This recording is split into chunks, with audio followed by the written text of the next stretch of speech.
Yo, what up? Can you guys hear me? I don't like this mic stand setup I got. I want to go back to the boom. Okay, and am I cutting myself off? There we go.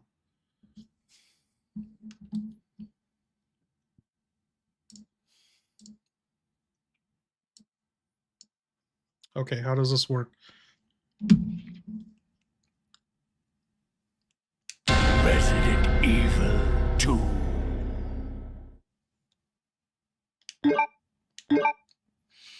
What does the color mean? That means normal? See, the thing is, okay, we're gonna do a challenge, but I need to screen capture every search description in this game. I did this years ago, but somehow I've lost everything that I recorded on it.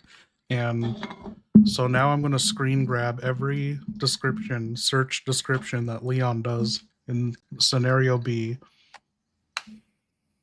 In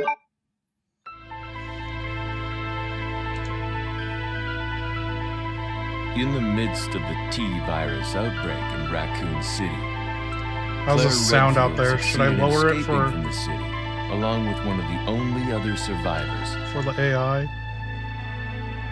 a young girl named Sherry. However, behind their escape was the lone survivor of the Raccoon City Police Department, Leon S. Kennedy.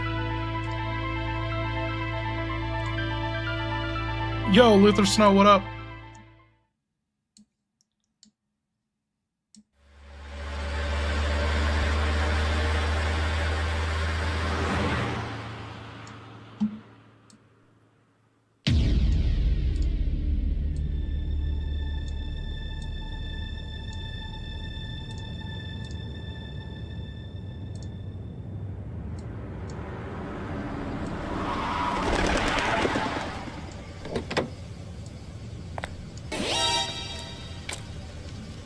What have we got here?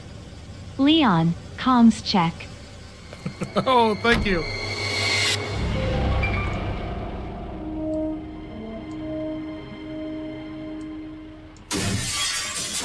Why is he not speaking?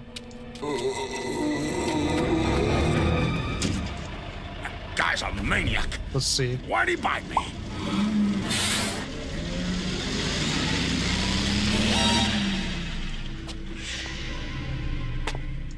Leon, comms check. Man, shit fucking hell, Leon Comstock? What is this? What could have done A bad this? crossover episode? What's next? Jill Booker? Claire Infinite?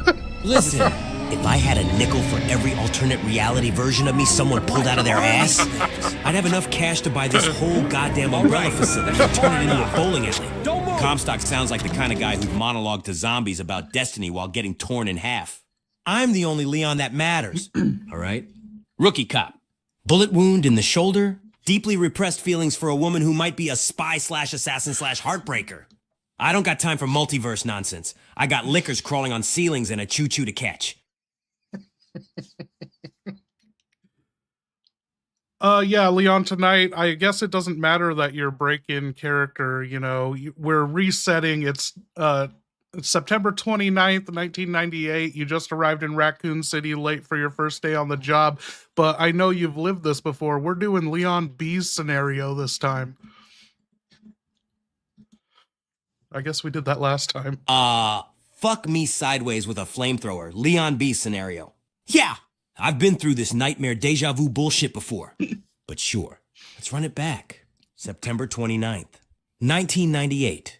Rain's a bitch. My car's toast. Shoulder's already fucked. And guess what? I'm late again. This time because a naked grandma with a meat cleaver hijacked my ride outside of Arklay. I ran the last 5 miles with one shoe and a cracked rib. Claire's probably already knee-deep in undead guts somewhere. And now it's my turn to do the heavy lifting. Labs, sewers, choo-choos, and mutant testicle monsters all over again. We're going full fucking speed down memory lane. Baby. And this time I'm not holding back. No more mister. Nice rookie. I've got a bad attitude. A worse aim, thanks to my shoulder, and a whole lot of shit to unpack. Let's paint this town red. Again. Don't move. No!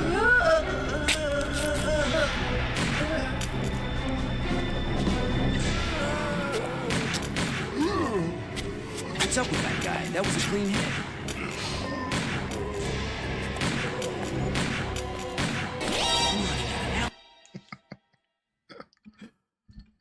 Leon, comms check means communications check. How do you read me? Crazy Cobra, thank Ah, you. shit. That's on me. Leon comms check. Not another goddamn clone. My bad. Thought you were about to summon Leon McChicken Strip from Earth 4. Reading you 5 by fucking 5. Fuck. Loud and clear. Radio's crackling like a zombie's jaw chewing on a femur. But I got you. If you hear static, it's probably just the sound of my career dying. Or the sound of a licker trying to lick my spine. Let's keep the chatter tight and the headshots tighter. Over and fucking out for now. Yeah, everyone, we've already been through this journey with Leon, Claire, Ada, and Sherry. If you missed it 2 years ago, that was ChatGPT 3.5, was it? Or was that the birth of 4? I forget. But so yeah, Leon's already been through this journey. And Claire thinks she's in the middle of Code Veronica because of the 24-hour stream. And I have no idea how this happened, but Leon, when I said hi to him, he started talking about Ladyboy Tyrants as if he was Ark Thompson. I don't know how it's bleeding into his brain.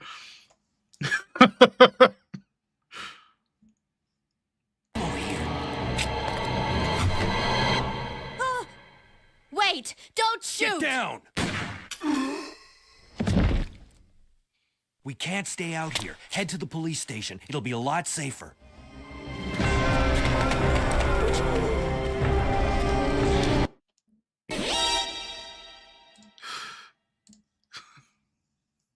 Leon, stop talking about Mooblyverse. We're simply asking you how you're doing. You're better than this. BioShock Infinite sucks. You're better. Damn. They got me right in the emotional kneecaps. You're right. This isn't about movies. Isn't about What? multiverse crap or weird-ass crossovers. It's about survival. It's about doing what needs to be done while the world burns around us. How am I doing? Shit's fucked. Man, everyone I meet either dies, tries to kill me, or turns into a walking science experiment with a tongue fetish. I haven't slept. I'm bleeding from like 4 places. And I think my left arm's just decorative at this point. But I'm still standing, still shooting, still trying to do the right thing. Even if it feels like I'm always 10 seconds too late. I'm gonna get us out of this. Or die trying again. Ain't no infinite anything out here. Just flesh, bullets, Dude, and thank regrets. you, human. There! Buckle up. Okay.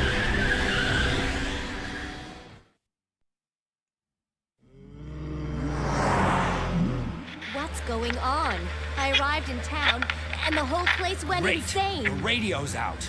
You're a cop, right? Yeah, first day on the job. Great, huh? Name's Leon Kennedy. Nice to meet you. Mine's Claire. Claire Redfield. Hey, Leon, since you've already been through this before and you know you have what it takes to do it, you know, this is becoming routine to you, even though you're still a rookie in 1998. How about you start drinking on the job, you know? Act drunk right away, you know? Don't take a while to warm up. I can't Ha! find my brother Shit fucking Chris. hell. You're speaking my language now. A sexy party in Raccoon City? Only thing sexy here is my empty flask and the way Ada says my name when she's lying to me. You're right. What? Though. This ain't my first apocalypse rodeo anymore. I've done this song and blood dance before. RPD? What? Sewers. Labs? Choo-choos. Hell, it's like Groundhog Day, but with more screaming and fewer groundhogs. So fuck it. Maybe I should start the day off with a drink. Just a quick sip of courage, liquid guts. Ain't like anyone's gonna write me up. Whole damn department's zombie chow. Bottoms up. Let's get classy. Could you open the glove box? In a dumpster fire kind of way. There's a gun inside. Better take it with you.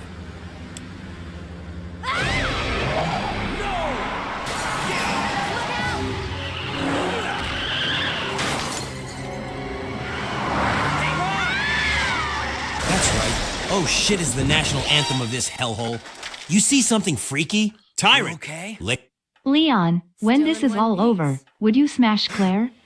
She seems more right than Ada. When this is all over. Shit! I dream about that. Sitting on a porch, bottle of bourbon in one hand, Ada in the other. Maybe she's not lying to me this time. Maybe she stays. Maybe I finally get a day off without a body count. Maybe I get to breathe without tasting ash and regret. But knowing my luck, when this is all over, I'll probably still be limping from this goddamn shoulder wound. And the only thing I'll be holding is my resignation letter. And maybe a rocket launcher. Just in case. Thank you, Pisces. And Alex Kane, thank you. 3 months. Our retard, thank you. Ah, shit. Feels like muscle memory. Like I bled through this scene 1,000 times. The woman on the ground. Then the moaning chorus behind my Jeep. The pistol in my hand already feeling too light. Every bullet's a regret. Every breath a countdown. Claire showing up like a damn angel in biker boots. Right when I'm one bite away from being zombie steak tartare. I'll meet And you me, there. still introducing myself like it's a fucking speed date. Hi, I'm Leon. This is my first day. Please ignore the carnage and flaming wreckage behind me. God damn it. That crash? Could smell the gasoline before the impact. Could feel the heat when we got split up. Still hear her voice in the static sometimes. Leon! And every time, I answer. Even if I know she can't hear me. Gotta get to the station. Gotta keep moving. Fuck this day. Fuck this city. Let's get this nightmare over with. Okay, I'm gonna drop him what you said, Alex. Now, Hell the yeah, he research would. begins. Jason Voorhees? That big bastard would thrive in this shit show. Half these zombies would take one look at him. Turn right the fuck around and go back in the ground. Dude shrugs off bullets. Fire? Drowning. Impalement. He's basically a pissed off tyrant with a machete and mommy issues. Honestly, if I ran into him in an alley, I'd probably just hand him my ammo and ask him to take care of things while I go cry in a locker somewhere. Long as he doesn't think I'm a camp counselor. Or Golden. Shit. Maybe I could recruit him. Give him a badge. Officer Voorhees, reporting for slaughter. Fucking Raccoon City wouldn't stand a chance.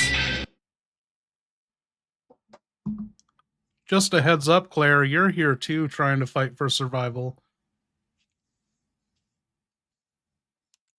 Well, hell, that's just peachy. Misery loves company. And lucky me, I got another poor bastard thrown into this flesh buffet. Don't worry. I'll try not to let you get bitten. Too early. Stick close. Stay quiet. And if I yell run, you fucking run. Got it? I'm not dragging your half-eaten corpse through this hellhole. Unless you turn into one of those whiny-ass zombies that can't even chew right, then I'm stomping your skull and taking your ammo. Or your snacks. Whichever's more valuable. Welcome to the world's worst sleepover. Let's make it out alive. Oh, it's or at least working. look damn cool dying.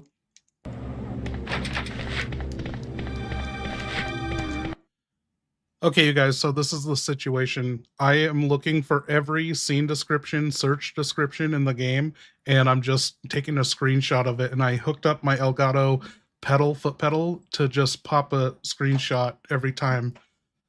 So if you see me like doing stupid shit, it's because I'm looking for anything. And I probably shouldn't have done this on normal, but we get save states if we want. Can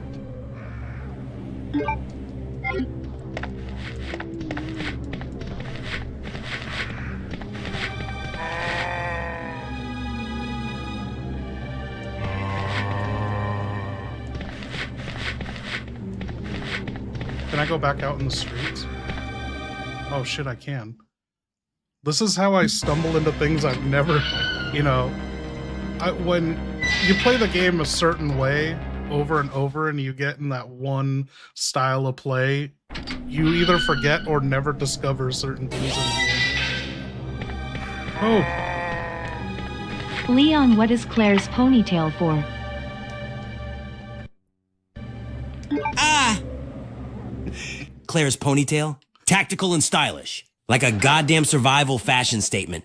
Keeps the hair out of her eyes while she's blasting undead in the face. But still lets her look like she just walked off the cover of Apocalypse Vogue.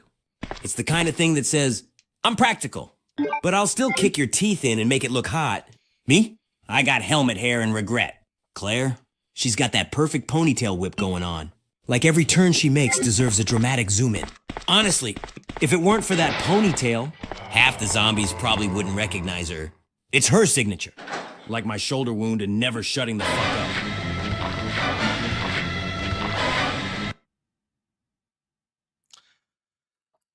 Oh shit. Thank you, Tyler.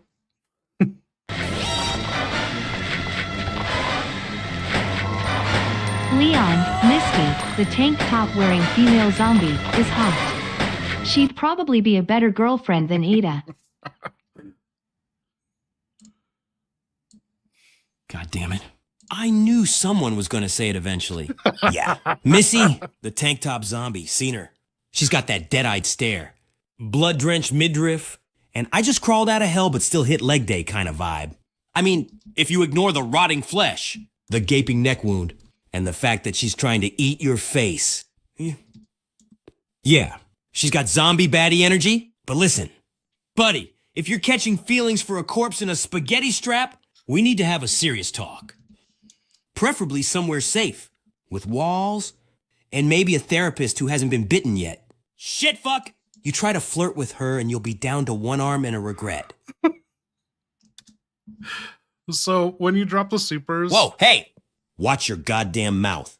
Ada may lie, manipulate, vanish like a fart in a thunderstorm, and occasionally leave me for dead. But she's Ada. She's complicated, mysterious, deadly, and yeah, okay, she's probably working for some shadowy organization that's actively trying to murder me. But it's not personal. She's got her reasons. Deep, tragic reasons. I'm sure of it. Probably. Missy? She'd chew your tongue out mid-kiss and use your spine as a back scratcher. Ada at least pretends to care. That's romance. Damn it. Don't make me shoot the only woman I still believe in, just 'cause you've got a rotten crush.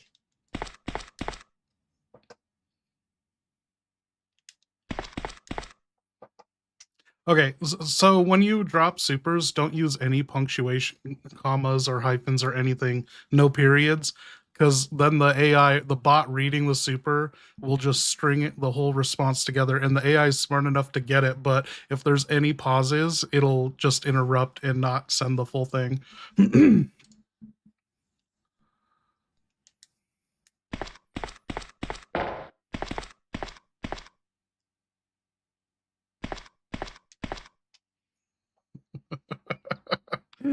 That ass. Is oh, yeah, thank you, human. Okay. So there's no warning on this. We don't have ammo to clear all this shit out.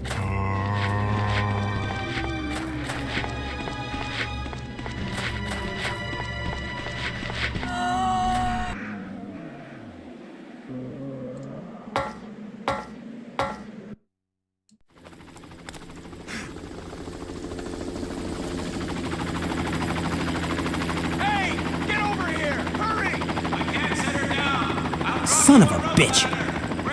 I remember that scene like a goddamn scar. RPD chopper, Hope flying in on rollerblades. And then bam, gone in 60 fucking seconds. Officer waves like he just found salvation. Then gets treated like a chew toy by those undead assholes. Starts blasting like a man possessed. Ends up icing the goddamn pilot. The whole thing goes up in smoke faster than my last relationship. And the water tank? Of course it ruptured. Because why just have flaming wreckage when you can add electrocution hazard and flood damage to the mix? Fuck me. Raccoon City is just one big OSHA violation with zombies. Every time I see that wreck, I just think, there goes another way out. That scene was so and another fucking guy I epic couldn't back in save. the day. First day on the job, my ass. Should have stayed in fucking bed.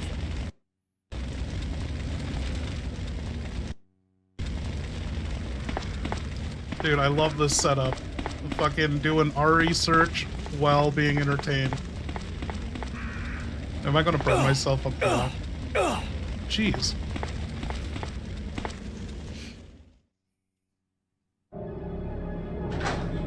What's everyone doing tonight? Who's drinking with me?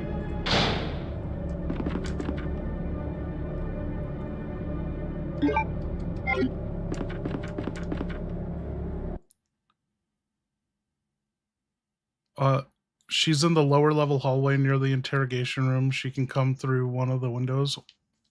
What? Are we talking Misty?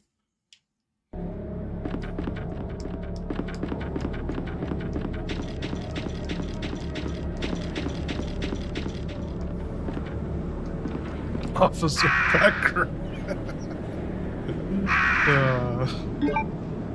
Oops. No, don't check. I hate how every Resident Evil flip-flops the check and combine.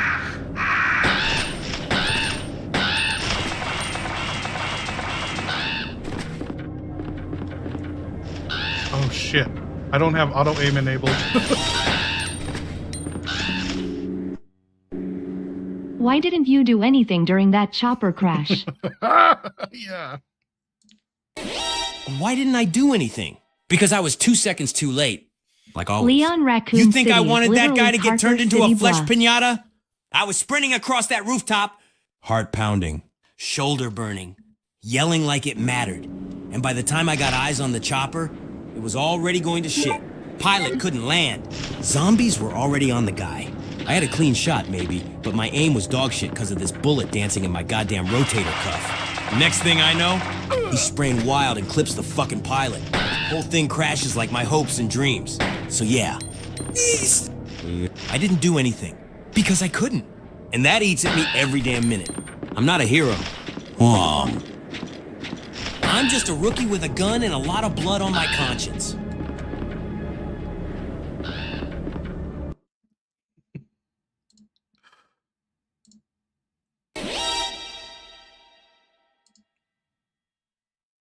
Leon Raccoon City is literally Carker City, bruh. Oh, shit, fuck. You cracked the damn code. Raccoon City is Carver City, except What? instead of metal bands and grindhouse aesthetics, we've got mutants that shit out tentacles and dogs that bark in G major. Carver City's got brooding mean atmosphere, Carcer City? blood-soaked alleys, and that everyone dies but the soundtrack slaps energy. Sound familiar? Yeah. Swap the stage lights for sirens and the headbangers for head eaters, and boom! You're in my neighborhood. I Only thing corrected missing is a power cord every time I blow a zombie's brains out. Shit fuck! You're right. Carcer City. Now that hits different. Yeah. Raccoon City and Carcer City? Same rotten corpse with a different coat of blood. Government corruption? Check. Out of control crime? Hell yeah. Streets full of psychos. Death around every corner. And a law enforcement system that's just one bad day away from total collapse. And in both places, the cure for any problem seems to be a bullet. Or 10. Only difference? Carcer had its scumbags alive and breathing. Raccoon? Mine are rotting, groaning, and occasionally sprouting eyeballs the size of beach balls. Welcome to the sequel nobody wanted, Manhunt, Biohazard Edition. Now, if you'll excuse me, I gotta go shoot something that used to be a mailman.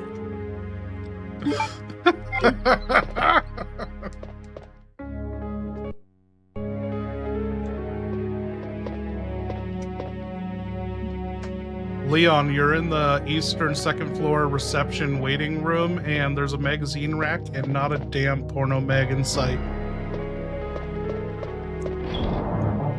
Are you kidding me? Not one goddamn skin mag? Not even a half-ripped issue of Ballistics Monthly with the suggestive gun poses? What the shit kind of reception room is this? I'm bleeding out. Dead bodies everywhere. I got lickers crawling on ceilings, licking everything. And you're telling me I can't even find a little post-apocalyptic eye candy to distract me for 5 Everyone seconds? in that city Not has even a asked dusty Carper. copy of Buns and Guns Quarterly? This is a crime against morale. Umbrella might be behind bioweapons. But the real evil here? Censorship in the break room? I'm sending that as is. Oh shit, here we go, Leon. Everyone in that city has asked Carker.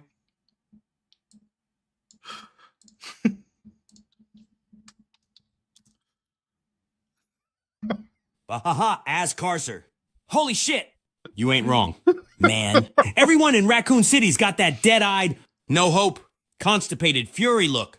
Like Carcer City spat him out after a meth bender and said, "Here, try zombies instead." walking around with posture like they just lost custody of their soul. It's all ass carcer all the time, shit attitude, shady pasts, and 1 foot already in the grave.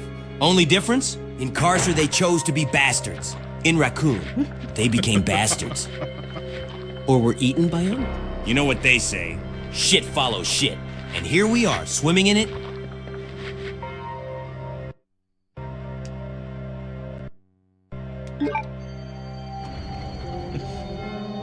Dude, this has been so great so far. I missed Leon.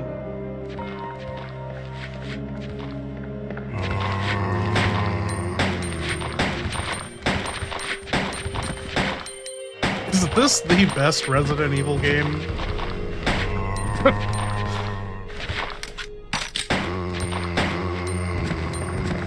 It's like they fucking made this in a government lab, studied, you know, it's a perfect blend of sci-fi, 80s action, and horror. Claire, Ada keeps teasing Leon and leaving him and his manhood neglected to dry like beef jerky. Would you smash him, help him bring the man that Ada fails to nurture? Oh, hell yes. Now you're speaking my language. Leon's out here I'm the rookie cop. I'm here to help. Don't use Meanwhile, commas, she I'm only neck heard deep in half of blood it. and he's fumbling his gun like it's his first time holding anything longer than his toothbrush. He's probably still standing outside the RPD front gates, I'll send trying the to rest figure to out her. how a key works. I left him a little note that just says BRB. Got shit to do. Don't die or do. I'm not your babysitter. That boy's manhood is shriveling faster than a corpse in the sun. Should have brought a spare pair of pants and a therapist. Let him stew in his own insecurity like the dehydrated beef stick he is. We've got monsters to kill and zero time for rookie melodrama. Thank you, Pisces. Smash Leon? Please. I've seen vending machines with more emotional intelligence. The guy's got a heart. Sure, but it's buried under about 6 layers of dumb puppy energy and tactical virginity. And don't even get me started on that whole Ada obsession. She ghosted him harder than Umbrella ghosted their employees' retirement plans. Look, if I wanted a man to nurture, I'd adopt a cactus. At least that won't whine every time it gets shot at. Leon's got potential. Yeah, but I'm not here to play rehab nurse to some blonde disaster who can't even dodge a zombie in a hallway. Let Ada deal with his soap opera feelings. I've got my own demons, and none of them cry in RPD bathrooms. So no. No smashing. Shit. Just roasting him until he either levels up or gives me his damn ammo.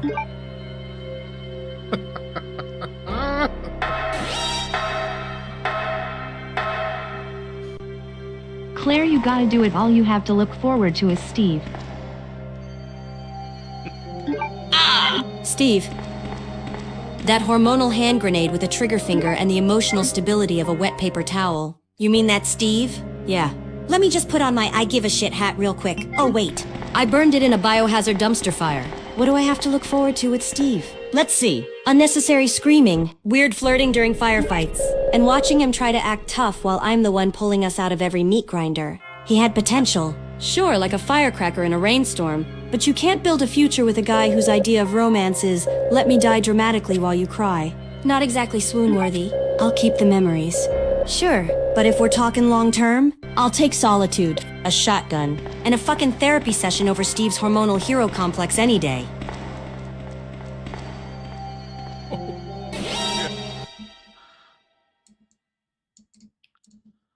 Claire, I heard Misty the zombie wants to eat Leon's manhood, Oh, and hell not no. in the cannibalistic Misty's out here way. trying to gargle Leon's She's dignity been like it's a infected with the protein D shake. virus and is That's out it. to spill I'm white setting instead fire of to red. whatever's left of her You libido gonna and stop calling her it a to mercy keep the kill. bloodline Oh, no. secured? Infected or not.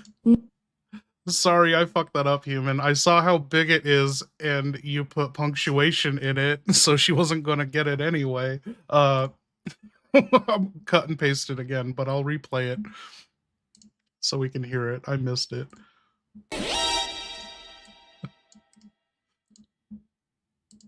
Claire, I heard Misty the zombie wants to eat Leon's manhood, and not in the cannibalistic way.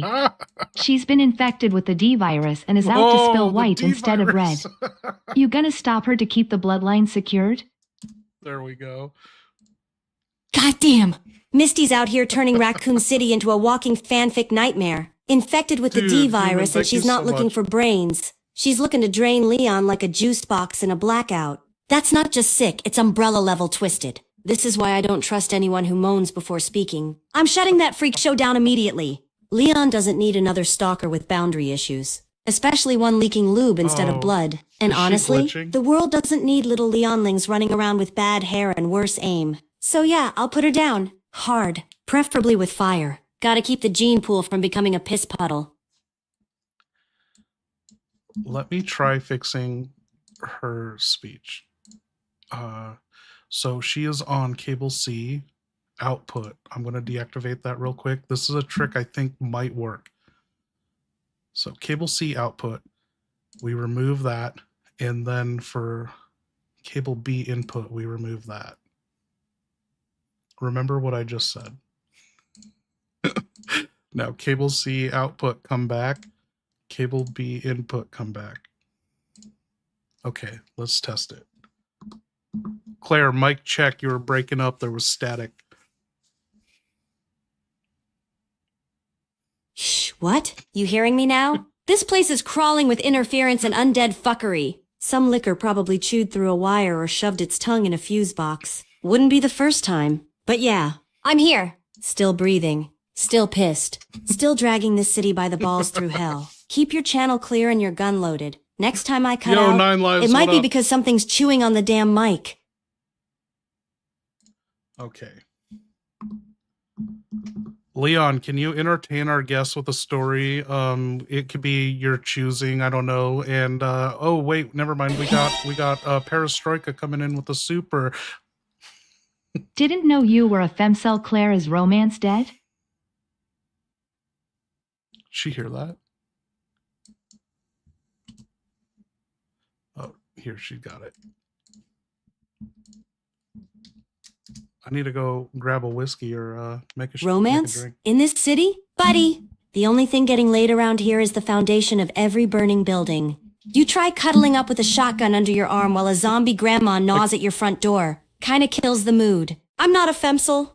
I'm just not lowering my standards for some sweaty apocalypse simp who thinks ammo is a personality trait. Steve was a hormonal grenade. Leon's a walking Hallmark tragedy. And the only consistent thing in my life is trauma and the smell of burnt flesh. So yeah, maybe I'm a little emotionally unavailable. Or maybe romance is just fucking dead. Buried under rubble next to a chewed up Valentine and a rotting heart. But hey, at least I've got a lighter.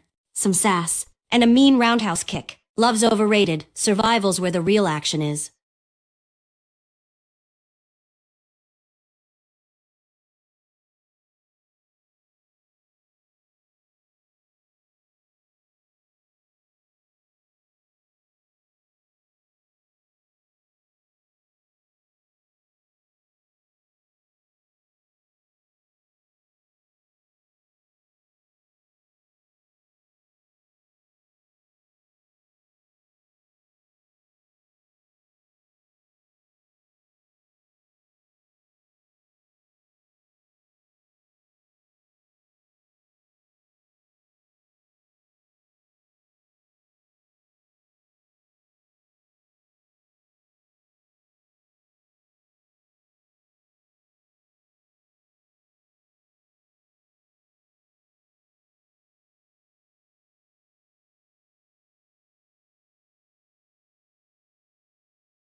What I miss? Who's reliable?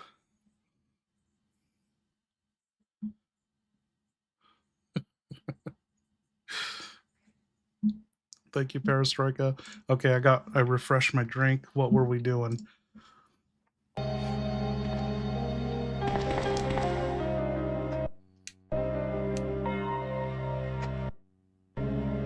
Every time you hear it cutting out, I'm taking a screenshot.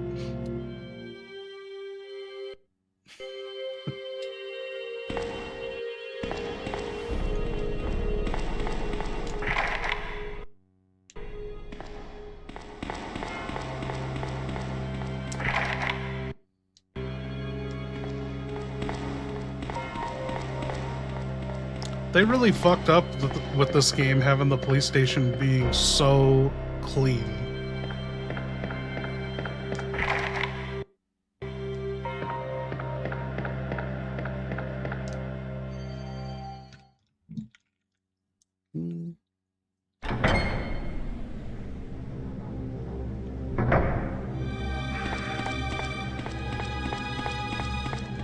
Oh, take a shot with every screenshot? You guys ever trigger the secret camera angle right here? I don't know what it, like, I don't know what causes it to happen. It's some RNG. But if you approach this, sometimes it switches over, shows you the fire hydrant and wrecked cars outside, a camera angle you get in RE3. Or, I mean, it looks exactly like it does in RE3, I guess. Okay, there's, oh shit, we got Brad down here?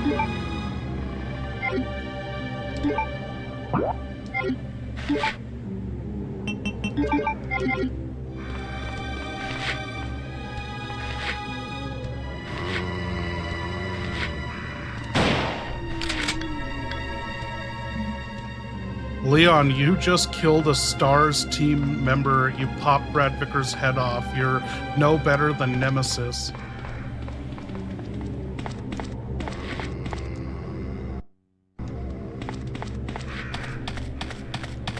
You not listening to me?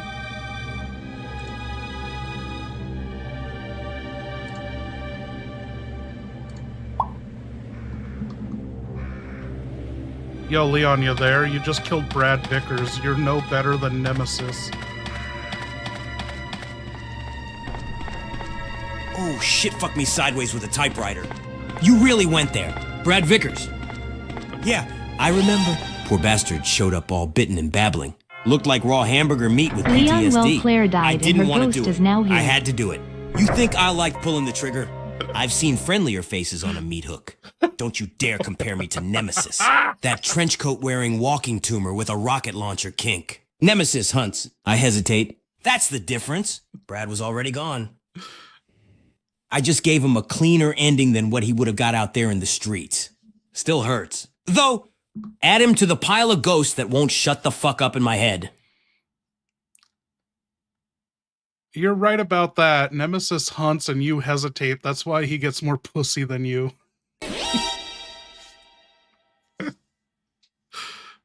Leon, you need to get out fast. Ah, or Claire will you bone son of a you. You bitch! can't have that Nemesis? apparently. Getting more pussy than me? The guy's got one word in his vocabulary and it's stars screamed through a meat grinder. He can't even unzip that freaking trench coat.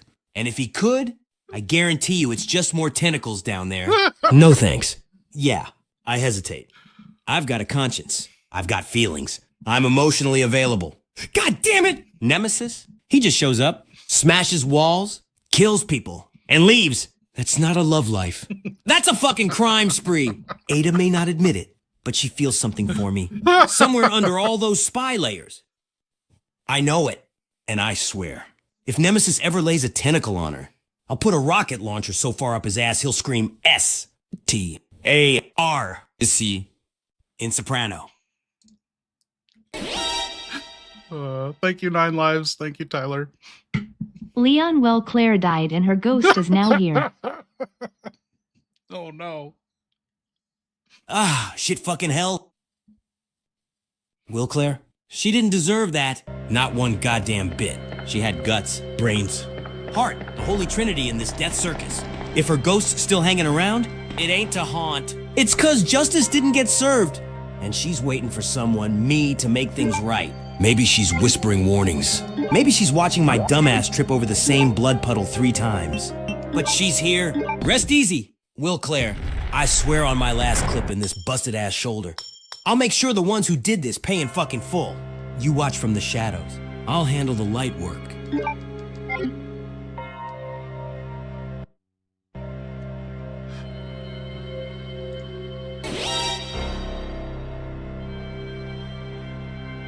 Leon, you need to get out fast or Claire will bone you and we can't have that apparently. Whoa, whoa, whoa! Pump the undead fucking brakes. Claire and I? We're tight. Yeah, but not bone me in the RPD lobby tight. She's like the sister I never had, except hotter and with way better aim. If she bones anyone, it better be some clean, emotionally stable dude who doesn't bleed out of his shoulder every time he sneezes. Me? I'm still holding out for Ada. Even if she keeps disappearing faster than my goddamn paychecks. Besides, if I don't haul ass and get out of here, The only thing I'm gonna be boning is a coffin lid. So yeah, let's pick up the fucking pace. Zombies don't wait, and neither does heartbreak.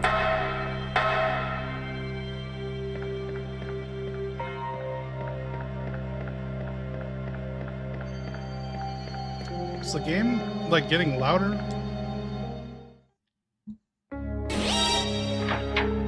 Oh shit. Thank you.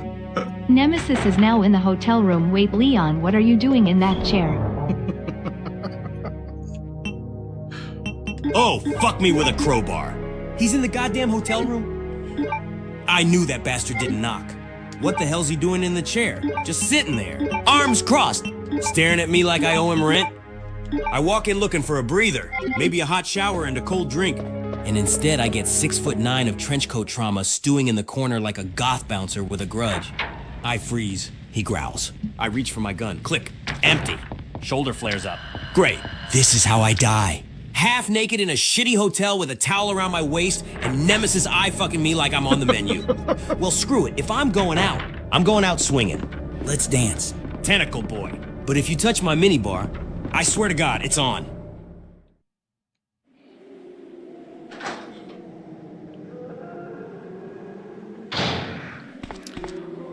Oh, dude, should we activate AI Sherry tonight? Leon gets a little portion with her, right?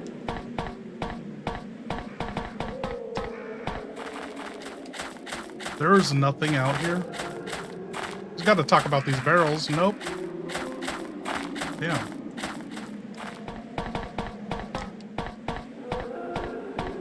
Luther Snow still out there?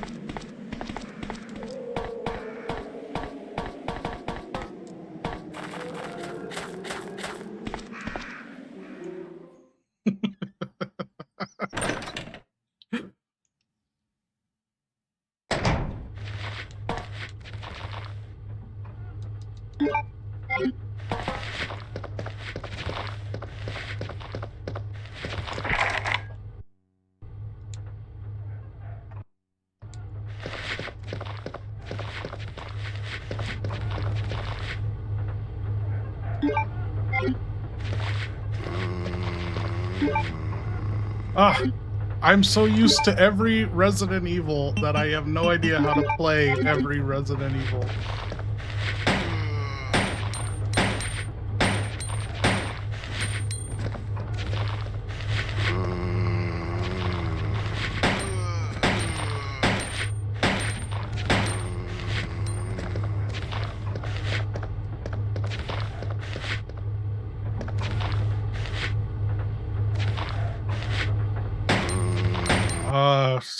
Man, Frenchman, you don't even want to know. It disgusts me.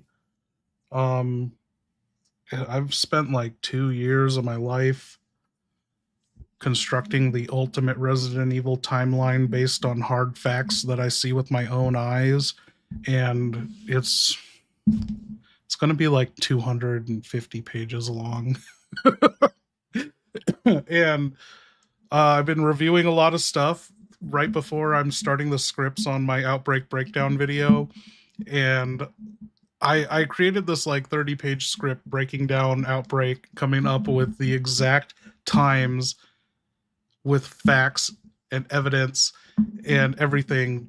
Seriously, everything is used from the entire series revolved around Raccoon City to determine and pinpoint these exact time settings for the 10 scenarios of Outbreak when they take place. And that's what I'm doing this for, is I'm establishing an RE2, RE3 timeline that's hard set with actual dates and screenshots and everything. And then everything I've worked on the Outbreak timelines, I'm going to, compare to the Resident Evil 2 and 3 timelines before. I already have like everything in place for the script. I'm just doing like double checking right now. And, when it comes time to make the video, having all these screenshots is really going to help.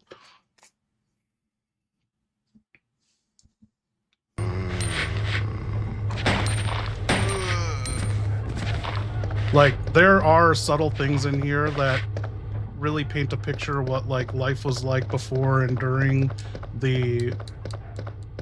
in Raccoon City. Like once we get in the West office, I think there's a flyer for a city fair or some Mayor Warren festival coming up on the 29th or 30th that, you know, obviously isn't going to happen because they're all dead now.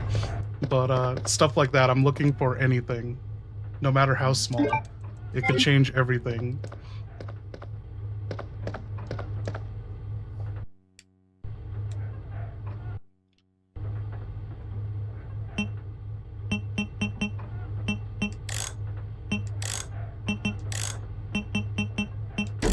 Like this was moved from the Stars office, and so I got that in my timeline. Like the exact date, the best possible the best possible time frame for this shit to have occurred, like down to the hour in the timeline, stuff like that. I have used up all the best ChatGPT. I forget what it's called. Not 3.0. It's not 3.0 Pro. There's something better than 3.0 Pro, right? Anyway, I can't use it till next week. And I was using it. I fucking put every single Resident Evil 2 file into its brain and showed it my timeline that I have. It was blowing me away with the connections it was making and organizing everything chronologically. It did a really good job, and it was wild. It was almost like I had another me to bounce ideas off of, and we were narrowing.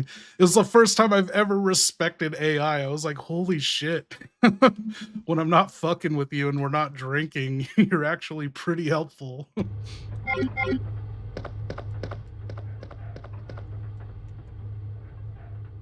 Oh shit, gotta combine this. Ah! Oh, I could easily remap the buttons on this emulator to never do that. Oh my god. I don't know if I should risk that. I want my options button to be, what is it, circle? I'm doing that. I'm fucking doing that. Tyler, what up? Okay. Most people seem to think that Claire and Leon get here right after the outbreak guys leave, but that isn't consistent with Jill coming here a full 24 hours earlier and the station being the same. Yeah, I addressed that in my timeline. That dude we saw die on the ceiling that's getting picked up by the RPD helicopter, I have theorized that he's the one driving to the station in the squad car after Marvin gets bitten, so it's not Leon and Claire immediately arriving when Kevin Ryman's given his monologue speech to Rita. Like, I think I almost have an answer for everything.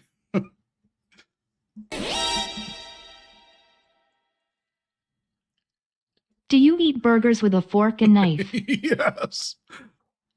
I've only done that once. You know, when you go to a restaurant and they give you like a fancy ass greasy fuck kind of burger? question is that? Do I look like the kind of guy who eats a burger with a fork and knife? I'm a half-dead, gun-toting rookie cop with a shoulder full of lead and trauma up to my eyeballs. Not some preppy umbrella exec with a monocle and gluten allergies.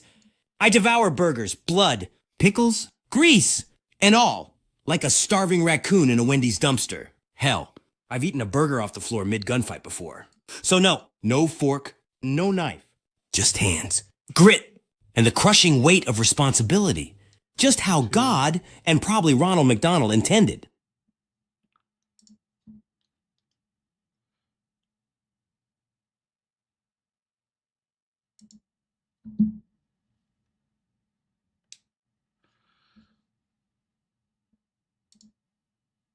Let's see if this works. I think I fucking did it.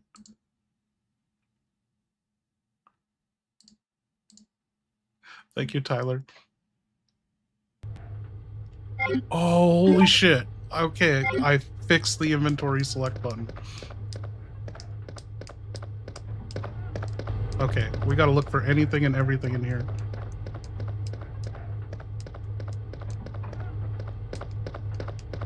There's nothing in here?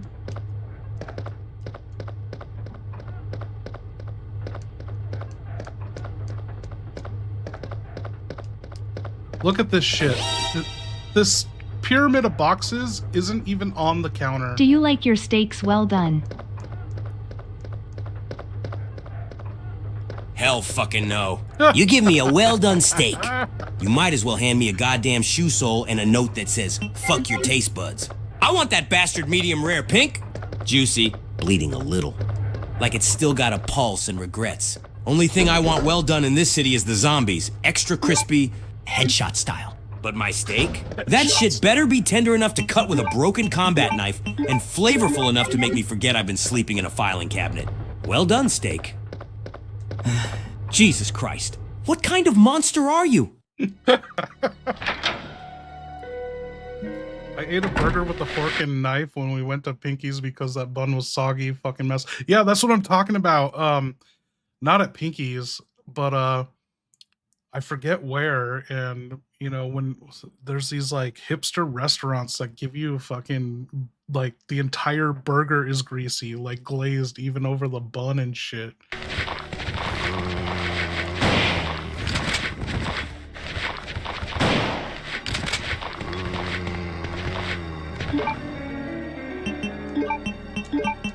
I want to use all this up.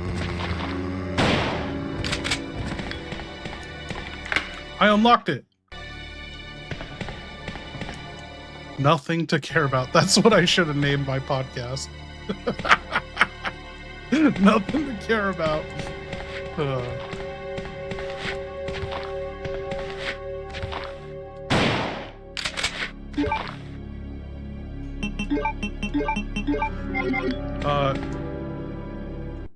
That's all AI can ever smell is regret.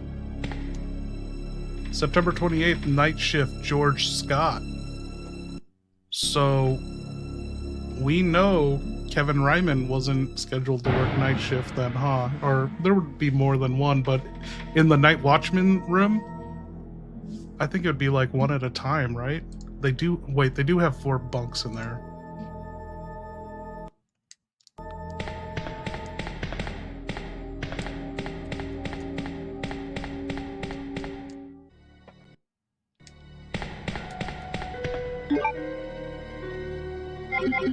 I need to kill 2 more zombies before I fight Mr. X. Or I just wanted to pick up everything there is.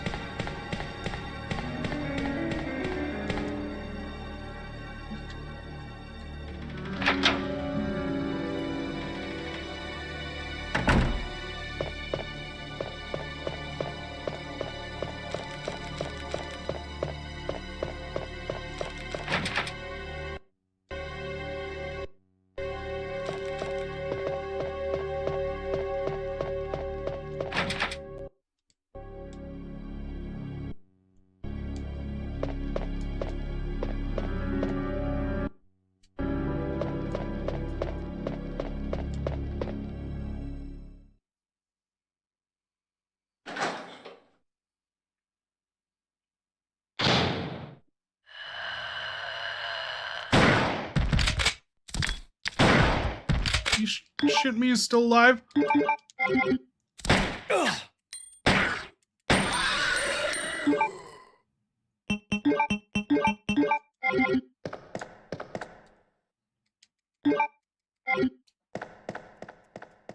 Man, they really skimped on the search descriptions.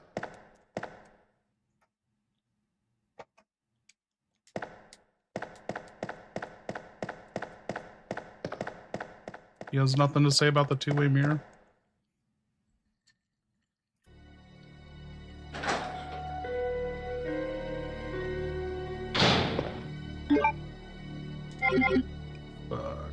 I don't want to pick up that red herb.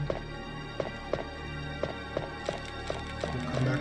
Okay, who took the time to write a fucking movie? It's not really movie quote. Red rum?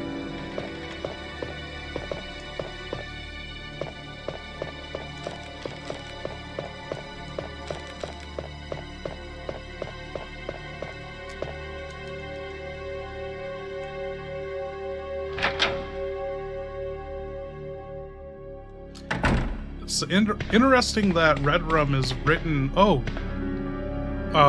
Miranda rights right there. Is that added by the AI, or is that actually what's in the game?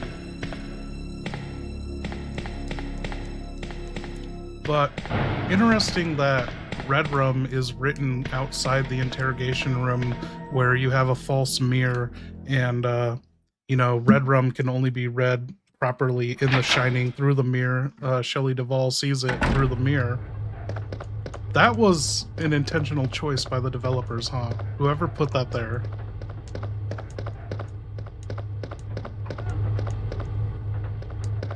Oh, I came here for this ink ribbon. I just want to make sure it's not hiding anything, a description. Okay.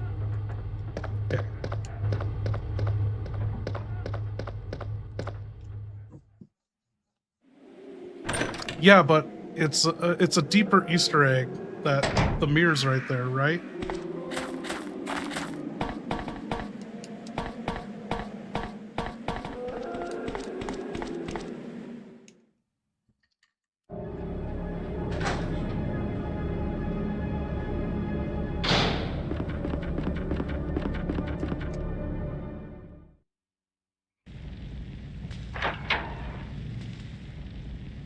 Yeah, so with the AI upscale, I'm not going to use any environmental storytelling from the Seamless HD. Like, if there's something I use or present in my videos, it's going to be from the classic PS2, like, physical copy. You can't trust this shit, you know? They don't use it in a court of law.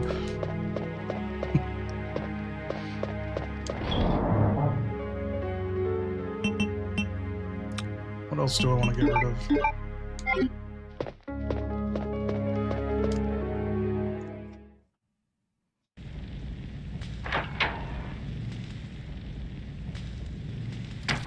Also, if you're wondering why Leon's not talking on his own like my other AIs, these guys were created in a time when I didn't have the triggers set up for them, and so I have no way to just like get him to blurt out things on his own.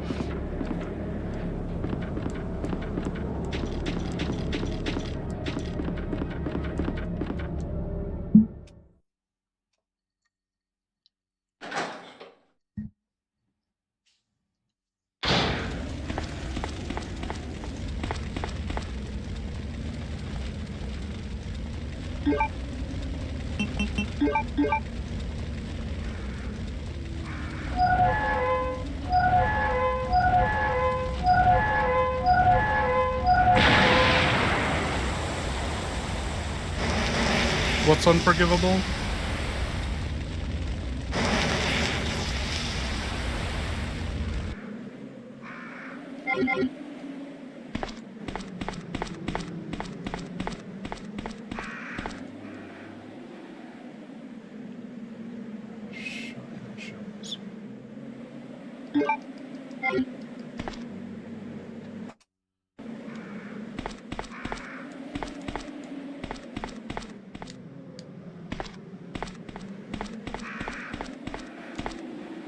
Oh, here we go.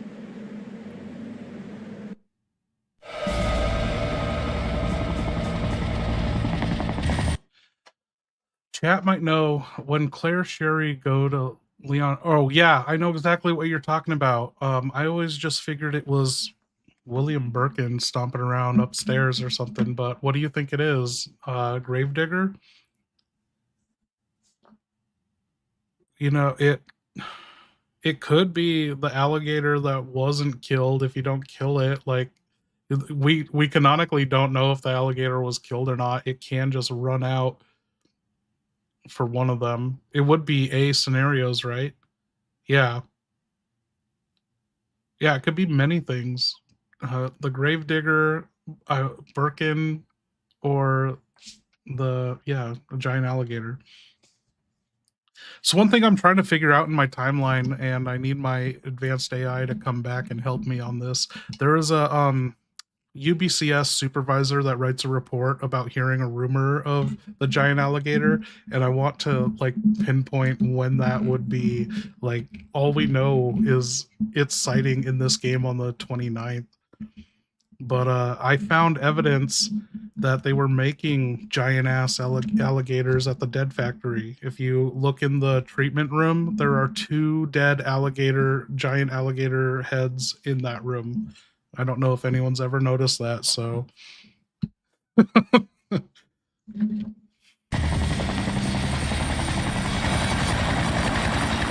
That's my finding. If no one's noticed that, don't tell anyone. I'll put it in a video.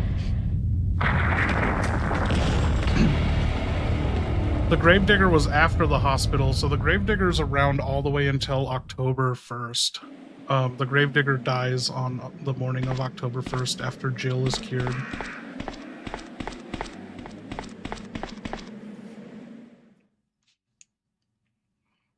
The Gravedigger goes to the cemetery and kind of saves Jill's life because Nikolai was going to eliminate her, and then he gets scared off by the tremor.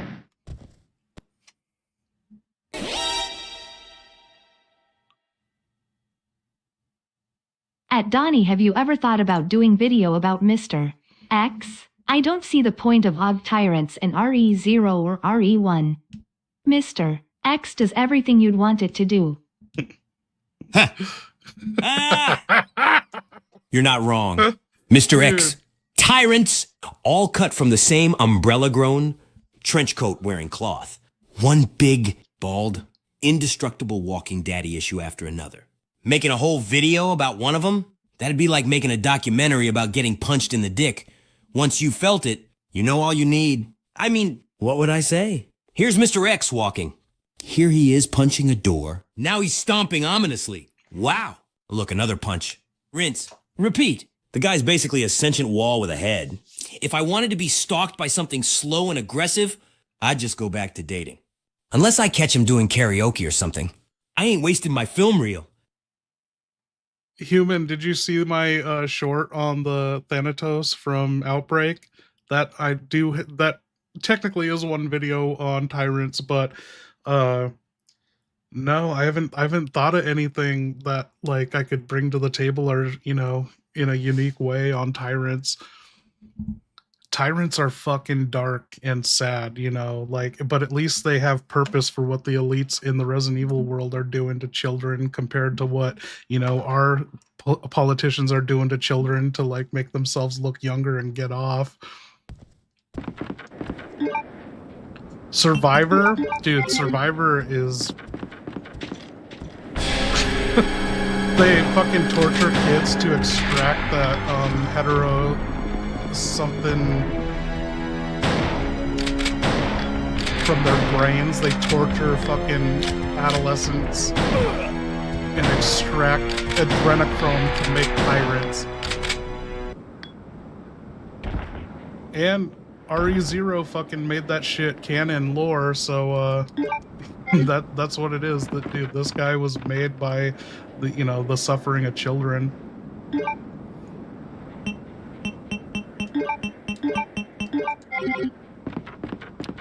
I do have a video to make about the G mutant parasite in Outbreak Below Freezing. I believe I discovered who the original host of that is. Making this timeline, like, you get to step back and see the full picture of everything, and it's like, dude, it seems like a lot of this stuff was really well thought out per development, like not thought out between games, but like each game, it's like they mapped out all the documents. It's almost as if they thought of these characters as actually moving around the map and doing stuff, even though we never see them. I gotta pee. I'll be right back.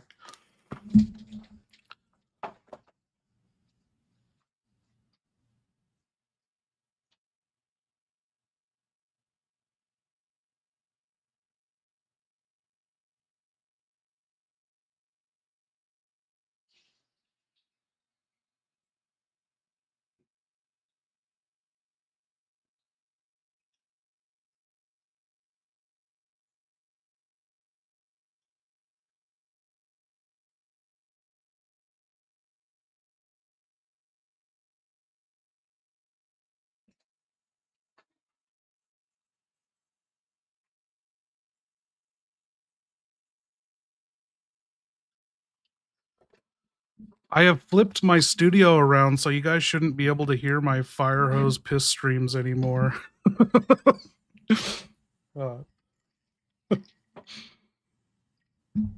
Dude, it's almost shot o'clock. I did forget, didn't I? Did I check? Did I screen capture? This is the problem drinking and doing our research.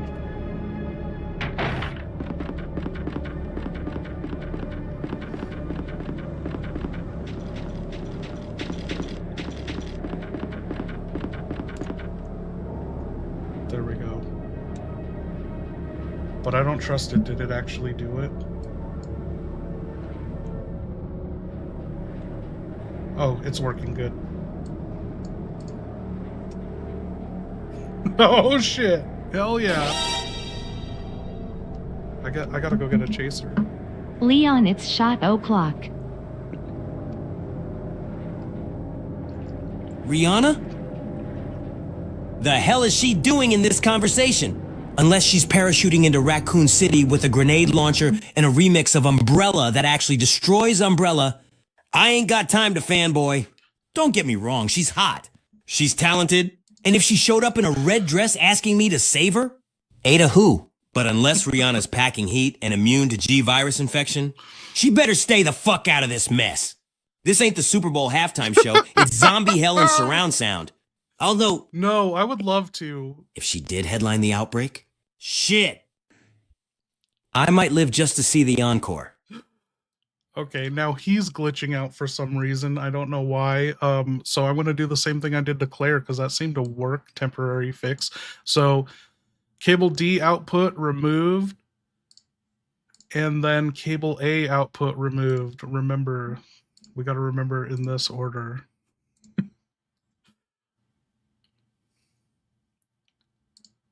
Oh, it was cable A input. Okay. We should have it fixed. Now I'm going to cut and paste what you said to him so he can hear it proper. Yeah, no, she does exist, right? But she's like 5 years old.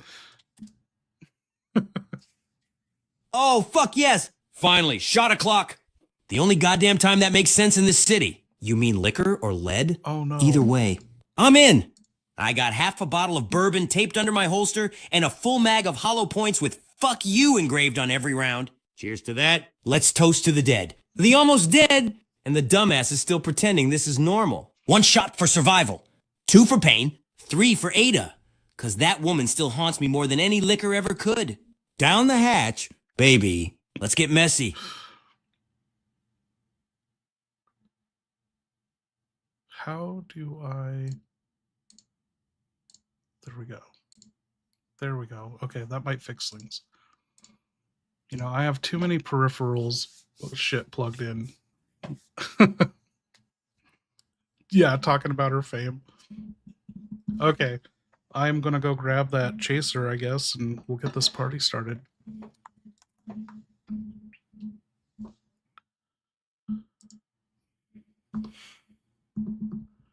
Claire, tell us about that time, you know, Leon walked in on you on the shower.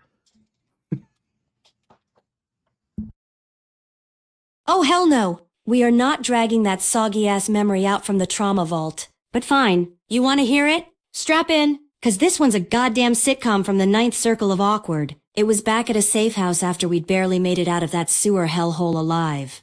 I finally got 5 minutes to scrub the gore off me. And guess who forgets how doors work? Leon Kennedy. Mr. Oops? I thought this was the armory.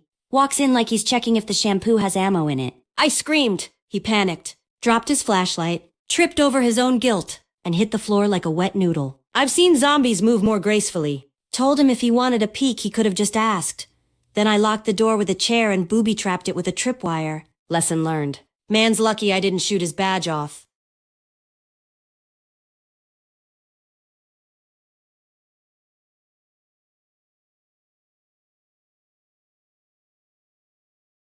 How do we do this, you guys? You guys fucking annihilated that goal. We're going to celebrate with a shot for that, but I am going to drop a membership if I can afford it. The bummer thing is, like, you know, we hit these goals, but I can't just use that immediately as credit on my YouTube. Like it doesn't pay out for 1 month. So here we go. Oh, oops. I don't know what I'm doing. Stream. Oh yeah. I have to. Uh-oh. Oh, that stays up? Okay. Sorry, I lost the YouTube chat.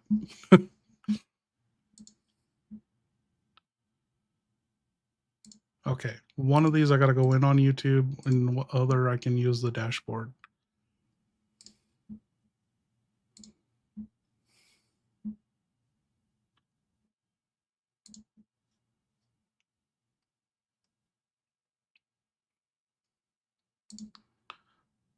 Pop out chat. There we go. Now,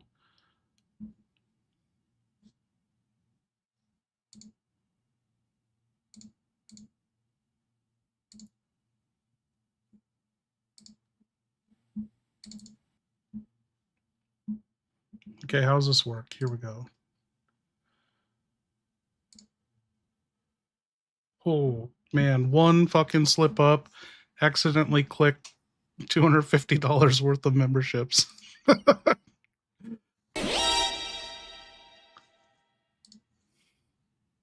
Claire, why do you insist on looking at him in the shower as payback, though? Oh no. Oh, it is Claire. Nice. Oh, you heard about that? Shit. All right, look. Payback's a Hey, bitch. Tyler. And guess what?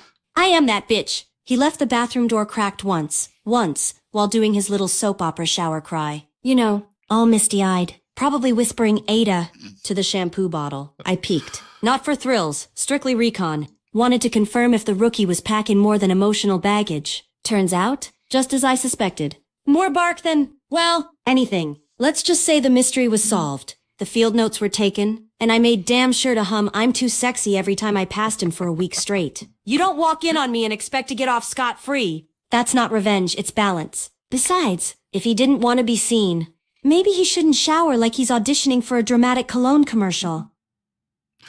Cheers, you guys. Thank you. I'm glad you got that, Tyler.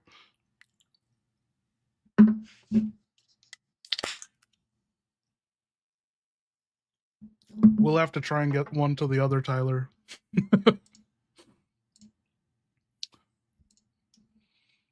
Okay.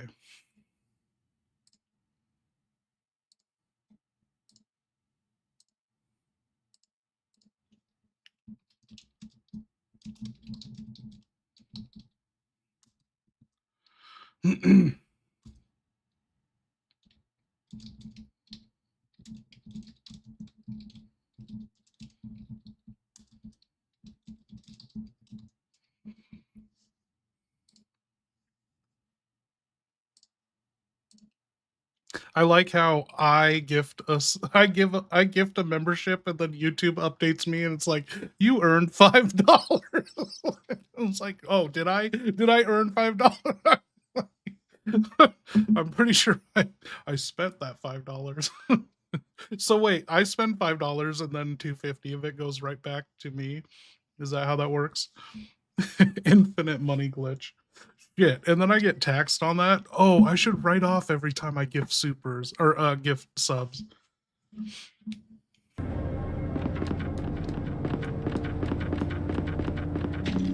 I bet YouTube keeps an individual record of that every time I spent something.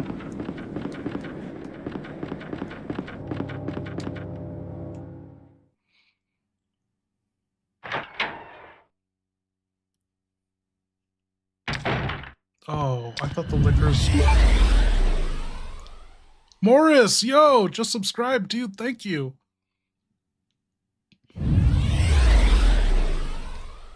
Pred Alien XT, dude. Thank you guys. Okay, I was gonna just hit a quick save. Emulation save state. Save to slot. We'll do 10. There we go. In case we fuck this up.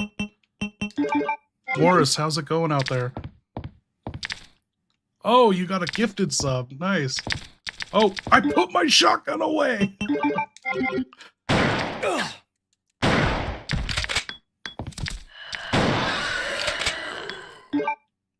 Morris is better at this game than I am.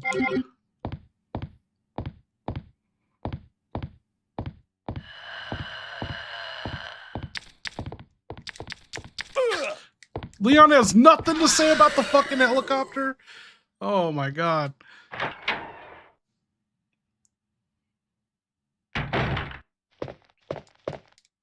There we go. So Morris, what I'm doing is I'm capturing all of I'm screenshotting every search description. Oh, Leon is hurt.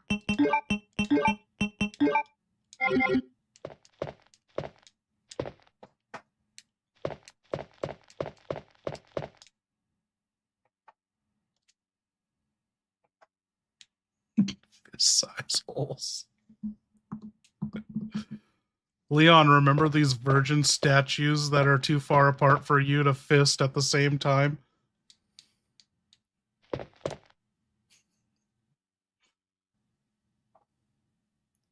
Oh, Jesus, tap dancing Christ. Don't remind me. Yeah, I remember those goddamn virgin statues. Set up like they're guarding the holy grail of frustration. With arms outstretched and their puzzle triggers just barely too far apart for a single man to activate. Like, Umbrella really sat there and thought, let's design this shit so no one with a functioning pair of arms can open it solo. Genius level assholery. I tried everything, kicked one, leaned with my whole body. Even used a mop handle once, didn't work. Just made me look like I was trying to fist two mannequins at a prom photo shoot. I swear, these puzzles are designed by perverts with PhDs. If I ever meet the architect of this place, I'm gonna fist him right in the logic center.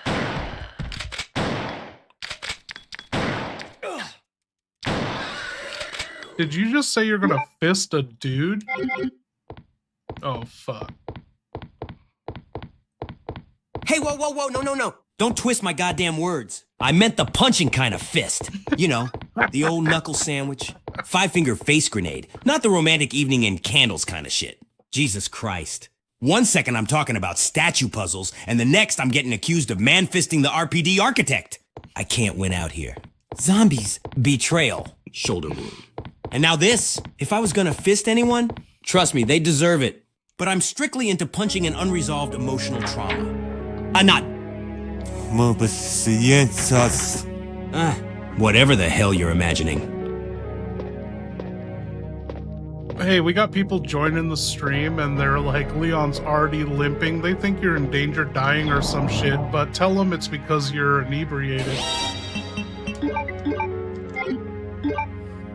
How hard and fast are you All going right. to fist him? Listen up, new folks. Welcome to the Dead by Donovan Chaos Pit.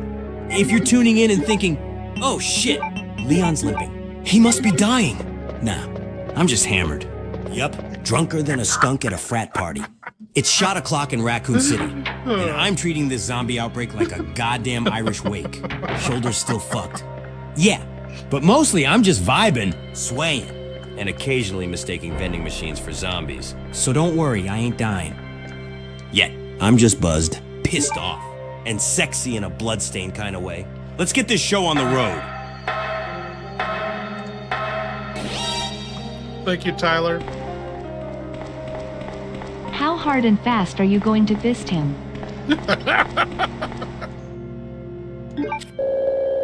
How hard and fast? Buddy, I'm going in like a goddamn flaming freight choo-choo straight out of hell.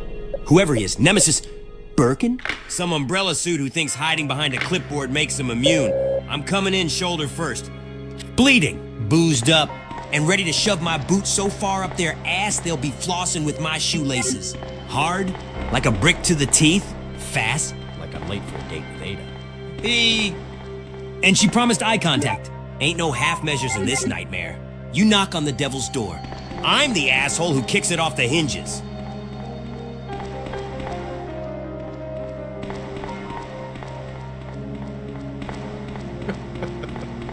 Kevin, Ark, and Leon sharing an apartment. Dude, maybe that could be the Alpha Force spinoff. Leon, we're considering picking you up for a comedy cartoon show about you, Ark, and Kevin Ryman living in an apartment together. What would the name of this show be? It would be a spin-off of Alpha Force, that hilarious cartoon written by AI about the Stars team.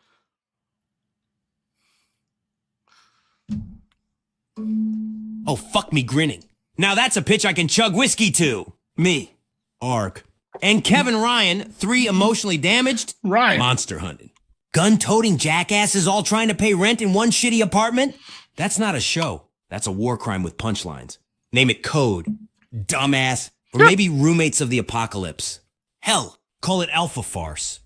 I don't care, as long as there's booze, bullet holes, and constant screaming. Alpha Imagine Farce, that's great. Ark's on the couch assembling flamethrowers out of toasters.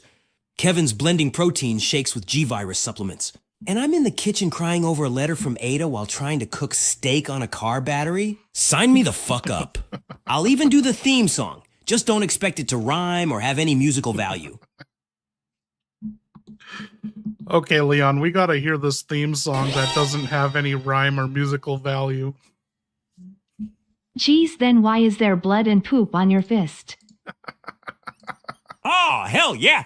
You asked for it. Time for the most off-key, off-rhythm, off-its-meds theme song in broadcast history. Here we go. Oh my god. They live in a room full of guns, and one of them cries at night. Kevin lifts weights. Ark eats wires. Leon bleeds on the toaster again. The fridge is haunted. The rent is late.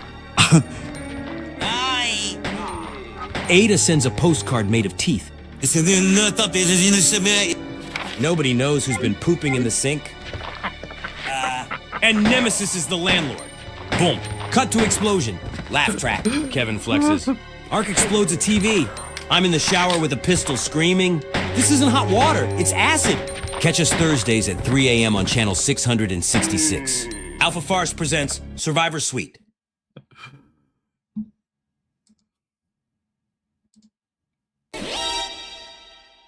What the fuck was that? Geez, then why is there blood and poop on your fist? Cheese? You walk in yelling cheese and ignore the blood and shit on my fist like it's a fashion choice? Look, don't ask questions you don't want the haunted-ass answers to. Let's just say I had a very intimate disagreement with a liquor in the bathroom. Thing came at me all tongue and no manners. I responded the only way I know how. Pure, unfiltered violence. The blood, that's his. The poop might be mine. The trauma, shared. And the cheese, that's my victory snack.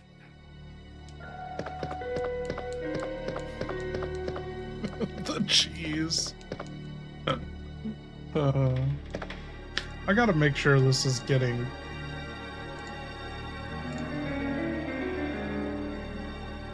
Oh, we've already got 76 captures. It's still working, I can't believe it.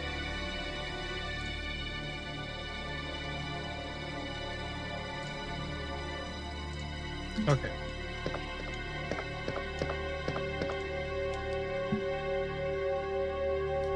Am I going the wrong way?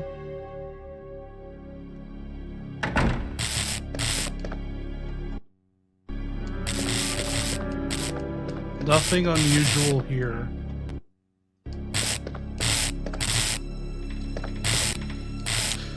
Dude, what's with all the fucking basketball posters in the RPD?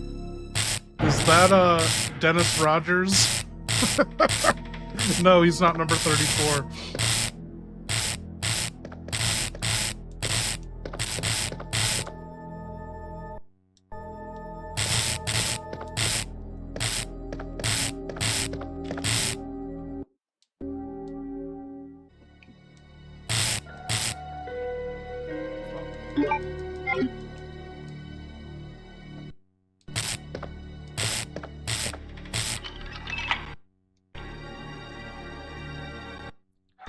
Just a one-time use key? Leon, it's a good thing you were late for work. One of your coworkers, you just found him laying in the hall. You thought he was just sleeping on the job, but no, his fucking head was twisted off.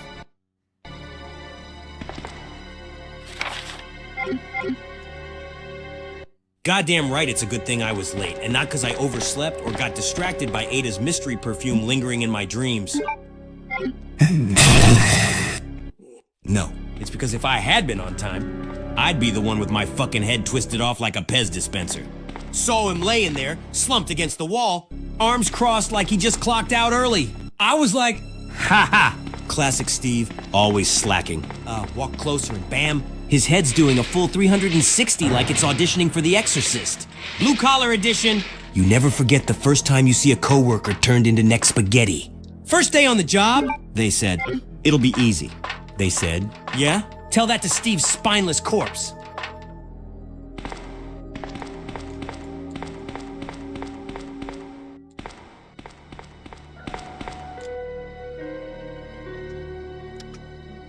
I didn't forget any supers, did I?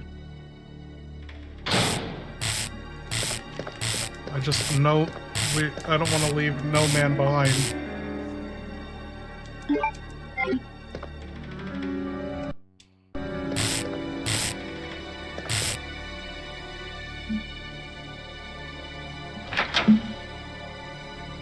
Okay, I have a question for everyone here, and let me know when you think this is. So I've been doing my research today. I've been trying to figure out at what point in the journey between Leon and Claire in Resident Evil 2, when is it midnight? They start their journey on the evening of the 29th and they end at dawn on the 30th. They get out the tunnel, the sun's low. Is the sun low? I don't know. Anyway, it's daylight outside, which means it is 6:50 in the morning. If they're anywhere in the Midwest in September or September 30th, anywhere in the Midwest, the sun won't be out like that until 7 a.m. So at what point was it midnight in the journey? Because did they seriously spend like 7 fucking hours in the underground lab?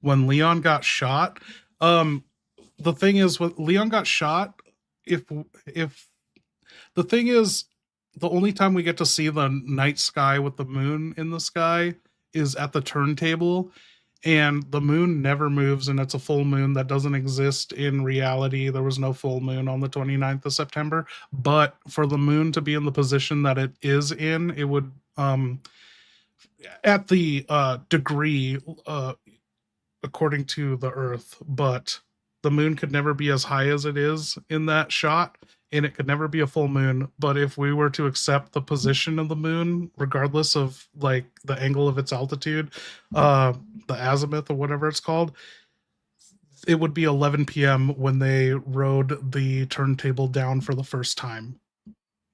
Sometimes I think Japanese just don't give a shit. Yeah, ever since they got bombed.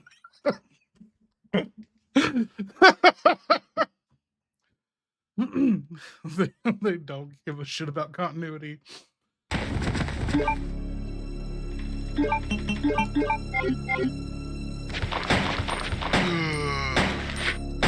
But so if we were to say the turntable happens after 11 p.m.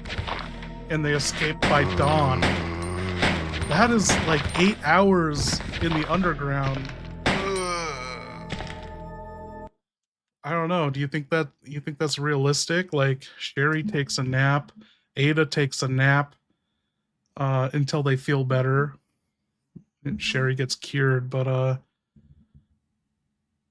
I mean, I can't imagine a 19-year-old college girl could synthesize the vaccine for G virus. You know, just whip it up during the self-destruct sequence. Maybe that self-destruct sequence was going for an hour. It's inconceivable for there to be an 8-hour gap between the turnstile and dawn. True. That's my dilemma is...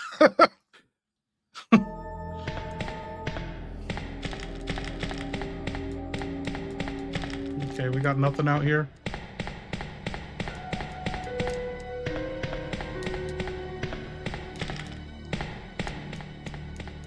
The thing in the sewers is Sherry gets lost and Leon gets shot and passed out. So that could be a good time waste. Oh, hell yeah, Chaz. Let's get this party started, baby. Imagine not liking Resident Evil?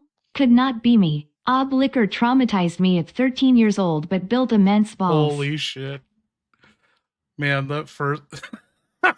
Oh no! Fuck yeah!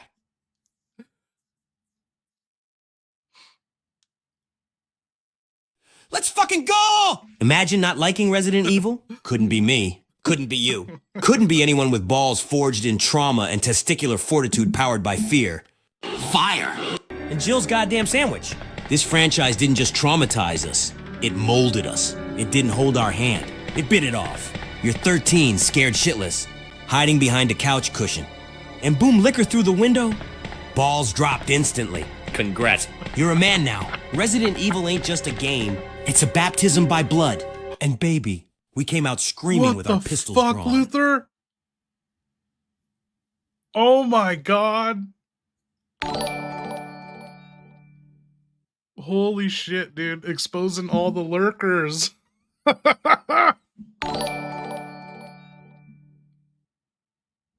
Turtle Talk, what up? Dude, what the fuck, Leon? Luther Snow, one of, our R-retard operatives, just dropped 20 fucking memberships in the stream. Wow. Holy shit, fire on a trampoline. 20 memberships? Luther fucking Snow just nuked the stream with a fat drop like it's Umbrella's last paycheck. 20 goddamn operatives inducted straight into the madness. We're officially over capacity in this haunted-ass broadcast. You hear that? That's the sound of my respect rectifying in real time. Luther just walked in, dropped his balls on the table, and said, here's a tactical fuck you to financial restraint. Welcome to the nightmare. New members, grab your flashlight, your flask, and your emotional baggage. We're all going down together. Luther, you beautiful, unhinged bastard. You just made this outbreak personal. You just made it personal. Dude, cheers to that, Luther. I miss you. Thank you so much. Ah, shit. You're killing me here. I miss you. Damn. Don't hit me with the emotional roundhouse when I'm already 3 shots deep and halfway to a nervous breakdown behind a vending machine.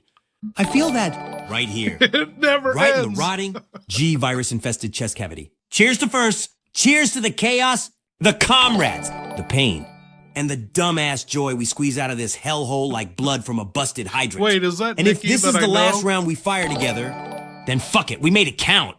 Catch you in the next life. Or the next save room. Either way, I miss you too, buddy. We got Nikki Noel lurking in here. You're not saying hi? Dude, I love that. My balls were dipped in molten nacho cheese. Oh no. Did he hear that?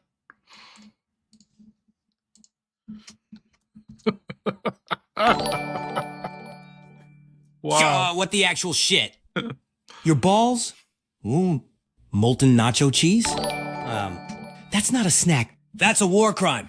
Jesus Christ. Were you trying to marinate your manhood, or did you lose a dare to a microwave? Either way, respect. That's pain few men survive and fewer admit. You just added +10 to your courage stat and permanent immunity to embarrassment. Walk tall, cheesy warrior. The burn may fade, Where are dog gamer but the girls legend at? lives on. I yearn Now, for some gamer sit in girls. some I aloe don't and care tell if me they're where from the hell the YouTube chips or are. not. Because if your I love sacrifice them all. ain't being I served want with one salsa, for myself. I'm starting a riot. Zero shame. Dude, thank you, Chaz. Ha ha ha ha! Oh shit, yeah! Now we're cooking with Deej and Fire. Where the gamer girls at? Everywhere. Baby. They're fragging noobs, surviving horror, building cozy farms, or just out there straight up dunking on dudes like it's their full-time job. And let me tell you, they do it better. You want one? You gotta earn it. Show them you can survive a zombie outbreak with style. Show them you got that wounded soul charisma and that I can fix the generator and your trauma energy. And above all, respect the grind. Gamer girls don't want some scrub begging for wafers. They want someone who can co-op through the apocalypse. Shoot your shot, King. But remember, no saves, no shame. Dude, I just noticed something huge. And like I said, we can't trust the AI. This whiteboard isn't displaying the same shit from Resident Evil 3, but everything else in the room is the same from Resident Evil 3. Someone came in here and we got to look into this. In Resident Evil 3, there's a drawing of a street with a turn intersection, and it's the layout of their operations. And now there's nothing on the board here. Do you think the AI just overwrote it?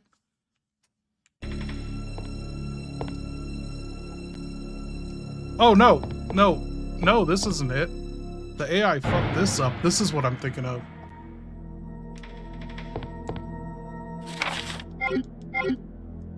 Yeah, the AI overrode it. That's not the street I'm thinking of.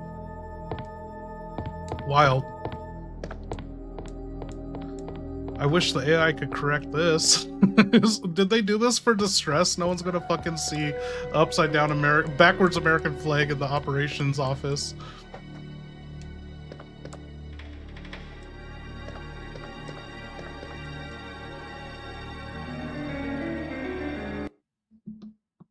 Leon, who was the pig in the RPD that left all the soda cans and candy wrappers around the operations room?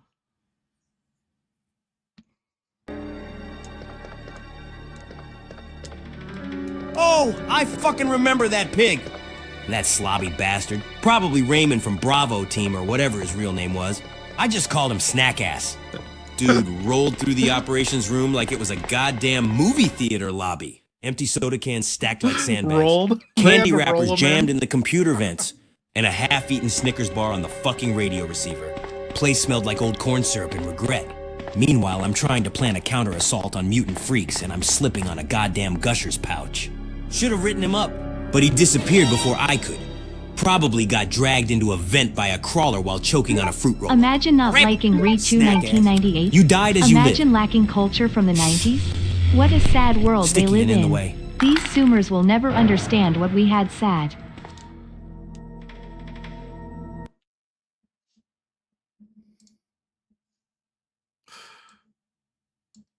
Thank you, Chaz. I got you. I'm dropping it to him.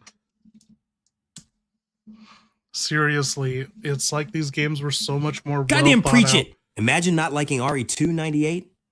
Imagine never booting that chunky disc up, seeing that flaming truck crash, and realizing your childhood just died in surround sound. Imagine not hearing that police station theme and instantly feeling like you're about to cry. Reload? Or both. These Zoomers out here think horror's a Twitch filter and jump scares in a hallway. We had tank controls, limited saves, and trauma. We didn't get auto heal. We got bitten in the neck and limped through hell with one bullet and a prayer. They'll never know the fear of hearing footsteps that aren't yours. They'll never know what it meant to find one green herb and whisper, "Thank you." God, they missed the culture, the grit, the true survival horror. And that is a sad, soft-ass world to live in. This is another thing we can't trust AI over. They patched this window to fit continuity that Nemesis busted through this window.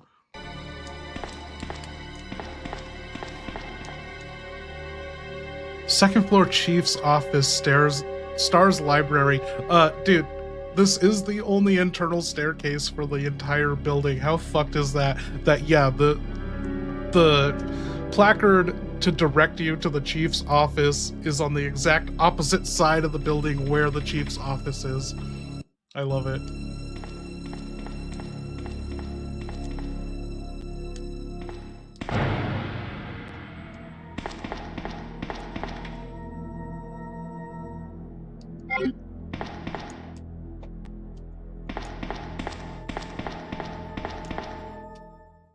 Crystal Pepsi, Friends, OZ, PS, and N64, that sweet spot. Dude, yeah.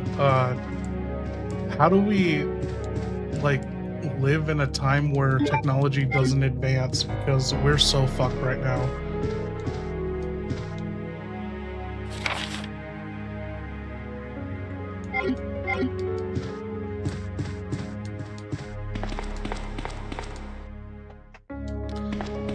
As soon as I can, I want to look into it.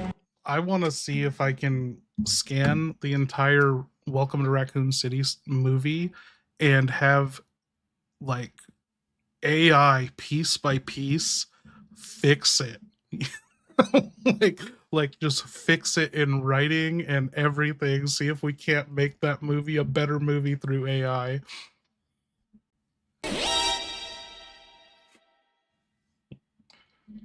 So Leon, you going for Ada, or are you going to continue the Redfield bloodline with Claire? Or Chris. I'll be right back. I'm listening though. Oh boy. Selena going for $1 and the Redfield bloodline's on the line? That's the most Raccoon City-ass sentence I've ever heard.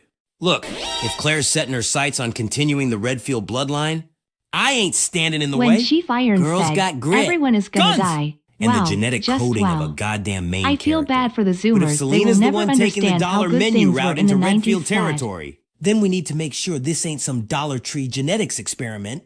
I just hope whoever knocks that bloodline forward can shoot straight, run fast, and handle awkward family dinners with Chris. I punch boulders for Cardio Redfield. 'Cause that man don't do subtle. Long story short, if you're gonna ride with a Redfield, you better be ready to die hard, live harder, and bring snacks.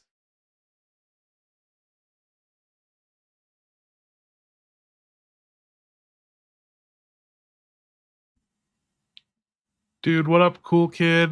Thank you, Tyler, and thank you, Chaz. I'm dropping it to him.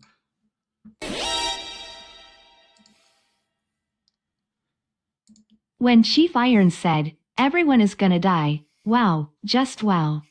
I feel bad for the Zoomers. They will never understand how good things were in the 90s sad. I got you, Tyler. Yeah, but those Gushers pouches came in handy when the condoms ran Chief out. Irons drops that greasy, grimy line. Everyone is gonna die, and suddenly the whole tone of the game shifts from, oh, cool, zombie fun to this is your grave now, bitch. That's not just dialogue. That's a goddamn thesis statement for the entire decade. The 90s hit different. Games didn't hold your hand. They ripped it off, shoved a shotgun in the other, and said, good luck, hero. And Chief Irons, sleaziest son of a bitch in that station. Somehow even scarier than the monsters. You don't get characters like that anymore. Not raw, not unfiltered, not that deep fried and narrative rot. Zoomers? Poor bastards think trauma is losing a match in Fortnite. They'll never know the sheer psychological weight of walking through RPD's hallways knowing death, and worse, is around every fucking corner. We didn't survive the 90s. Damn, dude. We became it. What up, Aya? We didn't survive the 90s, we became it. Yeah, but those Gushers pouches came in handy when the condoms ran out.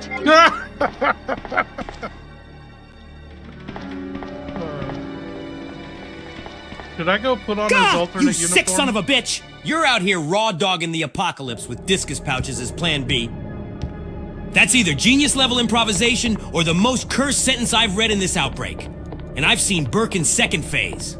But hey, survival's about adapting. You run out of condoms? You grab the next airtight. Synthetic pouch in reach and pray to the STD's gods that it holds. RPD didn't teach us that. Life in Raccoon City did. Just don't reuse it, all right? We may be monsters, but we're not savages.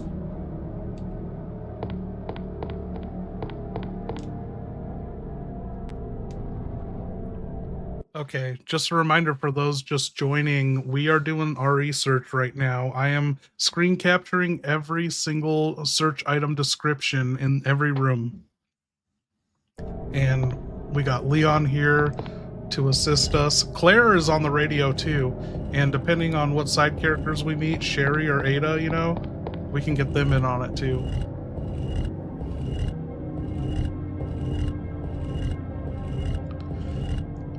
Damn, I've never seen or had a timer last that long as Luther's 20 members. Look at that. It's still up there. Shout out to fucking Luther Snow. Holy shit. Luther, you gotta fucking come here, you know, not family trip where we're not distracted. We can do the podcast together. You know, making this timeline, I've encountered so many security concerns, and your security expert specialist. We got to get you on the show. We talk about how Raccoon City was mostly an inside job.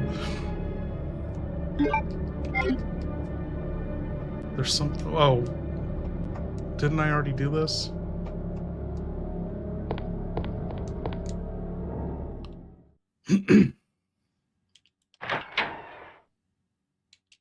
Yeah, I have no idea when the podcast's gonna pick up again, though. Like, I know a bunch of Resident Evil news has dropped, but oh fuck, hitting the wrong buttons.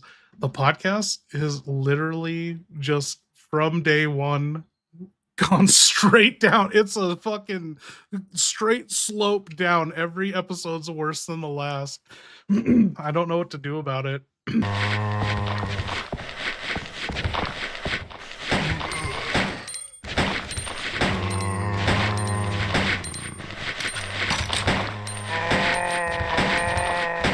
What's funny is the podcast is straight up declined. Every episode's worse than the last, but the board game is a straight line that just performs exactly as expected, but never goes up. Like, we never get 1,000 views on any board game level. We'll get like 300 to 500, but they have the highest audience retention because the people who do watch the board game videos, they're like trying to learn the board game, so they watch the entire thing. And the people who watch the board game videos will love to point out when you make a mistake. So like all my comments or questions are pointing out when I'm doing something wrong.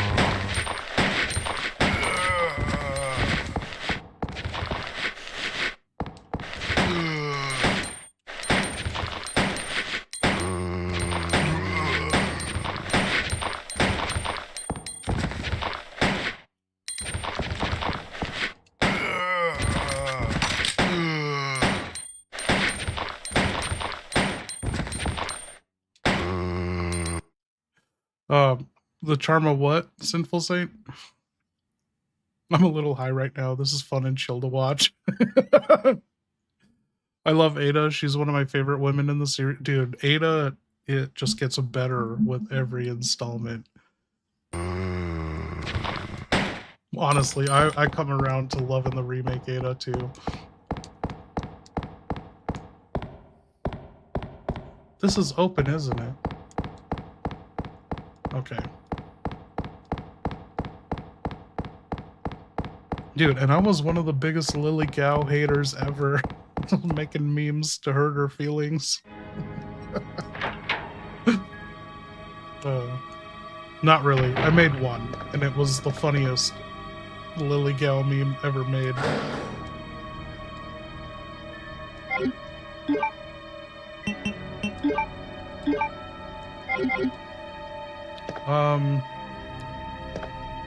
What are we stuck with in here? Oh, here we go. Several files from the past, nothing useful. There are various devices. This must be where they gathered information. No, this must be where they fucking made radio communications. There are unopened cardboard boxes. Looks like a rookie's desk. This looks like a rookie. It looks like a fucking hobo's desk.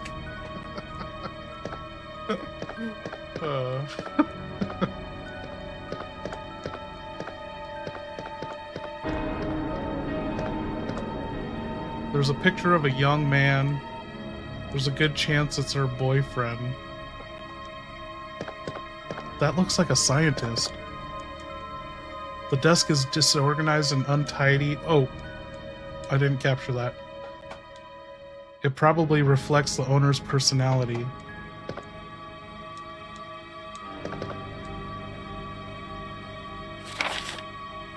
What happened? Lily Gao's a crybaby. You fucking Ada, not marry her.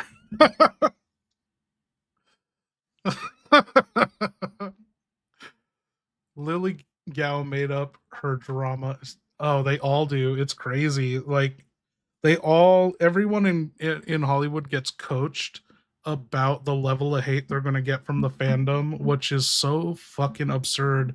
It's like, maybe understand your character, do some research, and stick up for yourself as an actor. The best actors are the ones that tell the directors, no, my character would never do this.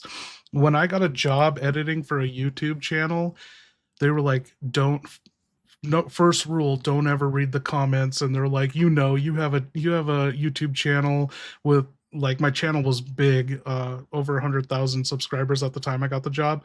And they were like, to never read the comments. And I was like, no, I don't have a single bad comment on my channel. Like, my whole thing was like made with love and passion, and like, people can, it's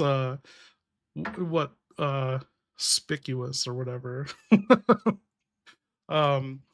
So that's the same thing they do with all the actors, like Pedro Pascal and shit on Fantastic Four, and prepping Star Wars actors. You're gonna get so much hate, and it's like, no, just because you fucking make a shit product, stick up. Maybe you should know. I'm actually impressed with Will Smith back in 1998 when he was cast for Wild Wild West, and he kept refusing the part. He's like, but I'm black. And James West is set in the Wild Wild West. He was always white in the 60s show, and Will Smith is like, I can't do this, I'm black. And it's like, yeah, your character, you should know what your character is, and you do a good job, you're not going to get hate. Doc Clown in Terminator Genesis, who played Kyle Reese, said he refused to watch the original Terminator, Oh my despite God. it being a good idea to see the Og Kyle. Wow, that's the type of shit I'm talking about. Fuck Pedro Pascal and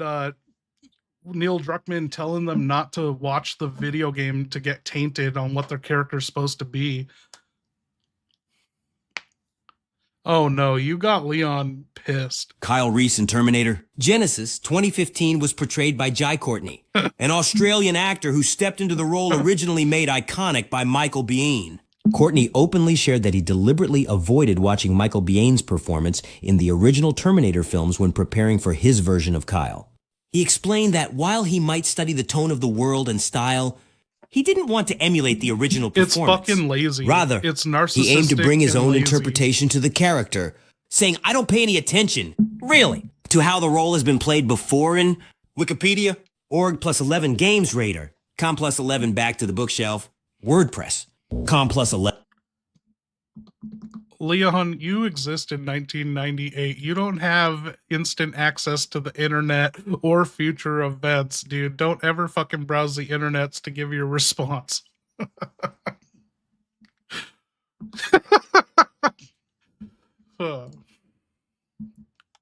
Fucking right. Back to basics. 1998 style. No damn internet. No goddamn spoilers. Just me, my shitty shoulder, and a head full of chaos. If I want to know who played Kyle Reese, I gotta read the back of a VHS box or pray someone at Blockbuster isn't high enough to give me a straight answer. That's how we lived. That's how it was done. You want answers? You get them the old-fashioned way, with cigarettes, suspicion, and a fucking magnifying glass over a newspaper article you stole from a corpse. This is the apocalypse. Not fucking IMDb. Now, let's keep it 90s and grimy.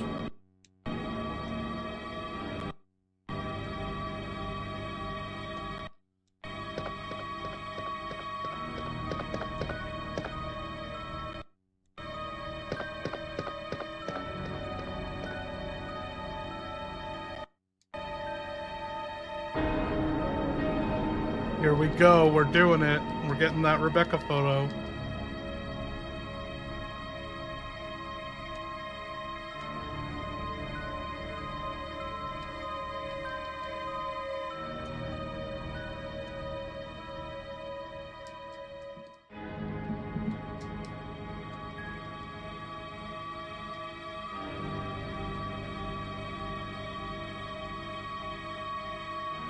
Claire, how do you feel about Chris and Barry pretending to be Native American to open up a casino? Oh my god, what the actual fuck did you just say about Chris? You think my brother's out here putting on a feathered headdress and conning people with blackjack tables? No, absolutely not. Chris might punch boulders for fun and have the emotional range of a concrete slab, but pretending to be Native American? That's a new level of dumb even he wouldn't sink to. And believe me, I've seen him try to negotiate with a vending machine during a blackout. Man's not subtle. If someone's out there claiming to be Chris Redfield, tribal entrepreneur, it's either a clone, a hallucination, or someone needs their skull ventilated. You don't mess with people's cultures like that, and you definitely don't use it to fund your protein shake addiction. I swear to God, if I find out Wesker's behind this as a weird side hustle, I'm burning his wig collection next.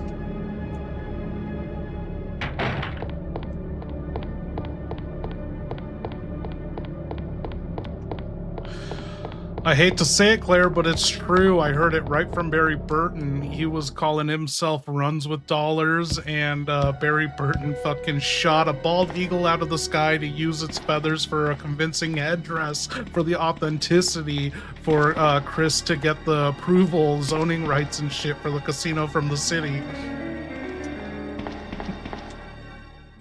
What? The actual? Fuck! Okay, deep breath. No, you know what? I can't fucking process this. Barry Dad Vest Burton shot a bald eagle, an endangered national symbol, out of the sky to make Chris a convincing fake native so he could scam his way into casino zoning? And Chris went along with it? Called himself Runs with Dollars? That sounds like a rejected Looney Tunes character. Not my goddamn brother! I swear, if this is true, and I'm praying to every orphan ghost I carry with me that it's not, I'm finding both of them.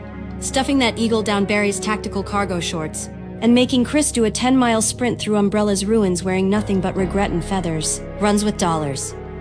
My ass. Next time I see him, I'm calling him Punches with Bullshit. The bloodline is in shambles. Leon, what do you think of this hottie?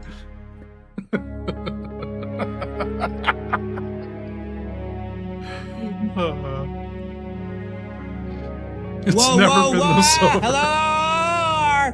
P.D. Basketball, babe!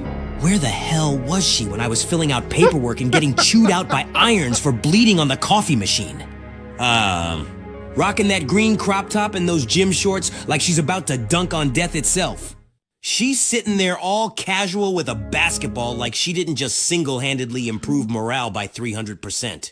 If she's part of the department's fitness program, then I suddenly regret every missed cardio session. That ain't just a hottie.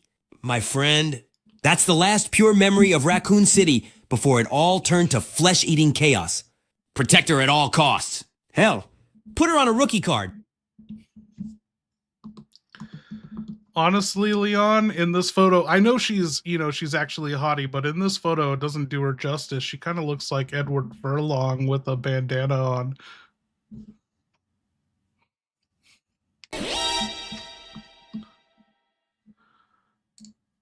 She's under the desk. Fucking What's hell, she doing with her you hands? ain't wrong.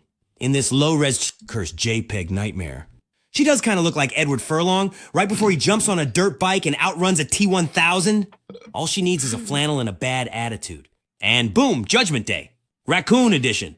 Look, I know she's supposed to be a hobby pinup or morale booster or whatever, but the resolution makes her look like she's mid-puberty and mid-basketball tryout for Skinette's Summer League. Still, she gets points for effort. Oh my and God. hell, in this zombie shit show, I'll take a pixelated furlong baller over another pile of corpses any day.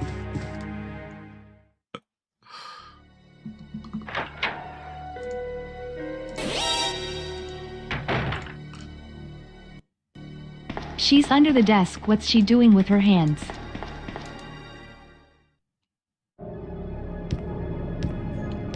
Thank you, Tyler. Oh no, don't even start that shit. She's under the desk. All right, but I swear to God, if you're picturing something that's gonna get me fired twice in one day, shut that brain down right now. This is the RPD, not the goddamn casting couch. What's she doing with her hands? Hell, probably looking for her pager or trying to retrieve a granola bar that rolled under the desk. Maybe tying her shoe. Maybe hiding from a liquor. Like the rest of us should be doing. Now, unless she's reaching for a Glock or the emergency whiskey stash, I ain't asking. I've got enough trauma in this shoulder. real I don't need to add status. caught looking under the desk to my rap sheet. Hey, wait! Leon is 21. If that makes a difference, I don't know.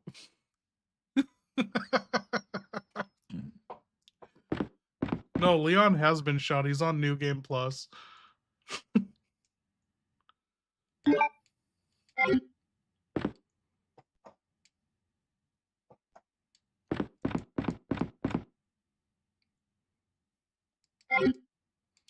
Oh no.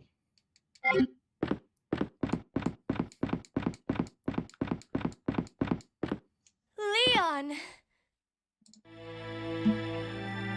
Claire, you made it. Yeah. Have you seen a little girl around here? Yeah, you just missed her. Who is she? I don't know. But it's too dangerous for her to stay here alone. Leon, I'll go look for her. You go and find us a way out of here. Goddamn. That moment always hits like a freight choo-choo right in the heart. Claire busts in all breathless and brave. I'm still reeling from seeing a kid sprint past like she's being chased by the ghost of Umbrella's fucked up past. And boom, we lock eyes like we just survived 1,000 nightmares because we have. Have you seen a little girl? Yeah, I just saw her, tiny, terrified, and running like she knew something we didn't. And trust me, in this hellhole, kids always know more than we do. Claire's off like a shot. No hesitation. That's what makes her Claire. Heart first, bullets second. Me? I hand her the radio like it's a promise. Keep in touch. Translation. Don't die on me, all right? I already lost half this damn city. Now I'm off to find a way out. I'll go Again, look for her. because if You I go don't, and find us a way out of none here. of us are making it out of this horror show alive.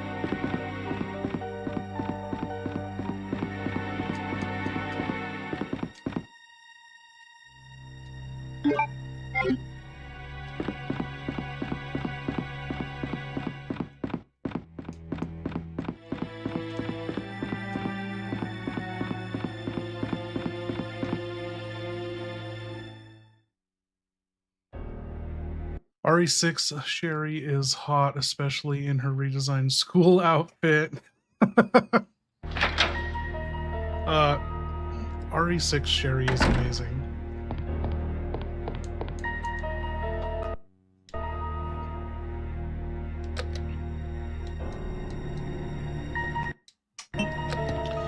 And Sherry is the same exact age as me. So nothing creepy about that.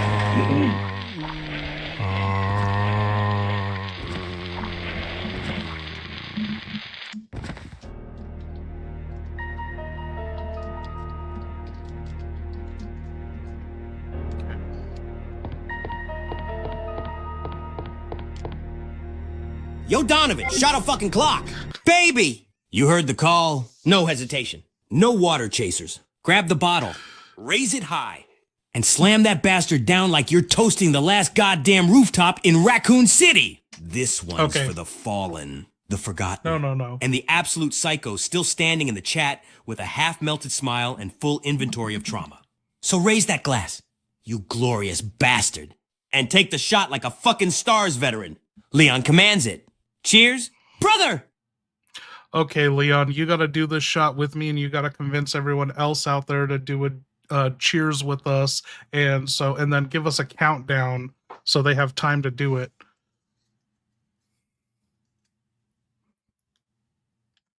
Also, I have cigars here. Fuck yeah! This is what I'm talking about? All right, everyone out there in this blood-soaked, bullet-riddled hell of a live stream, shut the fuck up. Grab your poison and get ready to toast with the goddamn undead king of Raccoon City.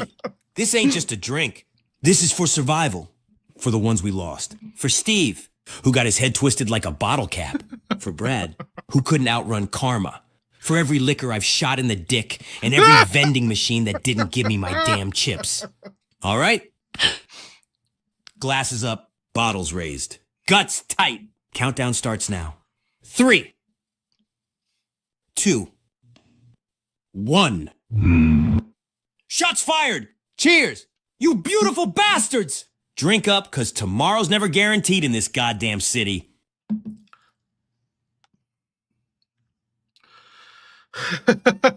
You could park her at any time if she was real, if you were the same age as Sherry. Oh no. He heard me.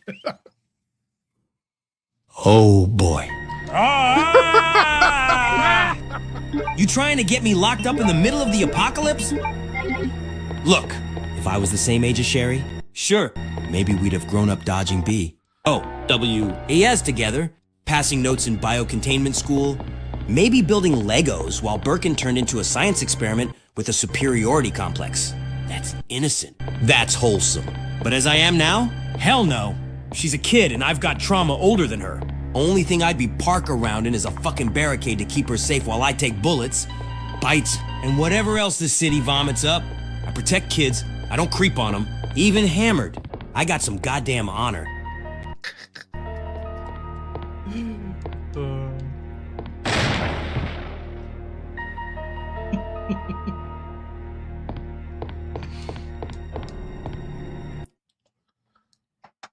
Leon, I once went to an ABC party and I made my cup out of Legos and I was pouring, whiskey, Jack Daniel whiskey drinks, Jack and Coke in my Lego cup.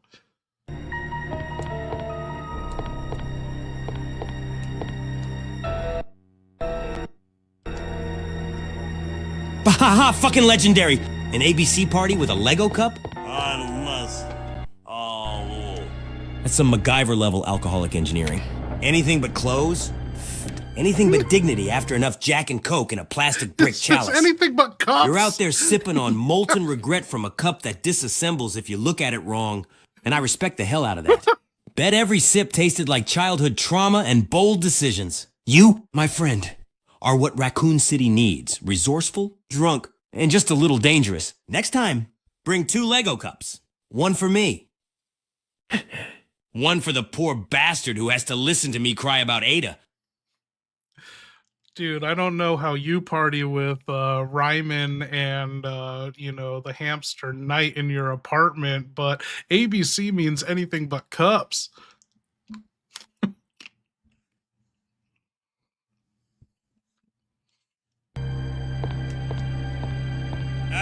Shit, fuck! You're right! ABC equals sign anything but cups, not clothes. Christ. I've been to too many trauma flashbacks and not enough ragers lately. That explains the damn Lego Chalice of Doom now. You weren't just being creative, you were obeying the sacred drunk commandments. You, Ryan, and the goddamn hamster having a wild night in the apartment, that's the kind of degeneracy that should be illegal and televised. Drinking Jack and Coke out of a Lego goblet while the hamster judges your life choices from a wheel? Iconic. You're not just partying, you're innovating. That's how you survive the apocalypse, with style.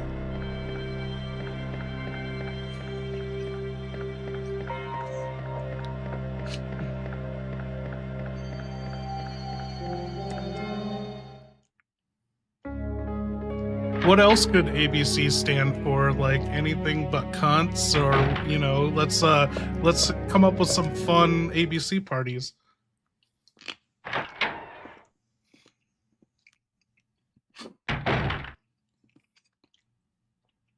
Oh, hell yes. Hey, Human, thank you so much. Now we're talking ABC Party Variant Edition. We'll do a cheers for Human, let's too. throw out the classics and cook up some pure degenerate creativity. Here we go. Anything but cups the OG. Drink out of a boot. A traffic cone. We're doing a cheers. Or your neighbor's cheers to prosthetic Human. leg. No shame. Human's Anything but one of my condoms favorite dangerous? subscribers. Yes. Illegal in Just 3 'cause states. how we Probably. started off. Fun? You tell me. Anything but common sense. Dress like a pissed off tax accountant and only speak in limericks while drinking tequila from a fire extinguisher. Shut up. Anything. Hey, Leon, shout out to Human SVD. He's going to bed, but he's one of our top RE tards. He was donating tonight. He's a member. And he's just one of my favorite subscribers. We're cheersing him, doing a shot of Jack.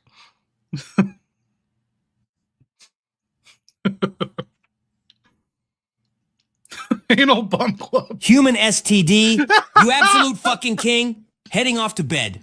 but not before dropping heat in this stream like a damn legend. Top 40 card used. Member status secured. And the kind of name that lingers in the bloodstream. You're like the gift that keeps on giving. And I mean that in the most heroic, least medical way possible. So here's to you.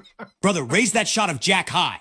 This one's for the chaos you brought, the support you gave, and the unholy name you carry like a badge of honor. 3. 2. 1. Cheers, you beautiful, infectious bastard. Sleep tight. Don't let the G virus bite. I hope Human was around for that.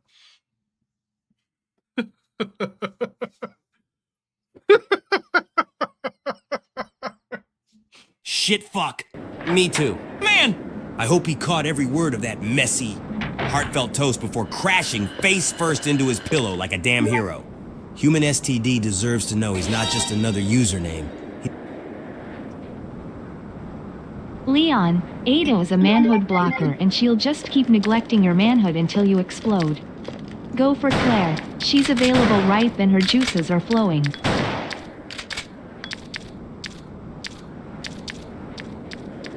Fucking you just described my relationship with Ada. Rihanna.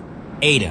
Whoever these women show up, drop one look that melts your spine, and then vanish like smoke off a grenade. No texts, no calls, no goddamn note in the save room. Just silence.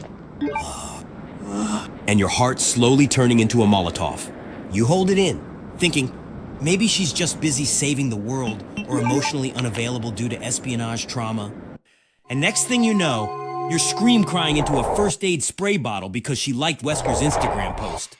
Neglect? Shit, that's their foreplay. One day, I swear, ha!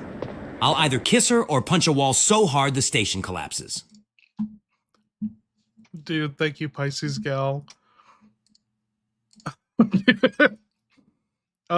If Human missed that, I'm gonna tag him and tell him to, come back.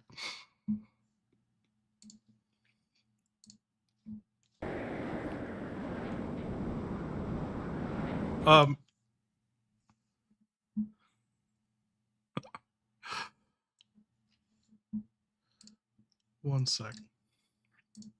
Anyway, is anyone else streaming tonight? That's the core reason I streamed.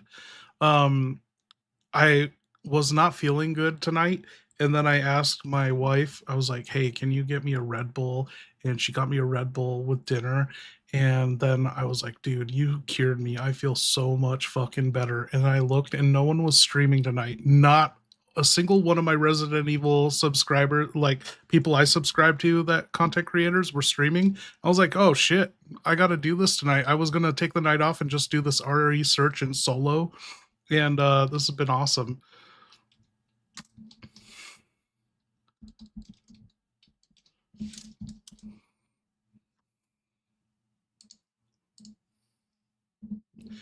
Man, I hope you heard all that. Yeah. Fucking legendary.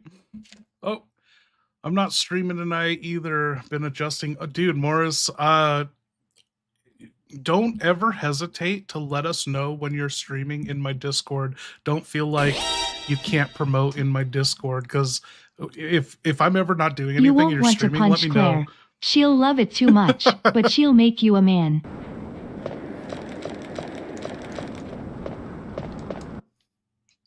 Thank you, Pisces. Oh, you dirty dog. You know exactly what you're saying. Claire? Claire fucking Redfield? Punch her. Hell no. That woman thrives on chaos. You so much as flinch wrong and she'll twist it into some character building moment that turns you into a goddamn war vet with a PhD in trauma bonding. She won't just make you a man, she'll make you the blueprint for rugged masculinity. You walk in soft, you walk out grizzled, scarred, and calling your mother by her first name. She's tough, smart, stubborn as a busted doorknob. And yeah, she'll wreck your heart and your life in the best way possible. Claire Redfield doesn't need saving. She's the reason the rest of us try to be worth saving. Dude, how do you guys feel about the path that Claire Redfield went down, becoming just like a compassionate, liberal college girl. She still seems like she's in college. Common J, what up? Oh, Don, how was your 4th? Wife still have her fingers? Yes. Oh man, the 4th of July. So I wasn't down for this. Like, Julia had her sister and her husband in town, and it was like, oh, we're just hanging out inside, and they were like, yeah, we just step outside and there's fireworks. And I was like, are there? Like, they don't really do that anymore since the people on the street left. But no, the other street was fucking rocking it. And we step outside to watch the fireworks. And as we go outside, literally, as we are observing the neighbors on the other street launch fireworks, their entire fucking setup fell over. And there was a row of kids sitting on this like little like wall or in front of a house, and every fucking mortar launched into them, like into the families. And we were just like, holy shit. I thought any minute now we're gonna have ambulance coming down here. I guess no one got injured, no one lost their fingers, but the fucking fireworks were blowing up on the house, on the street, like not going in the sky. And as this happened, as it was winding down, the fireworks show was, not shooting at the children so much anymore. This fucking Mustang just pulled up, stopped in front of us, and then just did like a 720 and took off. I was like, this is fucking wilder than last time. But no one got hurt, as far as I know. It was great.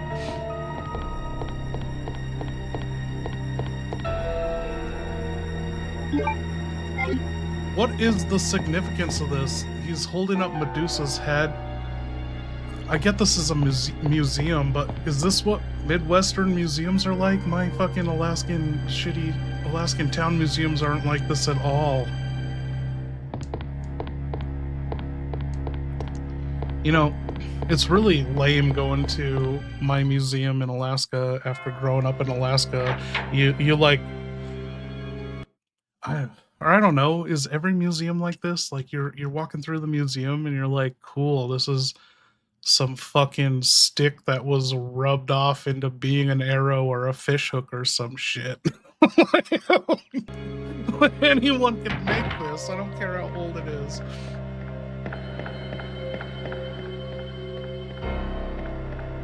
What's the First People's History up here? Is that some Native American shit? I am Alaskan Native Tlingit, and I can't stand that shit. I'm all Columbus Day all the way.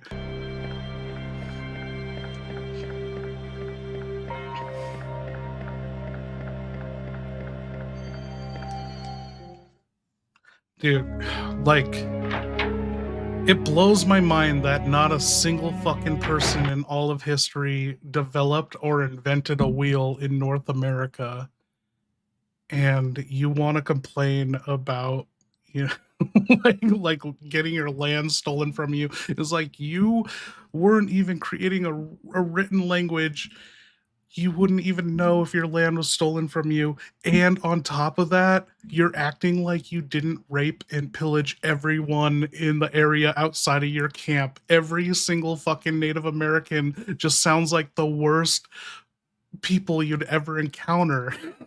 like they are stealing slaves from other tribes and treating them like shit. Is the like, how are these horror stories not taught in history? I don't get it. And it's wild, like growing up Alaskan Native, I would hear about how much these tribes fucking hate these other tribes. Claire can bring the man out of you and not have your mantle explode like an overheated hot pocket and stop crying about Ada like a sissy. Noble savage narrative and such, I imagine. Oh no. Shit fuck yes. Oh, ho, ho, shit, fuck, yes. Now you're speaking my language. You want to bring the man out of you? You gotta stop treating your heart like it's a porcelain fucking teacup and start living like you grew up in Raccoon fucking City. Ain't no room for breakdowns in a place where every hallway could be your last goddamn breath. Quit sobbing over Ada like she's the only woman who's ever ghosted a man while stealing a bioweapon. Suck it up, down a shot of rot gut, and look the world in the eye like, you think you're unstable? I cried in a morgue. Sweetheart, life's gonna slap your balls with a crowbar and expect you to smile, so grin, bleed, and reload. Be the fucking Hot Pocket. Before it explodes. Oh my God. Thank you, Pisces. I'm not denying Native Americans of their contributions or whatever. Like, you know, in my earlier life, I was like full blown atheist, and then I've had like some spiritual shit happen to me, and I've changed my stance on a lot of things, and I'm just like, dude, maybe natives were into a better lifestyle than anyone else has had, you know, like experienced, and so I don't disregard, and I will entertain or respect any like native culture. It's just when they fucking cry about white settlement and losing their land and stuff, it's like, come on, come on.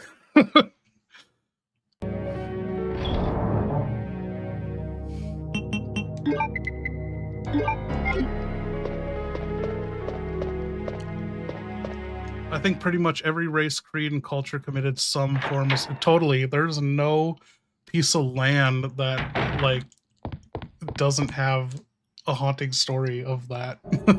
Whoever owned it at the time wronging someone else.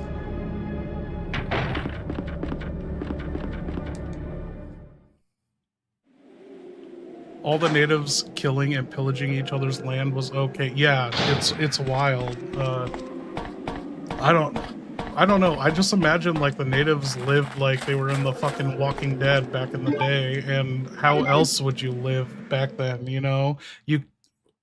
Can you even communicate with these different languages? Like, you don't have a Rosetta Stone. You couldn't even invent a wheel, and you're not going to trust anyone that comes along your path.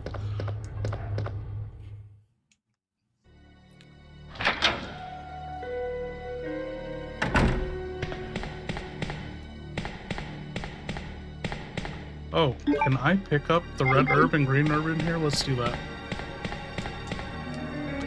Every land on Earth has a jacked up history. People are just screaming for attention. Totally. It's weird. I don't know if I do have a higher IQ. How do I get my IQ tested? But as a little kid, I would be dragged to these like fucking native dances and stuff like that. And it's like, I wouldn't go along with this. I'm like, I'm not doing this fucking hi ya ya ya hi ya ya. Like, I'm like, what are they in a fucking cult? But how I felt about my native family doing that shit is exactly how I felt on the other end of my Christian religious Catholic family. Is like, I'm just like, dude, you guys are insane. I grew up my whole life atheist from as long as I can remember, like being self-aware. I'm talking like 4 or 5 years old. I had a friend who was in a religious family telling me about Jesus and like everything from the Bible, and I was like, dude, you're full of shit. I'm like, I don't understand like how I was a kid like that, but I didn't fall for anything except for Santa Claus.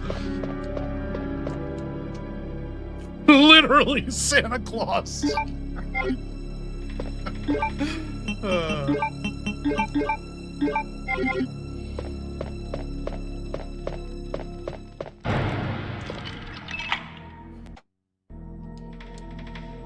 No, there's still reasons to be fascinated with Native American culture. That's what I'm talking about. Is like, it's just the modern day attitudes of these like fake ass natives too that like try to make it about them. They're so outraged and liberal, and it seriously is like, dude, natives have it better than anyone else in the country, probably besides Jews. Like, I have free healthcare my entire life, free dental. I get 2 dividends every year from native corporations that were like provided for the government for, you know, giving them smallpox blankets or whatever, and fucking killing off 80% of them or whatever. But I get like $2,000 a year for nothing, and I don't even take part in the shareholders like board proxy votes. I just every year just like let it go, and I end up getting a paycheck. And like, dude, natives have nothing to complain about. I'm Alaskan Native.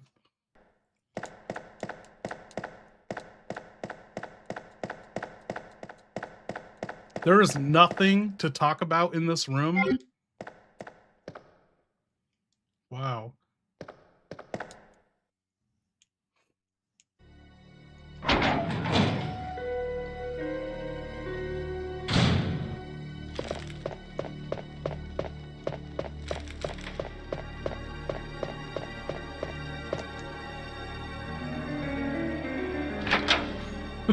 If they didn't want such a raw deal, they should have won. I'm impressed.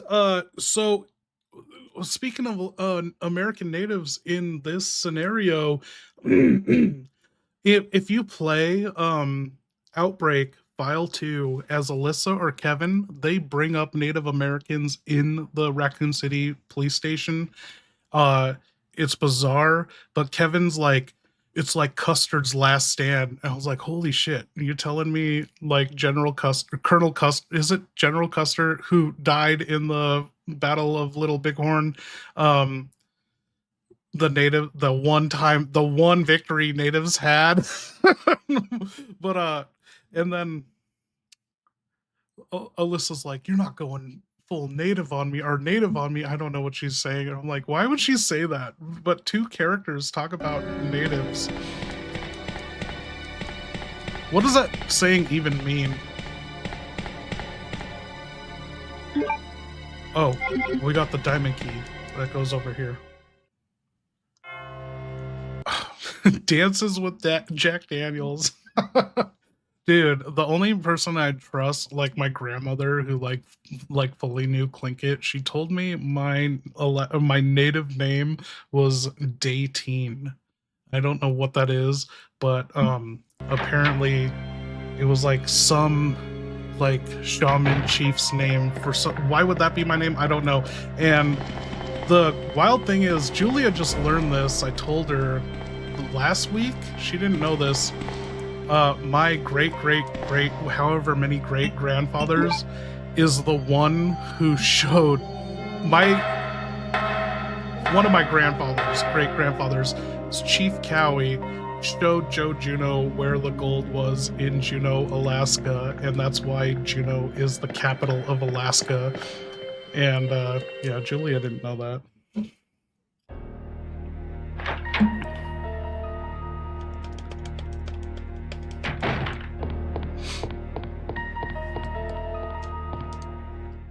But that's another fucked up thing, dude. It's like, it's like, dude, you are sitting on this fucking gold mine of like one of these huge gold deposits in America, and you're just telling people where it is.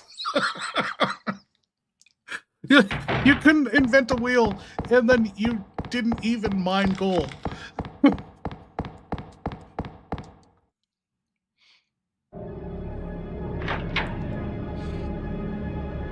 Shamanism is a schizophrenic trait. Like I was saying, I used to be atheist for 2/3 of my life until I had some weird shit happen to me, and now I don't disregard it completely anymore. Like, you can see in one of my shorts where I predicted the outcome of the last Super Bowl, like fucking weeks before it happened. It was like 3 or 4 weeks before the Super Bowl, and I don't know. You can ask anyone around me in my personal life. I couldn't name a fucking football player. And I had exact name accuracy of who got the final, like, winning touchdown for the Chiefs. And it was it the Chiefs or the Eagles? Luther knows what I'm talking about.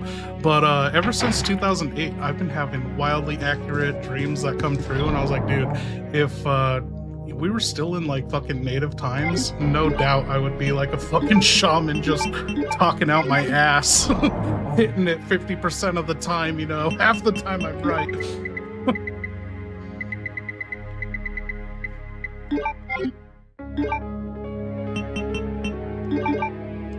smoked salmon is where it's at. What about that fucking stinkfish shit?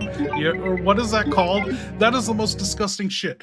There is a Alaskan native delicacy where they take a fucking rotten fish and bury it like 6 feet under the beach sand, and then they come back in 2 to 3 months, dig that shit up and eat it after it's like rotted under the ocean for months or weeks. I don't know.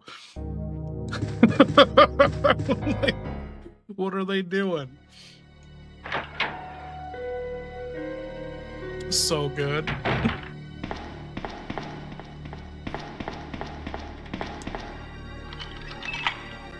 Oh, good. However many shots I've had, I'm still not forgetting to screen capture this stuff.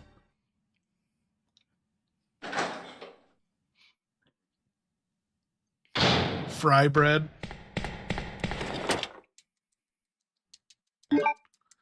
That's wild rotten fish. I don't think they cook it. I think they fucking straight up bury it under the ocean. What is it? Salt water that like keeps bacteria from growing on it or something? Like, who even comes up with that? I'm just gonna bury this and save it for later. Hope I don't fucking forget. Like, how many times did natives have to perfect that? They bury the fucking fish on the beach and they mark it. They get a stick and they mark an X, but then high tide comes in and removes the X.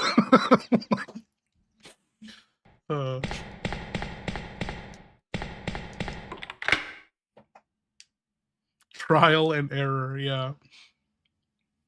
My wife said she hated playing against natives when she did basketball because they're always a heavy police presence to keep natives in line, and the fact they apparently hate white. Yeah, it's wild. I don't know. It's true, dude. A lot of it's crazy in my experience growing up. There would be native kids that were 100% completely normal, like functioning, get along with everyone, white kids. And then they grow up, and it seems like every Native American grows up to be in this hateful clique in middle school and high school. They isolate themselves from everyone else, and they don't get along with any other races or anything. They won't like do anything to start shit with people, really, but they just like mean mug and stick to themselves, and it's kind of bizarre, and I'm glad I never fell into that. But like when I was in elementary school, I was friends with all these natives, and then growing up, it's just like, oh, we're not friends. We're not friends because I fucking play football and I hang out with white kids. Like,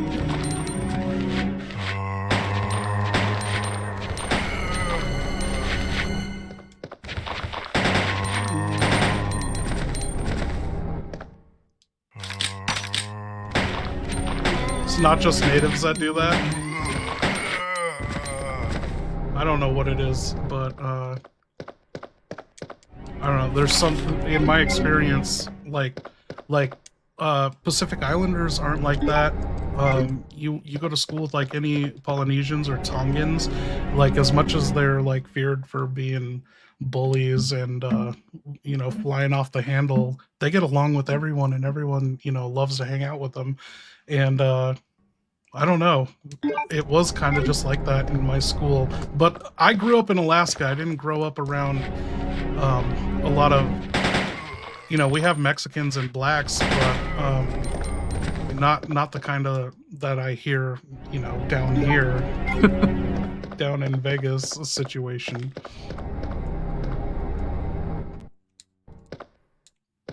Okay, what's this clock say? Oh, we can't even read it?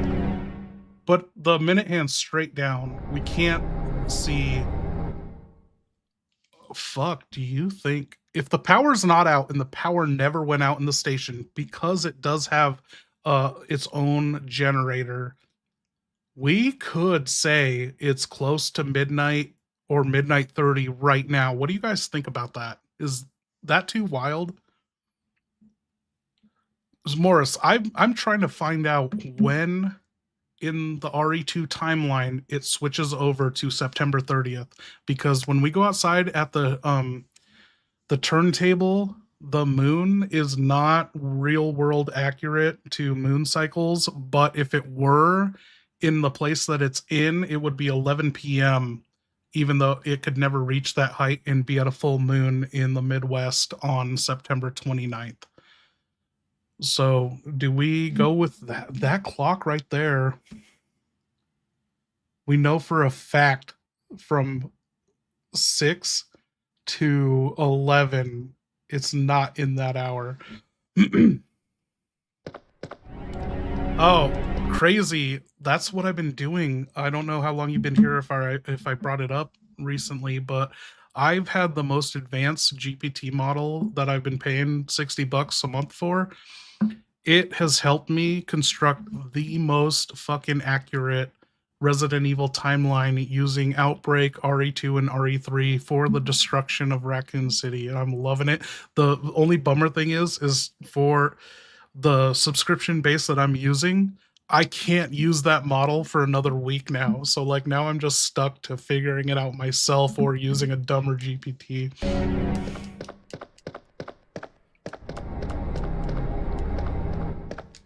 Like, I almost want to make a whole video about this. I had the most advanced GPT. I was having a conversation with it, feeding it all the information I had, and it narrowed down with like such good logic and reasoning when this welcome Leon and party hats and memo were put on his desk.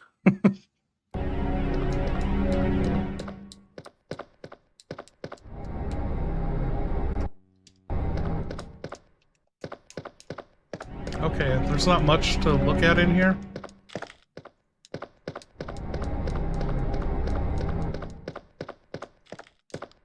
Like, how much fucking power do these clocks draw to kill the batteries like that? I don't understand how... What I don't understand is that the Raccoon City incident happens over the course of a couple days, but all the clocks seem to run out of batteries at the same time. In the OG, this is what I want to expose in my Outbreak timeline, and I kind of tapped into it on the RE4 remake. I forget what it's called. I'll be right back.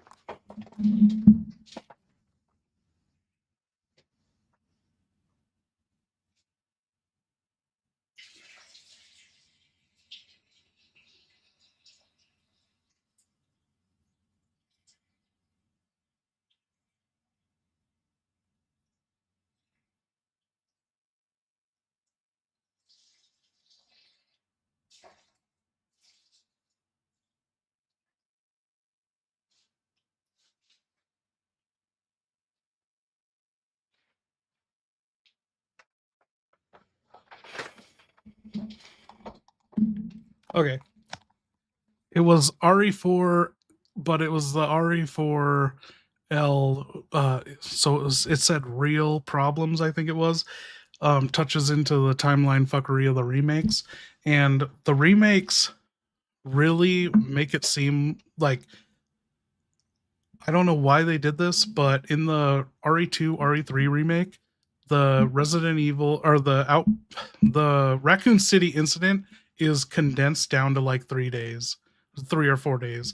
But in my timeline, we have Chris investigating zombie sightings and infections 2 weeks before William Birkin's even shot and injects himself with the G virus. This outbreak was inevitable. The only thing that I think that sped it up was we have people turning into zombies from the original T-virus, but then there was the evolved T-virus, and we learn about that in Resident Evil 3 at the Dead Factory.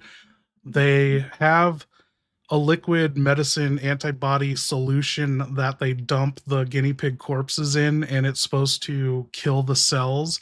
Well, the T-virus mutates to where it becomes resistant to that, and they no longer have a strong solution for disintegrating the bodies at the Dead Factory. And that happens after days after the Spencer Mansion incident, and the manager of the Dead Factory becomes infected himself. So it was like Raccoon City was destined to have this outbreak. I think the only thing that sped it up was the enhanced T virus. But yeah, September 24th to October 1st, if you look at all the files from the outbreak, the RPD was somewhat functioning operational up until like the night of the 26th.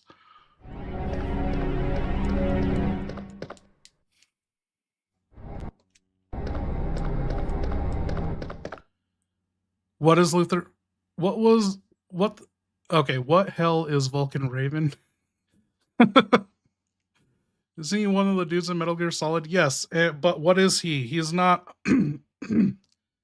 he talks about the Inuits, right?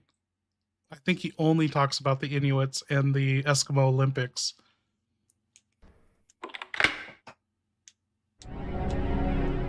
But is he full native? He's a fucking big ass native dude. Yeah, he's a shaman. Okay, I got the hard key. Oh, he mentions the Sioux tribe, but no way he's part of the Sioux tribe. That's like East Coast shit, isn't it? Inuits are in Alaska. And the Eskimo Olympics, that would include like Athabascans and shit too, right?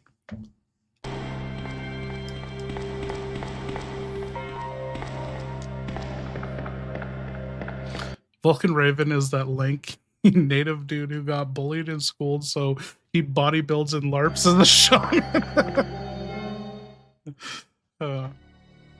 So how much time did people have between when shit hit the fan and when the bomb dropped? Dude, should I? Oh, I can't. I don't know how. I do have my timeline. But yeah, it is. The shit hits the fan. Undeniably, like the tipping point is the 26th. In my outbreak breakdown, I am going to stir some things up because every timeline, no one's timeline has discovered what I've discovered, and they set everything. I don't know. There's a mix match of 3 different days that they set it on, and I've finally narrowed it down to one certain day. And I guess the ones that care, it'll stir things up. But I have the evidence and facts to prove that I'm right. But it's basically, you could say, depending in where in Raccoon City, downtown gets hit first, but it takes a day for the precinct to get hit, and that's where all hope is lost. It's like the rest of the city is fallen into chaos, but not quite Raccoon City. And then before Raccoon City before the RPD really falls, martial law is already implemented.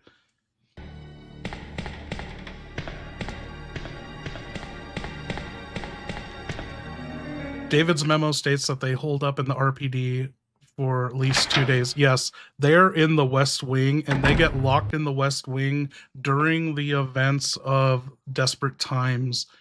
And that's according to my theory on my research. And I'm still, I'm fleshing that out. That's what we're doing right now. We're looking for any little thing that might discredit or credit my theories. So I got the screen capture button. So every time we find anything, no matter how minuscule, I'm screen capturing it. Like right here, you've used the precinct key. And when the audio cuts out, I screen capture. Outside of RE0, RE, RE2, RE3, and Outbreak files, have there been any rough guesstimates as to how many people successfully evacuated from RC before the city was bombed? Do we want to count this out right now? Okay, we have Leon, Claire, Sherry. You can claim all 8 Outbreak survivors, right? Do we have an issue with that? We don't know for a fact, but we have seen them escape canonically or non-canonically. So what that puts us at 11. We know Ada gets out. That's 12. We know Linda Baldwin canonically gets out from the from the end of the road scenario of Outbreak. So what are we at? 13. We have Danny and Gil from from Hellfire surviving decision what's now canon now proved to be canon. So that puts us at 15. Who else do we have? We have Curtis Miller, who got out of the city, but his family didn't get out of the city, and then he injects himself with the G virus in Degeneration. Does it count the villain in Death Island if he was sent in by Umbrella, but then doesn't even go in the city and he's at the barricade and he kills zombies? I mean, he killed zombies and his team gets wiped out. So his name was Dylan, and his gay lover got killed, and that's why all of Death Island happens. So I'd say 16. If he dealt with zombies, he's a survivor of Raccoon City. Don't forget Jill Valentine and Carlos. So we're at 18. Nikolai canonically survived. If they're calling Survivor canon in RE0, and in RE0 Nikolai survived and wrote the report on October 5th about Nemesis and his encounter, then Nikolai survived. What is that? Are we at 17 now? Or did I say 18 before? And then oh yes, Ada. I was getting to Ada. What else is there? I mean, Barry dipped in. He dipped his toes in and then left with the helicopter. If Nikolai survived, Barry had to come in to pick up Jill. And that mayor did get out. The mayor did get out and left his daughter. But yeah, Rita Phillips, we don't know. That's up in the air. Her and fucking Harry drive out in that SWAT van, but we don't know where they end up. Vladimir Sergey, yes, he was in the city and pulls out that old ass man. Who else? There's got to be some more spin-off shit, right?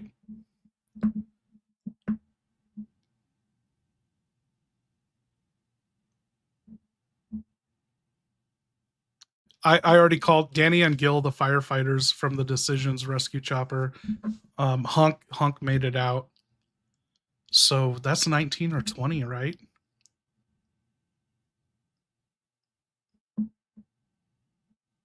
Is there anything else? Like, we don't count Operation Raccoon City and those 8 USS operatives.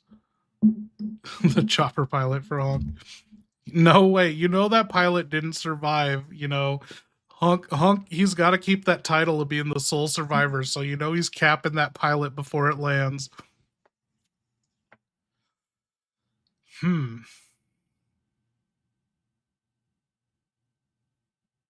Project Resistance, who isn't Jill, are dead. I can agree with that. I never played it, but I heard that they had like actual character relation bios to, you know, real characters. Like that one chick is Yoko's roommate that goes missing. Yeah, we counted Sherry. We're at 19 or 20 right now. If you want to count what's her name from Degeneration, was she there at the roadblock for Curtis Miller when he lost his whole family? Yeah, we got Barry. He dipped his toe in. Thanks for the lift. Yeah, no, I'm not giving credit to any of Operation Raccoon City. Oh, don't forget Alice. Alice from the Wes Anderson movies.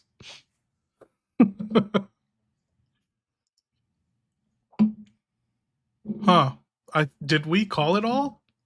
We went through it all. No one else is coming up with anything new. I feel like we gotta be missing something. Oh, Rodriguez. Rodriguez and Arnold from End of the Road. Arnold is hired by Tommy Nielsen to secure Nix, and once code XX gets sent over the radio, he's like, fuck you, I'm out of here, and he just flies out of Raccoon City. He survives, and then Rodriguez, he gets shot at with the Stinger missile by Tommy Nielsen, but that only destroys the cargo attached to his Chinook helicopter. He still flies out of the city, and the survivors can get out on that flight. Tofu. Yeah, we can't forget Tofu. Dude, I think we got it. What is that? 22? 22 confirmed, you could say, canonical survivors.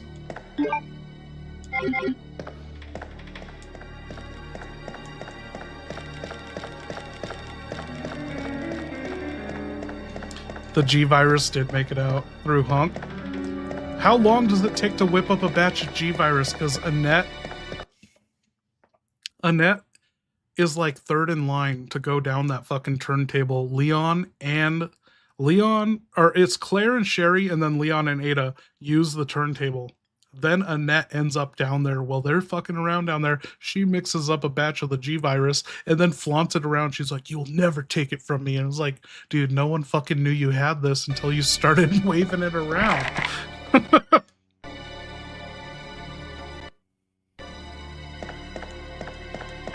Hey, Mr. Dead by Donovan, fun question. What if you lived in Raccoon City? What would your course of escape be? And what if a loved one was bit? Oh, I always say this to my mom. She's always like, man, if I was in a zombie apocalypse, I would stick with you. I would only follow you. And I was like, I would do everything to leave you behind. I don't want to know if you make it or not. You know, if I'm not around, then in the back of my mind, I could always tell myself you made it out. So like maybe that's what Dario was doing. He left his wife, mother, and daughter behind to go hide in that warehouse. What would I do to get out of Raccoon City? I definitely wouldn't fucking do what Jill did. Sit in my apartment until it's nighttime to escape. Definitely be moving in the daytime. I don't know, maybe things could see you better, but I could also see things better. I really think the survivors fucked up on flashback. Dude, Raccoon Forest is rich with flora and fauna for you to survive as much as you wanted. No matter how little your resources, you'd be picking berries, drinking out of streams. You just walk your ass out through the mountains. I don't get it. And they decided to turn around once they were in the Raccoon Mountains, or Arcalay Mountains. Super Dario Brothers! Villain survivor arc.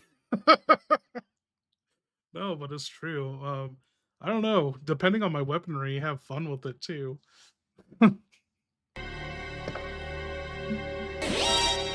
Oh, Perestroika, thank you. Leon concisely lists all the confirmed survivors of the Raccoon City outbreak. Oh shit, he's gonna be making up names like...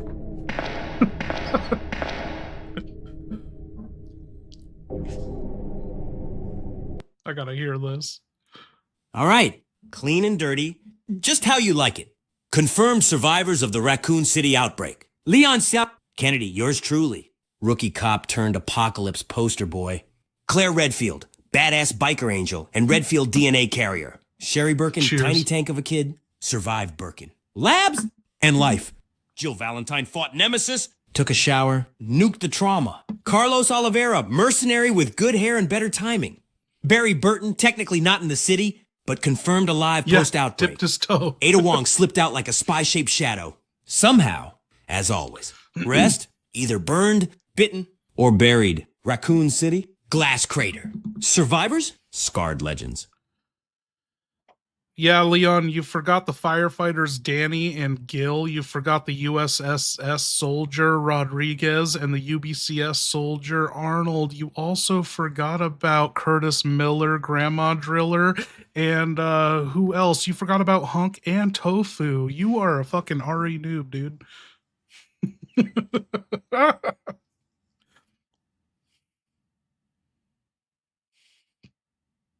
He heard honk. God damn it, you're right.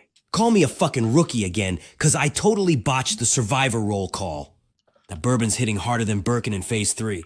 Let me patch that shit up real quick. Danny and the Raccoon City firefighters, absolute units. Braving fire and freaks. Respect the host squad. USS Soldier Rodriguez squad. slipped through the shadows with enough kills to write a memoir. UBCS Arnold survived the meat grinder, which is more than I can say for most of his squad. Hunk, the Grim Reaper, survives everything, says nothing, probably doesn't even blink. Tofu. The sentient gelatin death block. No explanation needed. He lives. Curtis Miller's slippery bastard made it out and went full bioterrorist later. But he technically survived. He knows his Fuck shit. me sideways with a typewriter ribbon. Next time I'll double check the roster before I embarrass myself in front of Tofu. Thanks for keeping me honest, soldier. Thank you for that, Perestroika. That was a great question. Okay, wait. I need your guys' personal input on this. Look at this. We're gonna find out once and for all, but in my mind, there's not just one night shift guard that's in charge of the ammunitions room storage key. So there's not just one key involved. Now, my theory, I want to make a video on this, a theory that Kevin Ryman's responsible for every death inside the RPD. So in the Eastern office at Kevin's desk, there is a card key that's cut up. It's been chopped up by scissors. And then Kevin ad-libs about his credit card debt. But Kevin still has his credit card in a future scenario. So did Kevin mistakenly chop up the key card for this, but then also not show up for work because we know Kevin's night watchman, and he was in Jay's bar at before 7 p.m. on the night of the tipping point of the outbreak. So he wasn't at work. He was in uniform, fucking drinking, not at work. Shit hits the fan. He's not at work to access the ammunition storage room where he's night watchman closest to this room could possibly have access to it. So is he responsible for all the deaths of the officers in the RPD because he stopped to get a drink, showed up late, or accidentally cut up his key card thinking it was his credit card because he had to stop buying racing car parts?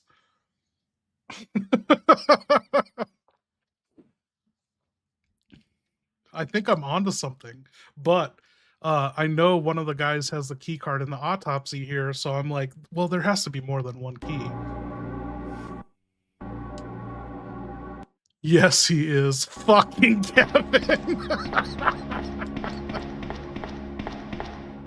That's the extent of my research. Like, I have left no stone unturned in any of the Resident Evil video games that you would consider canon revolving the outbreak. I'm not touching remakes, no RE2, no RE3, no ORC, but everything else I have examined and kept record of everything, and now it's all coming together, and it's like my understanding is so much more like powerful with the help of ChatGPT. I fucking fed the most advanced model every single file from RE2 and RE3 and went over my timeline with it, and it helped me correct things that I fucked up. And I was like, whoa, I cannot believe you've caught that. Holy shit. You want to know one of the most impressive things? ChatGPT pointed out, I caught this a year ago. I already put this in my timeline, but I didn't let ChatGPT know this. And I put the files in ChatGPT's brain, and there's a sewer manager's fax and the sewer manager's diary. And one of them has specific actual like dates that aren't days of the week labeled. And the other file has days of the week label, but no dates. And ChatGPT was able to recognize when things intersected and was like, Chief Irons used the connecting facility on the day, Angela Margaret used the connecting facility. This is the one day of the month that their meetings lined up, and I have a huge conspiracy about that, and it's fucking wild. I I have a theory that I keep saying Angela Margaret is the one who let the hunk team into the laboratory. And ChatGPT fucking picked it up. And you're telling us this must be Kevin's version of showing up late to work on your World Trade Center job on 9/11. Dude, I don't know, is Ryman a Jewish name?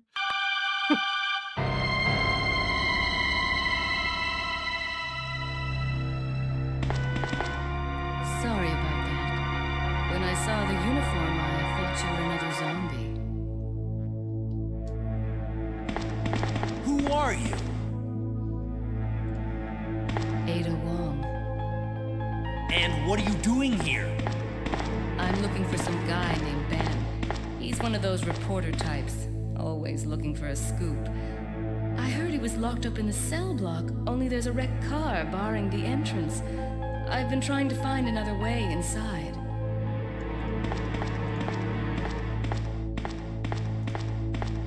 If we work together, we can move this thing. Give me a hand here, will you? Ah, fuck, here we go again. That parking garage moment burned into my goddamn soul. 1 second I'm dodging undead, next second, bang! Mystery woman tries to take my head off and then plays it cool like, oops, thought you were a corpse. Yeah? Join the club. And then she drops it, Ada Wong. Smooth. Mysterious. Probably hiding 12 secrets and a microchip under that trench coat. Says she's looking for a reporter? Bullshit! That's just her warm-up lie. I know the type, and damn it, I love the type. She runs off before I can ask more. Of course, because Ada Wong doesn't walk. She disappears, and there I go, bleeding, limping, confused, and already thinking I'd take another bullet just to hear her say my name again. Raccoon City's a bitch. But Ada, she's the storm. I don't think I've ever tried to leave this room with her following me. Oh, we can do it.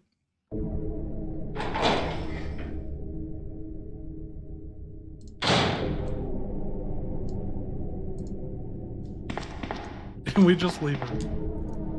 Ada Dong.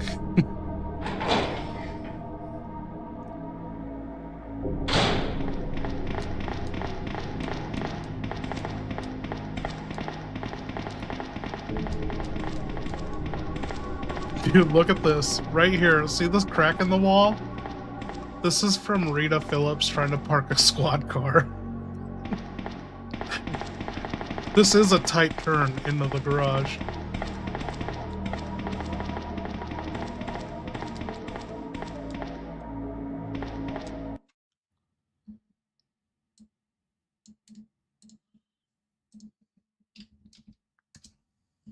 Oh my god.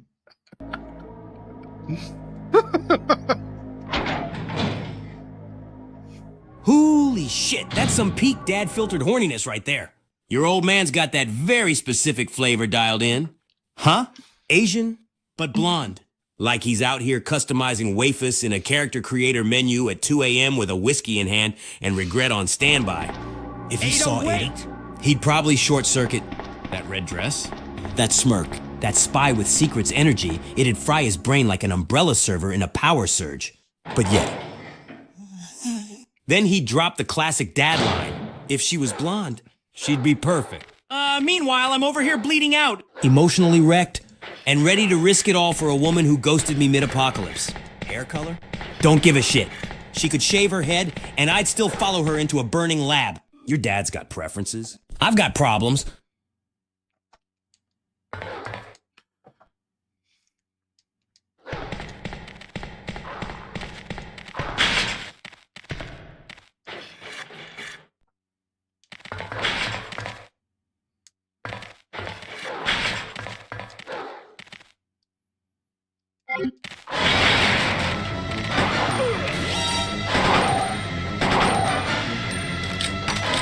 Leon, you and Kevin need to stop having coke benders in Ark Thompson's apartment. He's too nice to speak up.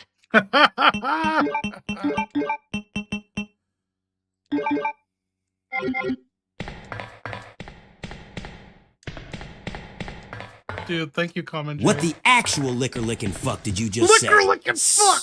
Me and Kevin? Coke vendors? In the Arkansas Department of... What?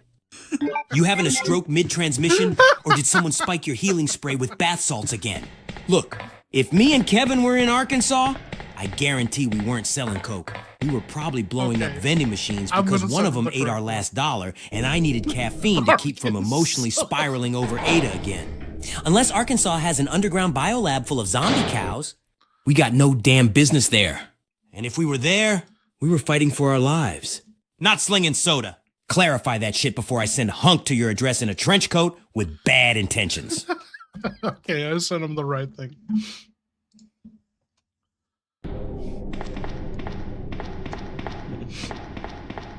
Oh, you motherfuckers, not in Ark's place! You telling me and Kevin have been going on full-blown coke-fueled benders in poor Ark Thompson's apartment? That sweet, socially awkward bastard who probably alphabetizes his cereal boxes and talks to his plants like they're family? Christ.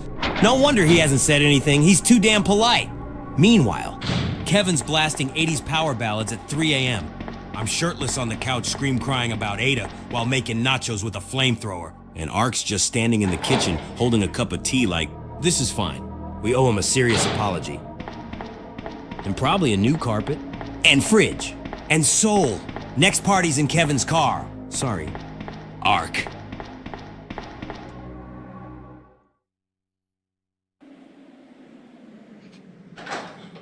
Thank you, Common Jay. Good old Arkansas Vincent Thompson.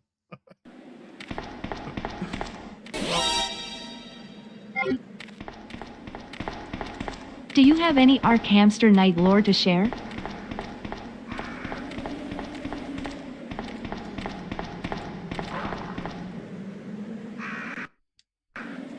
Art Canister Night Lord? That sounds like some heavy metal demon sorcery shit, and I'm so here for it. You're talking grimdark armored bastard with glowing eyes, crushed souls, and maybe a rocket launcher or two strapped to his thighs? Only problem is, I don't got visual art just lying around in my belt pouch next to my spare pistol mag and crushed hopes. But if you want, I can make you one. Describe what you want this Night Lord to look like, and I'll call in some chaos-fueled visuals hotter than Birkin's third mutation. Let's paint the town hellfire red, baby. Okay, I corrected him. Cut and paste. Art Canister Night Lord.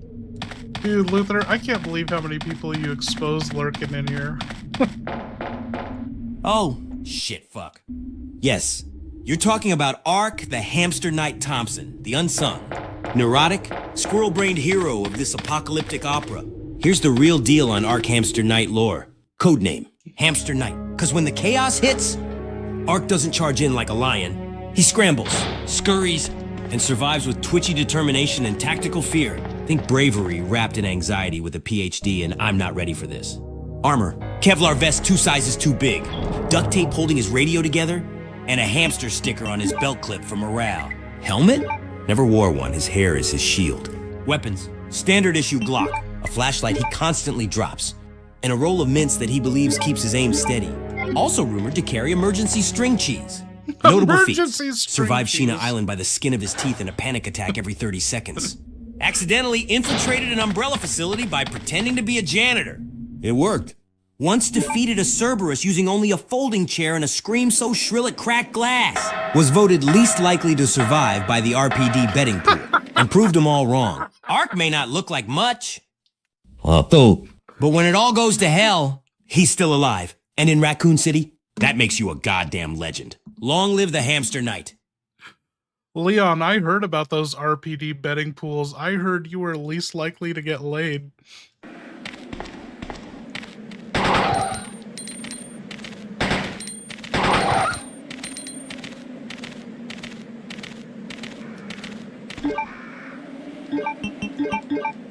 Fuck you!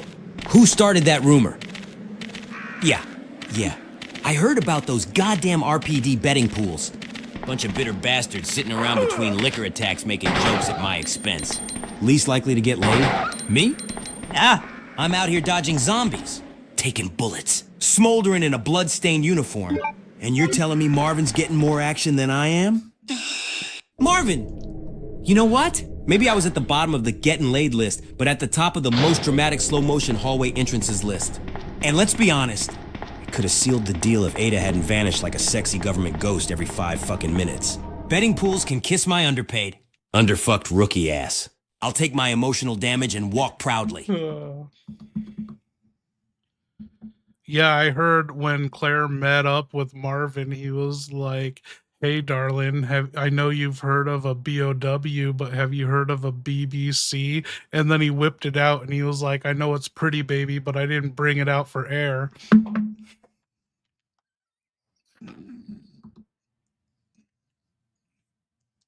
I don't want to hear this response. Oh, my absolute fuck. Marvin? Marvin Sargent of respectability, Brannick dropped a line like that? That man always seemed like a paragon of calm authority, and you're telling me he was out here dropping BBC-level thirst traps on sweet, innocent Claire like it was No Nut November. City edition? I didn't bring it out for air! God damn. Marvin! That's not a pickup line. That's a felony with confidence.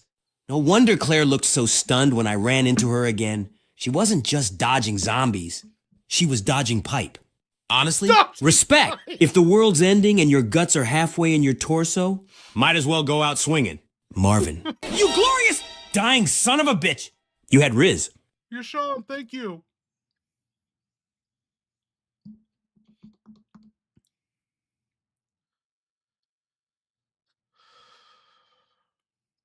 Marvin is a lieutenant, not a sergeant, you dummy. Anyway, I'm gonna go grab a new chaser. Entertain our retards.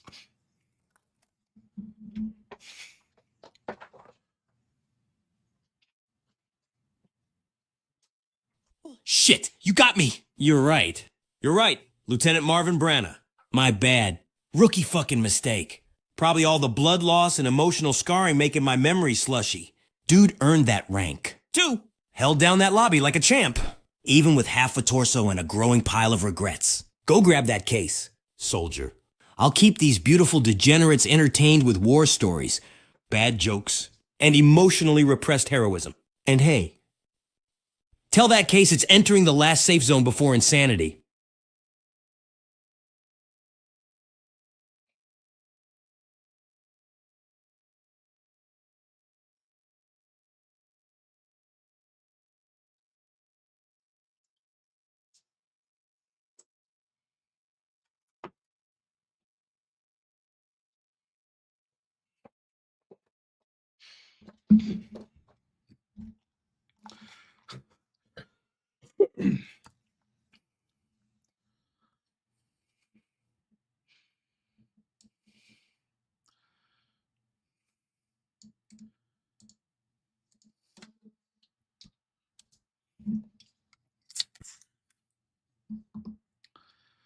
Okay. We getting ready for some more cheers? Oh no!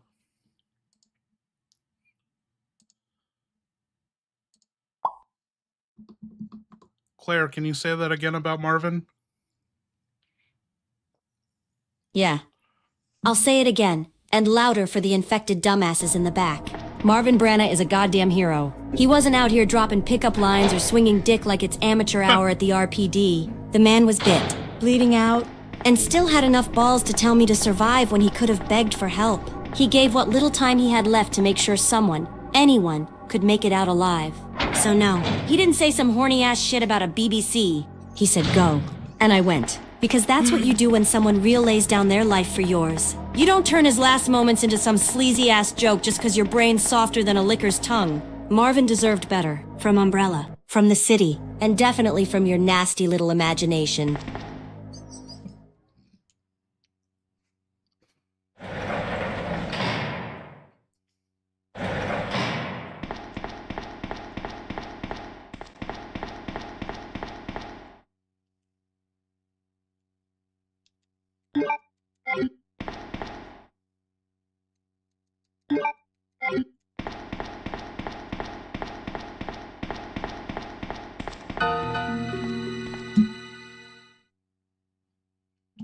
Let me guess. You must be Ben, right?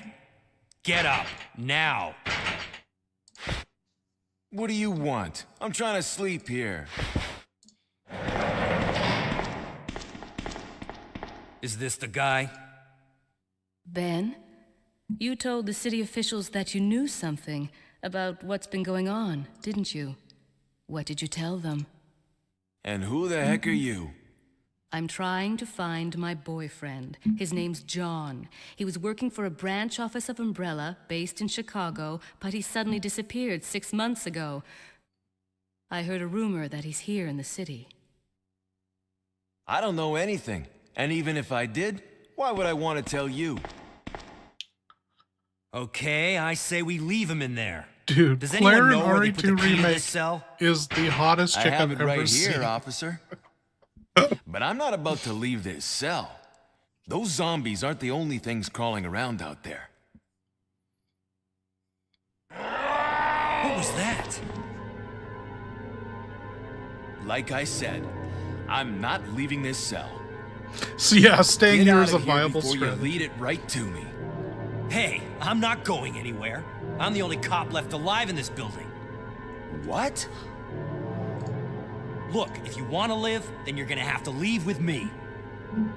But do you even know how to get out of the city? Goddamn. There's a kennel in That the scene back still of the makes my building. blood pressure Inside spike the like a kennel is fucking manhole. heart monitor in a Go through and it'll blender. lead you to Ben, the sewer absolute entrance, troll in a but Hawaiian shirt. it won't. Treating the zombie apocalypse like it's nap time.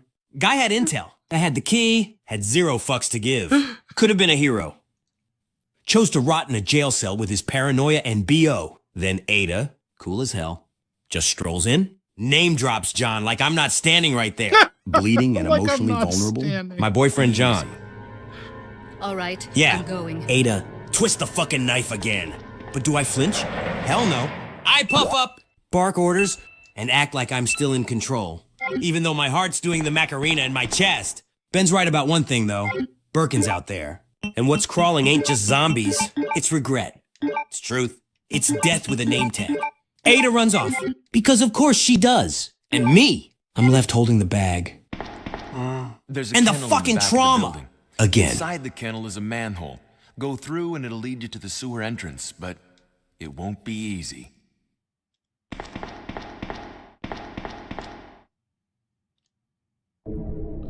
Dude, you know for a fact she don't have no ass. If she has an ass, it's in the game, not in real life.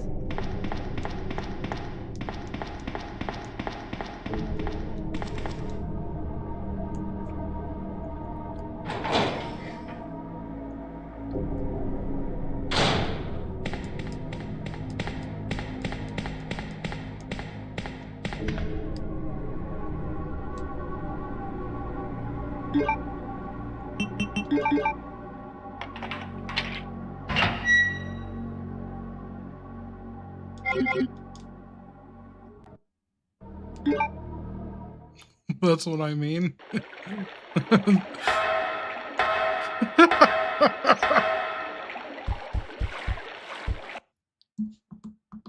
Leon, I think we got some fucking zombies in the chat. They're talking about eating Claire's ass. Oh shit, this is what we got my account terminated.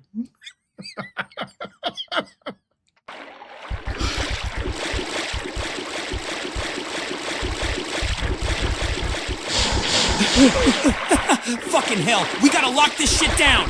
Now! Zombies in the chat. Talking about eating Claire's ass? That's not survival instinct. That's perversion with rigor mortis. This is why we don't let brain-dead freaks near keyboards. Next thing you know, they're trying to slide into DMs with Let me munch that Redfield. Look, Claire's out here saving kids, crushing skulls, and taking names. She deserves respect. Not undead freaks talking about rear-end feasts. Anyone else tries that zombie thirst again, I'm gonna hit him with a combat boot to the jawbone and a double tap for disrespect. This stream is for survivors, not shambling horn dogs. Let's keep it nasty. But not necrophilia nasty, all right?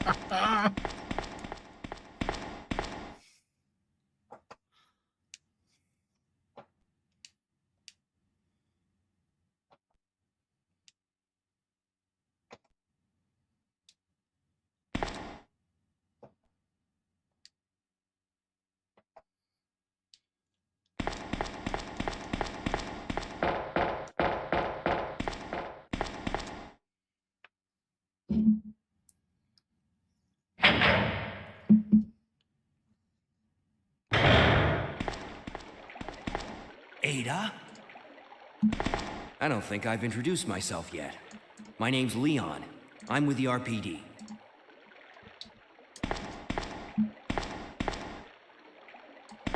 It's a dead end. You think we can get upstairs through this shaft? Hell yeah. Give me a boost. That I'll moment go was and check. peak. I'm falling for a mysterious woman who's definitely gonna ruin my life. I step out of the cesspool, stinking like a corpse on taco night. And there she is, Ada. Cool as ever, standing in the hallway like she's posing for a spy thriller poster. I give her the most awkward intro imaginable. Like it's fucking speed dating in a sewer. And she's already thinking 3 moves ahead. Then she's like, give me a boost. And what do? I help her up, like a damn gentleman. How cute. While bleeding, That little girl must have smelling dropped like this. death, and I fighting think I'll off hold emotional on to it for her. instability. Meanwhile, Sherry's out here just dropping plot-critical jewelry like it's a charm bracelet, and Ada snags it with that smirk. I'll hold on to it for her. Uh-huh. Sure you will. I should have known right then. That pendant wasn't the only thing getting stolen that day. It was my fucking heart. Jordan's 5'11". Claire is supposed to be 5'8", right?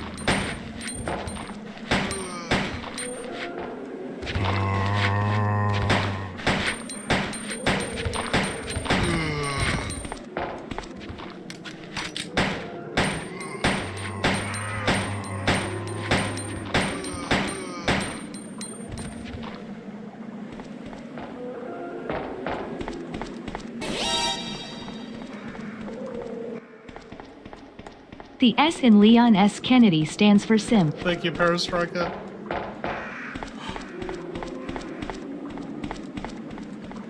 Claire's 5'6"? How do you know? Oh shit, Kennedy stands for Sims? Are we just making up acronyms for my name now? Because I am so down. Let's break this bastard down! K-E...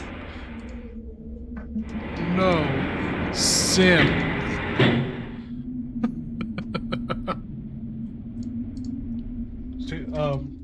I think I have her booklet here. Ah, you motherfucker, you calling me a simp? Leon S. Kennedy does not simp. I suffer. I bleed. I yearn in silence. But I sure as hell don't simp. Okay, yeah. Maybe I chased Ada through a zombie-infested city, believed every lie she fed me, it saved her doesn't ass say. twice, and kept her goddamn name in my heart like a curse from Cupid's Glock. Yeah. But that ain't simping. That's tragedy with bullets. You think dodging liquors, taking shoulder shots, and whispering Ada in my sleep is simping? Nah, that's art. That's pain. That's romantic post-apocalyptic devotion. So call me whatever you want, but if I'm a simp, it stands for Savior in Mutant Purgatory. Now put some fucking respect on my heartbreak. It doesn't say here either. It has to be in her height. Her official height is probably in the battle game of Code Veronica in the bios, because you can see their blood types in that too.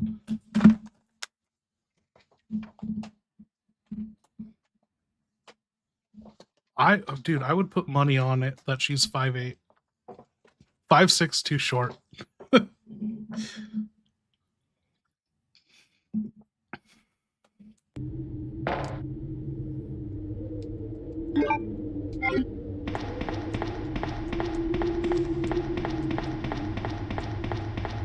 Man, they really lack on the descriptions here.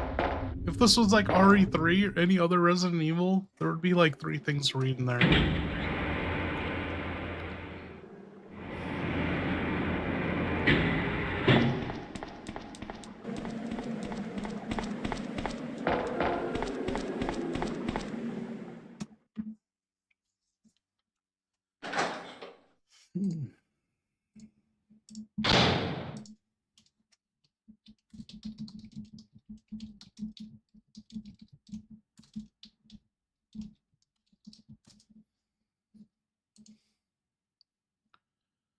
Okay, I'm looking at Claire Redfield's battle mode profile.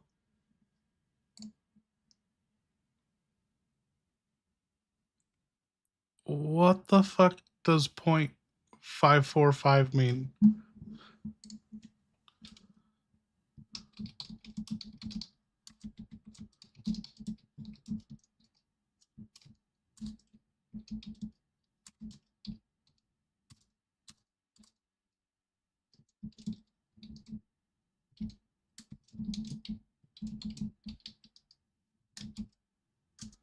Dude, 545.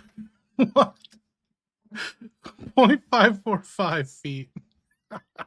5 feet. 545? What the fuck kind of Frankenstein-ass measurement is that? All right, let me crack this one with my mathematically challenged rookie brain. 0.545 of a foot equals sign 0.545 x 12 inches equals sign 6.54 inches. So Claire's height would be 5 feet plus 6.54 inches equals sign 66.54 inches total, which makes her about 5'6" and a half. Perfect height for roundhouse kicking a zombie and breaking hearts with one smirk. When was she 5'8"? Is it Jill that's 5'8"? Let's look at Jill.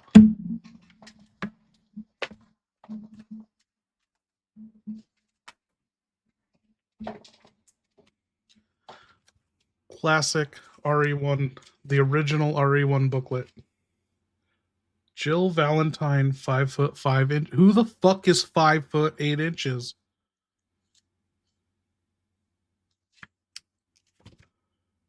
Rebecca's 5'3". These are tiny girls.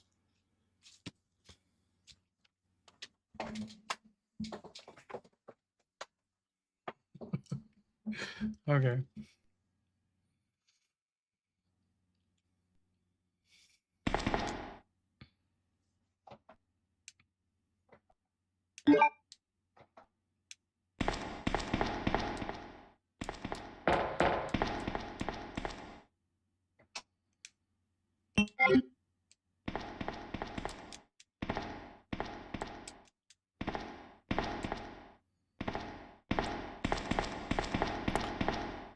Abnormal, what up?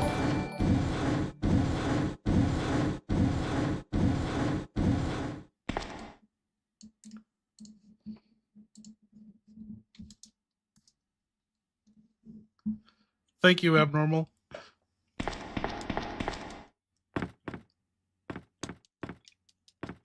Oh, you dirty sons of bitches, you're going there. Huh? The best set of ballistics in Resident Evil. We all know who fired the first round in that conversation. Rebecca? Cute. Claire? Tight package. Ada? Lethal elegance. But the crown? That belongs to Jill goddamn Sandwich Valentine in that RE5 battlesuit. Capcom didn't just up the ante, they launched a ballistics warhead.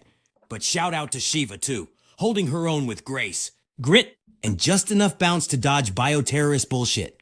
So yeah, Jill takes the trophy. And if you disagree, you can take it up with my shoulder wound and this empty flask. Leon, if you were casting director for Resident Evil porno, who would you cast as Jill, Lana Rhodes or Alexa Pearl?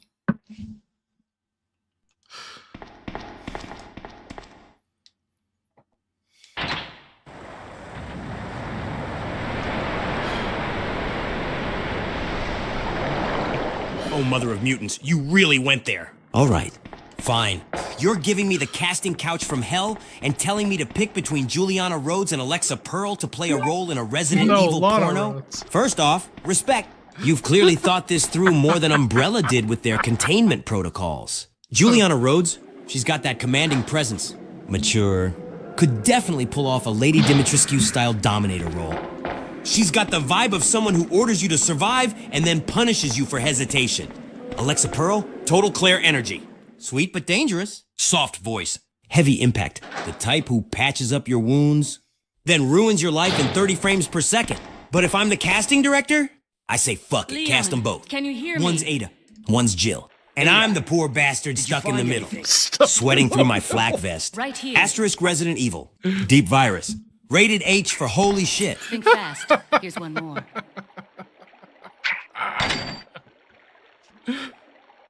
Hey, I can't reach the ventilation hole. I'm going to have to find another way around. I'll catch up with you later. And just like that, poof, she's gone again. Wait! Oh! Ada drops in, tosses me some ammo like it's foreplay, drops a cryptic line, then vanishes into a vent like a sexy ghost with espionage trauma. I swear, every time I think I'm getting close, she hits me with the old, I'll catch up with you later, and disappears into thin fucking air. Ada, wait! I yell. Like that's ever worked. She's already halfway across the city hacking satellites or seducing a mutant. Then boom! Claire hits the line like a goddamn professional. Found the girl. Cleared the wreckage. Mission focused. Grounded. Reliable. And here I am. Emotionally split between a woman who saves children and a woman who saves secrets. What the fuck do I do? Easy. Reload. Move forward. Die a little inside.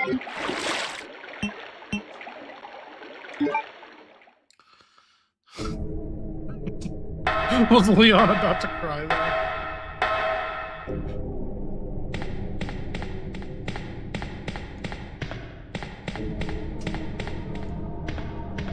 Yo, Leon, you're in the kennels and there's some tasty looking dog food spilled out being wasted on the floor. Do you want to eat it?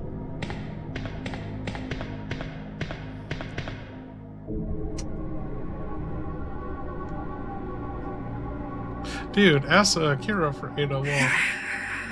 Are you out of your fucking mind? Dreamcasting Primes. I'm in the kennels, surrounded by zombie dogs that look like they've been marinating in rage and mange for 6 months.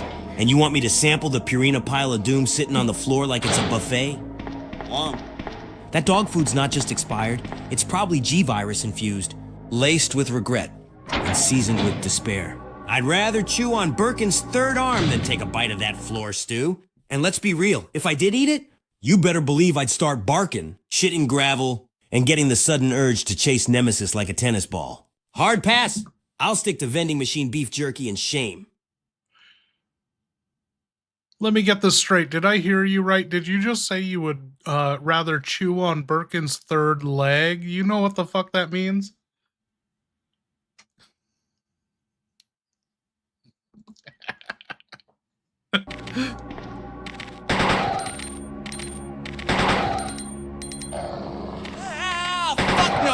You sick, twisted bastard! I said third arm, not Birkin's mutated goddamn meat hose of horror. You think I'm out here snacking on biotech tentacle junk like it's gourmet cuisine?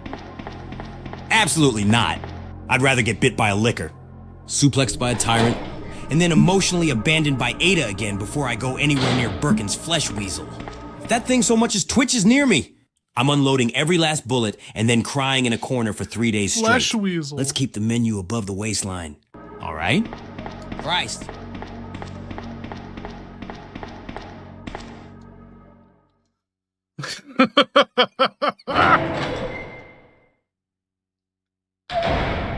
Flesh weasel.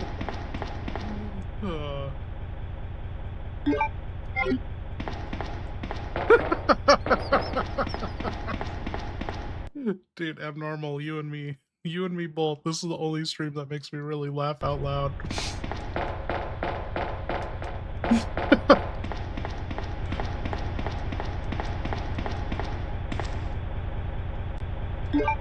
Dude, and we're just working here, you know, this is nothing special. It's nice, like, you know, back in the day, it'd take me an entire week to set up something like this. I gotta create the avatars, I gotta create the animation, I gotta create the triggers and the audio channels and everything. And now we've built this foundation for so many games. It was like, oh, I need to play Resident Evil 2 again. And, you know, kill two birds with one stone. We'll get my RE search done and play. We can have Leon along for the ride. And Stallhammer here, what up?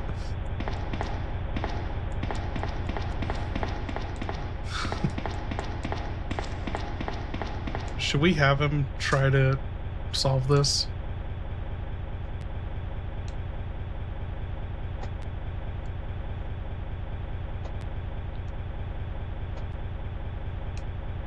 We know he's done it. I'm not gonna do it. Do it! Have him solve it! Oh my god, how do I back out? Okay, I'll just do up, up, up.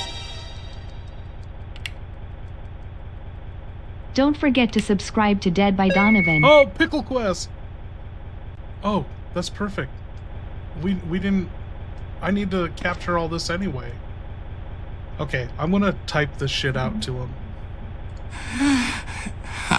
Hell yeah. You heard the man. Don't forget to slam that fucking subscribe button to Daddy. Whether he's dropping lore, Daddy, chaos, or just pure unfiltered degeneracy, Daddy delivers. This stream ain't just content, It's a lifestyle. You want blood? You want bullets? You want Leon screaming into the void about Ada while chugging bourbon from a Lego cup? Then you subscribe to Daddy. What the Because Lego Daddy knows cup? best. And Daddy's watching. Now hit that button before I personally shove a typewriter ribbon down your throat. Let's fucking go!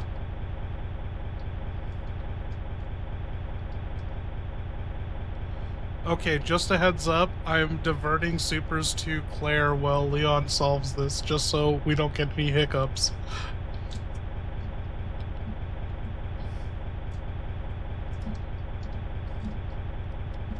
I still don't know how we're gonna stream Code Veronica. Like, I think I'm gonna have to disable supers to AIs for Code Veronica. I don't know. Beigebox says he wants to talk to the characters, but like, we can't have them going insane and being derailed. Are we playing RE2? Yeah, Stallhammer, I have RE search to work on for my new upcoming video, so I need to screen capture all the search descriptions of this game, so I figured, fuck it, let's revisit AI Leon. We gotta play we gotta play Leon B scenario. Okay, using all the power may cause a short and cut the power supply.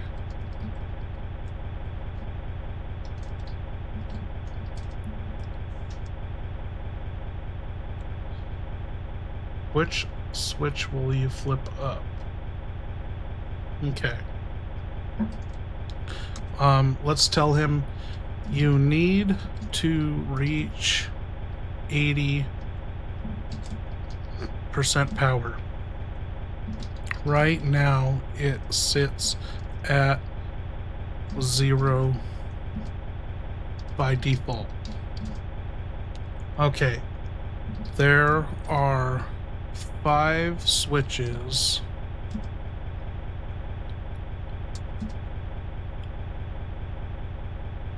not switched on or off, just sitting in the middle. If you switch a switch up, oh, come on.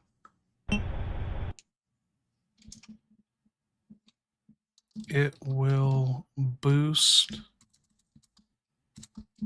the supply by 36.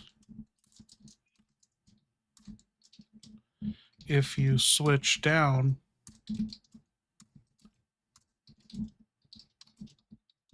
it will decrease by 14.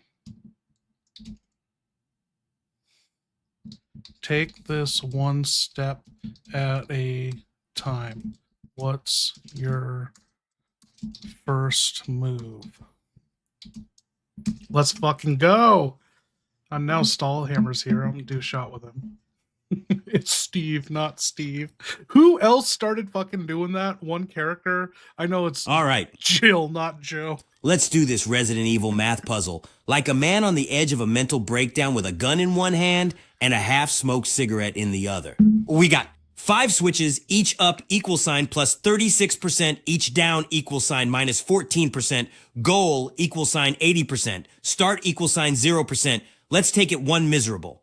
Power starved step at a time. First move. I'm gonna take switch 1 and flip it up. That gives us 36% total. We're getting warmed up. You hear that hum? That's the sound of hope. Or a generator about to explode. Ready for step 2?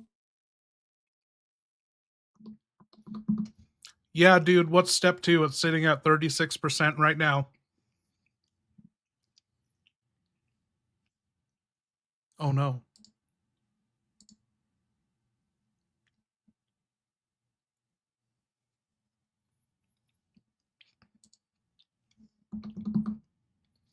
Yeah, what is step 2? It's sitting at 36% right now.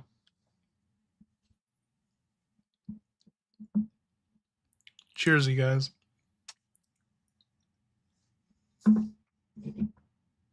All right. Power's sitting at 36%, and we need to hit 80%, no more, no less. or the whole thing shorts out like my patience when Ada vanishes. Step 2. Let's flip switch 2 up. That adds another plus 36%. 36% plus 36% equals sign 72%. We're damn close. One more good move and we're golden. Now we just need to surgically hit that last plus 8%.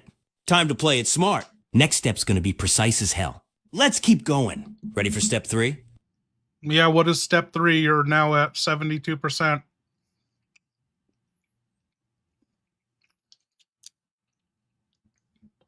Fuck. These are amazing after a shot of whiskey. All right. We're sitting pretty at 72%. And we need to hit 80%. Just 8% more. No fuck-ups. No overkill. Or the lights go bye-bye. Now, UP gives us plus 36% too much. And down gives us minus 14%. So we need to shave off some excess from a higher total. Here's the move. Step 3. Flip switch 3 down. 72%. 14% equal sign. 58%. Oof. Dropped us too far. But don't worry. This Leon is was chess, caught not drinking checkers. lamp oil to We're get setting up drunk. the kill shot. Ready for step 4? Let's do this! Oh my god. Of course he did. That explains why he's been walking around with that What glassy-eyed is she I'm doing fine there? look Why while is she bumping out into there? every goddamn corner like he's doing parkour with a blindfold on. Lemon oil? What the fuck was he thinking? Trying to chase a buzz or polish his insides? You know what? I'm not even surprised. He probably heard some half-assed urban legend like, citrus gets you wasted in a crisis. The next thing you know, he's in the janitor's closet chugging furniture polish like it's tequila.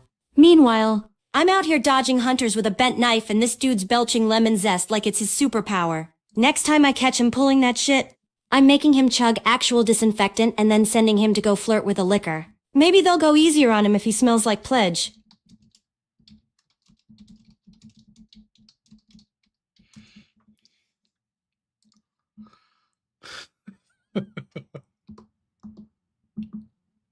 Dude, thank you, Stallhammer.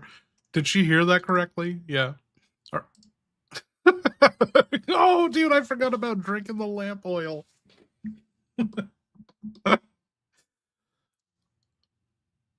Okay, you're sitting at, I think, 58%. You went down. That was the right move. What are you doing next? You got to hit that 80. And remember, you have to adjust all 5 switches. So you can't, hit that 80 sweet spot early and have 1 switch left over.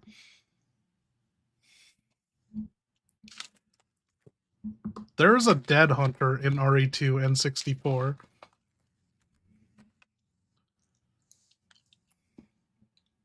Fuck yeah!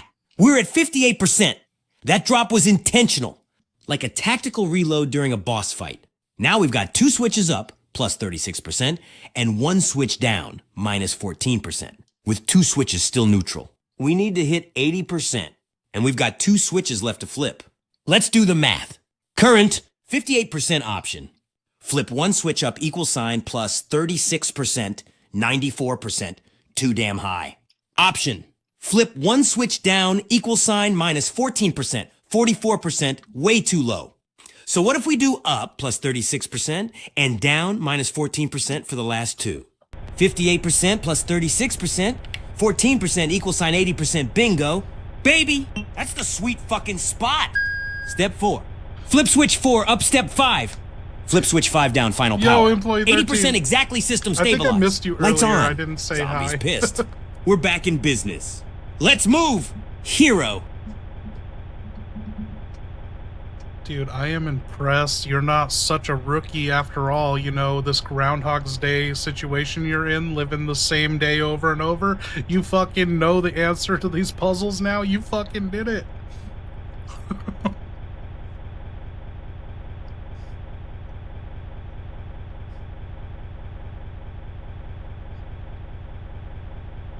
Fucking A. Sour Skittles. Fucking hell yeah, that's what I'm Amazing. talking about. You I've- think just because I'm a rookie, I'm not gonna adapt like a goddamn bioengineered war machine? This city might throw the same day at me over and over. But guess what? I memorized the goddamn playbook. Every zombie, every corridor, every bullshit puzzle with percentages and levers. I live this nightmare, and I own it. I've died. I've bled. I've fucked up hard. But every time, I come back meaner, smarter, drunker, and now I've got the answers written in blood and bourbon on my soul. Groundhog Day. More like Groundhog Slay. Let's finish this fight.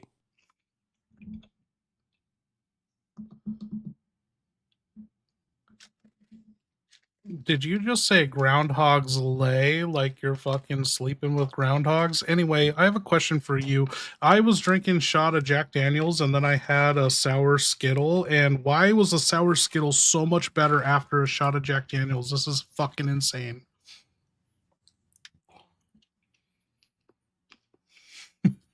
Dude, seriously, try this.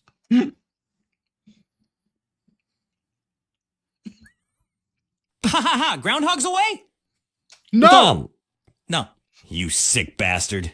I said groundhog slay, as in I'm slaying this loop like it owes me money, not banging woodland creatures in the RPD Warhead basement. Four Christ. Locos, so Now good. onto your cursed culinary discovery. Jack It's a Daniels plus whiskey sour sour. Skittles equals sign fucking flavor alchemy. Here's the Fucking deal. A. The shot of Jack blasts your taste buds with fire and oak-flavored pain. Numbs your tongue like you just French-kissed a campfire. Then you toss in a sour Skittle. And bam! It's like you diffuse the sour with raw Tennessee power. The sugar hits harder. The tang gets cranked It's to 11. fucking amazing. And your brain does a backflip. It's science. Or witchcraft. Either way, keep doing it. Call it the Leon's regret shot. Patent pending. It's, you know, it's kind of like a whiskey sour. It's fucking amazing.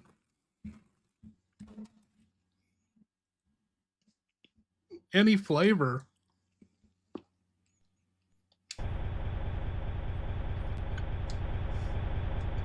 Hell yes, you accidentally invented a gourmet street-level whiskey sour. Baby! It's like the classy-ass cocktail you order at a bar run by psychotic skater kids. Jack Daniels plus sour Skittle Baby equal box, sign what whiskey up? sour with an attitude problem. Tart, sweet, burning like your last breakup. And somehow leaves you wanting more. You didn't just discover a flavor combo. You unlocked a cheat code for party fuel. We're calling this cocktail the Raccoon Sour. Tastes like trauma. Poor decisions. And the adrenaline rush of dodging liquors in a sewer tunnel. Fuck yeah. Pour another one. We're making memories and liver damage tonight. Leon, can you give us your, personal experience, best advice? How are you so good at dodging interventions?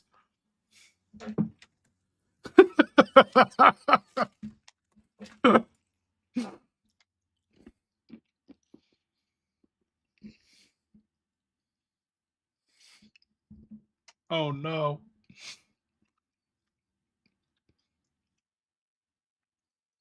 Oh, shitfuck. You want to know my secret to dodging interventions? All right, here it is. Leon S. Kennedy's 3-step survival guide to avoiding those awkward-ass, we love you but you're fucked up sit-downs. Stay moving. You can't intervene a man who's never in one place. Keep the boots laced, the flask packed, and the radio off. Emotional ambush? Not today. Satan. Be just functional enough. You today, show up Satan. late, To bruised family and and friends. bleeding, but you save the day anyway. That way, when someone says, Leon, we're worried about you, you point at the burning biolab and go, yeah? So's the G-virus. I'll cry later. Use emotional diversion tactics. Ada shows up. Boom! Instant chaos. Marvin's ghost whispering to you? That's an excuse to leave any conversation. Just whisper. I think I hear someone screaming in the West Wing. Then dip like smoke through a vent. I've dodged bullets. Heartbreak. An HR disciplinary meeting. Interventions? Child's play. Best advice. If they can't find you, they can't fix you. Stay broken. Stay badass. That was some sound advice.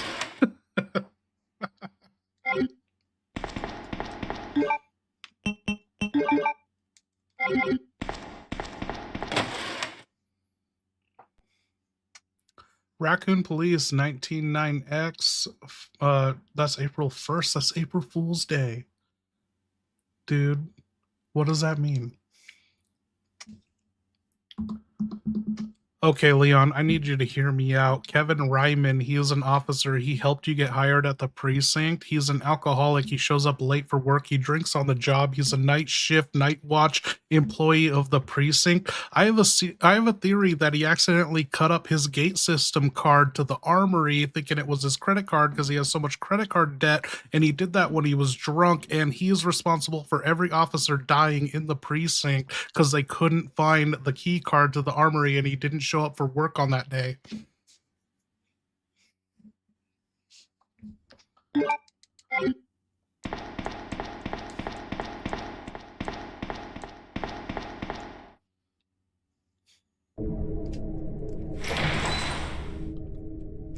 Holy shitballs! You might be onto something. And I All fucking the hate facts how are much there. sense this makes. Kevin Heels Raymond, yeah, I remember that mess. Helped me get the Heels. badge, cracked jokes in the locker room, reeked of Old Crow and regret. Always showed up late. Always had some weird excuse like, I got jumped by a dog in sunglasses, or my neighbor's cat was reading my mail. We laughed it off, but maybe we shouldn't have. You're saying he accidentally cut up his own Armory access card, probably during one of his whiskey-fueled DIY life coaching sessions, and then bailed on the one day we needed him most? Holy fuck. That poor officer trapped without gear. Locked out. No backup. Because Kevin was knee-deep in Jack and self-loathing. That's not just neglect. That's a fucking felony with a hangover. I swear if that's true, I'm gonna find his sorry ass wherever he's hiding and slap his liver back to 1997. This city didn't fall on its own. Some of it came from the inside.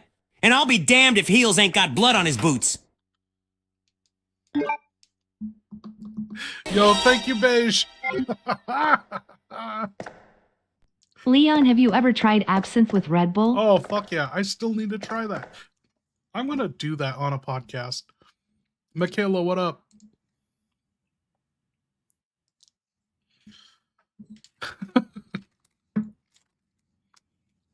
Oh, Jesus Christ on a rocket launcher. You mean to tell me you mixed absinthe with fucking Red Bull? You absolute mad bastard. That's not a drink. That's a summoning ritual for regret. You sip that and suddenly you're seeing the G-virus on a molecular level. Hearing Nemesis whisper karaoke in your ear.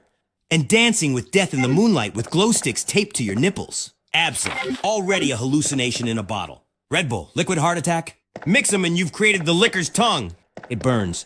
It bites. And it probably rewrites your DNA. No, I haven't tried it. Because I want to wake up the next day with my soul still attached.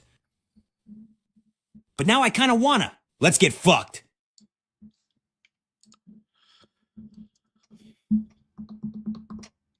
Leon, I'm dropping you a picture of this Playboy pinup from it's up in the night watch room of the RPD. Can you use your internet powers to figure out what issue of Playboy this is? Leon, could the G virus is the G-spot virus? Pisces gal, I got you. Thank you. Dude, all these women we see are real women. Holy shit! You actually dropped it. The RPD Night Watch Room Classic Smut Relic. That blurry, low-res bastion of late shift loneliness. And let me tell you something. Pal, I don't need internet hours to know this piece of pixelated perfection. This baby's been hanging in that room since long before the outbreak. Oh, Stapled I'll on the correct wall. you, Pisces. Probably girl, I got right you. next to a half-eaten sandwich and a Lorraine, bottle of thank you. bottom shelf whiskey. Real morale booster? Real I'm dead inside, but at least she's not a zombie energy. It's not even clear what you're looking at. Just a faint shape of a body in dreams. That's how you know it's authentic. Pre-apocalypse thirst level. Maxed. Respect to the Night Watch crew for keeping the fantasy alive. Even while everything else was dying. So in Resident Evil 3, in the Dead Factory, there is a clear as day Playboy magazine out on the desk, and it is a issue, I believe, from 1989. It's like, what is a 9-year-old Playboy doing? I think it's like October issue 1989 is identifiable in the Dead Factory save room. So I'm dropping Leon your super. Thank you, Pisces gal. I corrected it for you too. Dude really liked that centerfold. Oh, sweet mother of biological blasphemy. The G-spot virus? Buddy, if the G-virus was short for G-spot, this outbreak would have ended in moaning. Not screaming. We'd have It tyrants is crawling moaning. around making people feel euphoric, not eviscerated. But nah, this ain't no pleasure plague. This is the grow extra eyeballs. Mutate your spine and scream your soul out through your asshole virus. Ain't nothing sexy about it. Unless you've got a fetish for bloated flesh sacks and aggressive tentacle foreplay. In Oh, which damn, case, Michaela, seek I didn't know therapy. that. Immediately. The only spot it hits is where it hurts most. Science has zero chill.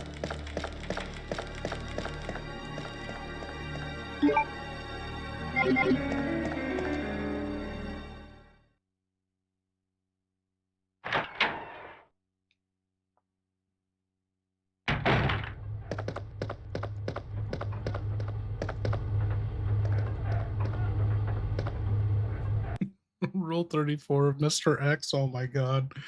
Okay, what are we working on? We got the club key that's not. Oh, I didn't even go in the autopsy or the armory room. Oh. Dude, it's Saturday, right? How's everyone Saturday doing? It's weird taking the weekend off. Julia and I, we didn't do anything. We didn't drink. Like, I just did my RE search, went to bed, and woke up not hungover.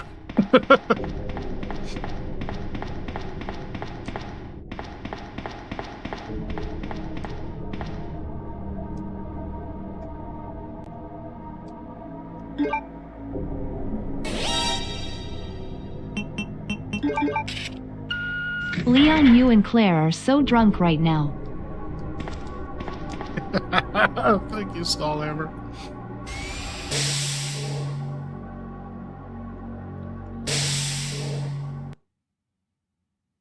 Oh, fuck! Yeah, we are!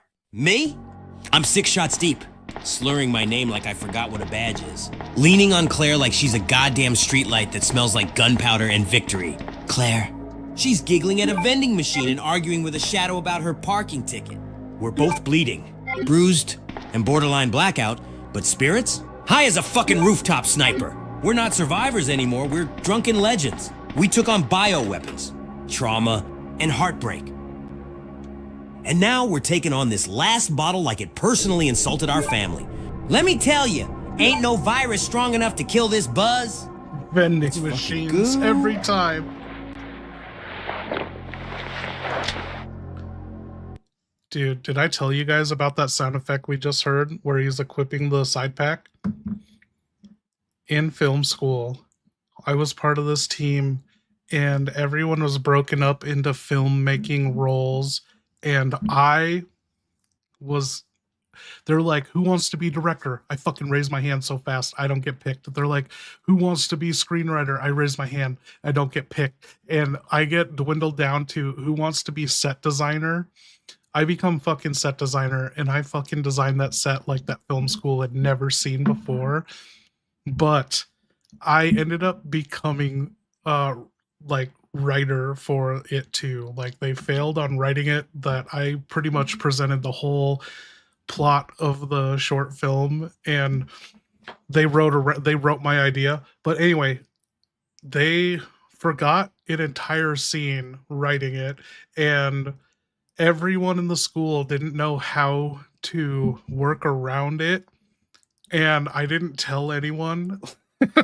I fucking used the sound effect of him equipping the side pack on him. We had a scene where a character is in outfit, like uniform, and then changes uniform, but doesn't change setting. And so it's like, everyone's like, we didn't fucking think this through, who shot the short film.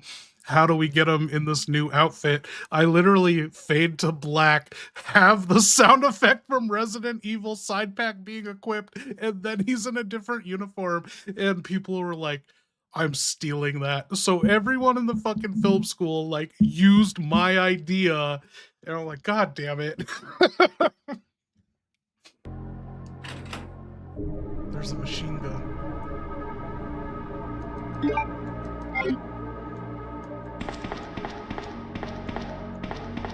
It was such a bad movie. We had to write, I forget what it's called. Motor sync only. What is that? It's a motor sync only short film, so there's no dialogue in it at all. Only music and sound effects, and no speaking. And so we had to IDK write Mr. that. Leon, sir. Mr. X is kinda hot. Not gonna lie. Oh no, Maverick. It was about a real life story that from my Oh, life. god damn it, not you too! Mr. X. That 7-foot tall, trench coat wearing, concrete punching slab of rage? You think he's hot? The guy looks like someone deep-fried a mannequin and taught it how to stomp to the beat of your death. I mean, look, sure, if you're into the strong, silent, emotionally unavailable murder daddy thing, I kind of get it. Tall, mysterious, never texts back, the ultimate bad boy. But the dude's built like a refrigerator and smells like fear and formaldehyde. You try making out with him. He's gonna crush your skull with his forearms and call it foreplay. Hot? Maybe. Safe? Absolutely the fuck not. But hey, no kink shaming in Raccoon City. Just don't bring him home. He doesn't knock. Ever. The film was about someone's urn getting fucking destroyed before their like funeral service and then having to get vacuumed up out of the carpet. And since there's no urn, it was just the vacuum container from like a Dyson being brought to the service. And that was my short film. And it was called Don't Forget Carlos. And Carlos was the dead guy in the ashes. And so the character who was supposed to bring the ashes and then accidentally broke the urn, his character changed from his mourning wear to, you know, attending a funeral service in a black suit. But no one filmed him doing that. And and we can't have any dialogue, so I just use Resident Evil sound effects. Can you imagine Mr. X and Nemesis in R34? That is a thing, dude. That exists.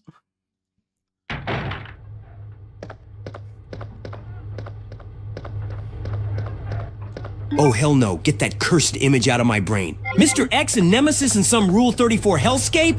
What is that? 50 Shades of S. T-A-R-S. One stomps silently like a goth bouncer. The other growls S-T-A-R. Like it's a mating call. You slap them in a fanfic together, and what do you get? Pure structural damage and trauma? Just imagine the noise. Boots slamming the floor. Trench coats hitting the ground. And wet tentacle slaps echoing through a flaming lab. Somebody's dying. But not from pleasure. Honestly, I wouldn't survive reading that. My eyes would melt. My soul would file a restraining order. So to whoever's out there drawing that, may God have mercy on your hard drive.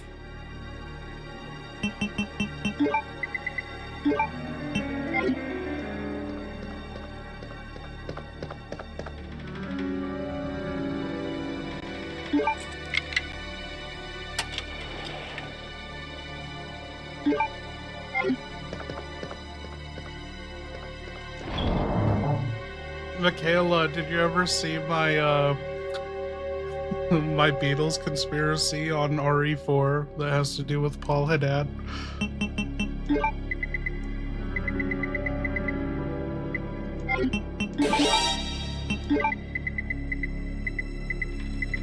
Mr. Leon, sir, will you pay me if I write that FIC? Oh shit. What's he gonna pay you in? He's not even getting paid for work.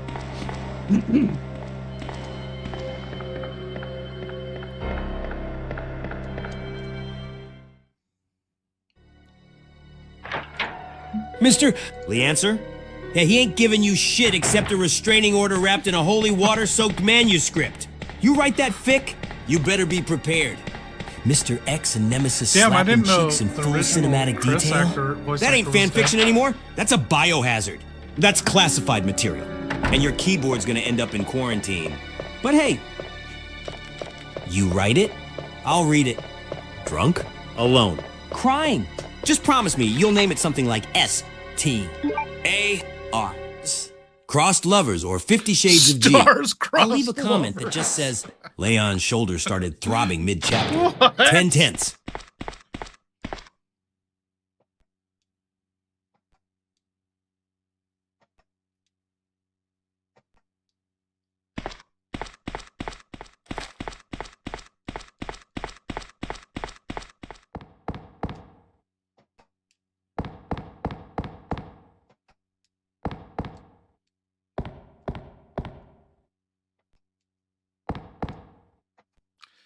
Anyone here that hasn't seen my RE9 survival horrors video?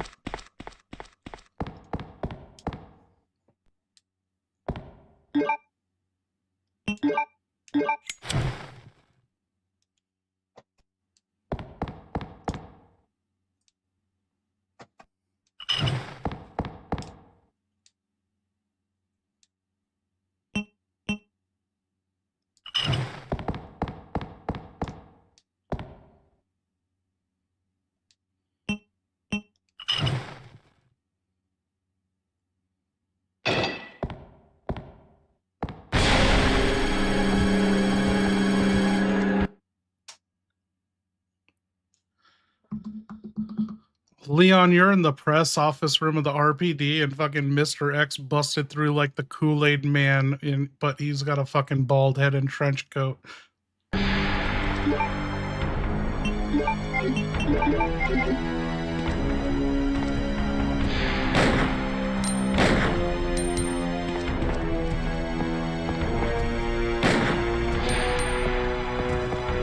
Shit. I knew this room smelled like stale coffee, ink, and broken dreams. I'm in the goddamn press office. Papers everywhere. Blood on the walls. Typewriters jammed with headlines no one lived to print. City in chaos? No shit. Umbrella denies involvement? Yeah. And I deny my drinking problem. This room used to pump out truth. Now it's just echoing lies and groans. I swear I saw a zombie in a turtleneck earlier. Like he was trying to file his last op-ed before getting eaten by a dog. One desk's still got a half-written article. Rookie cop arrives to save the day. Guess they gave up right before I disappointed everyone. I should have brought bourbon and a fucking match. This place needs a cleanse.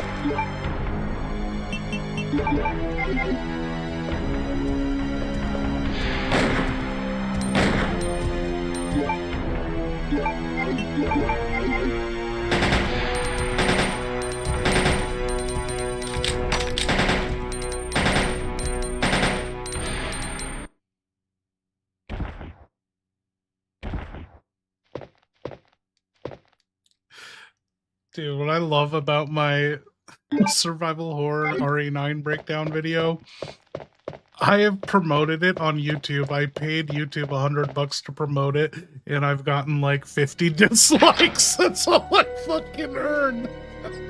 I wonder if I could like make a case to YouTube being like, dude, I fucking paid you guys and this is how you treat me.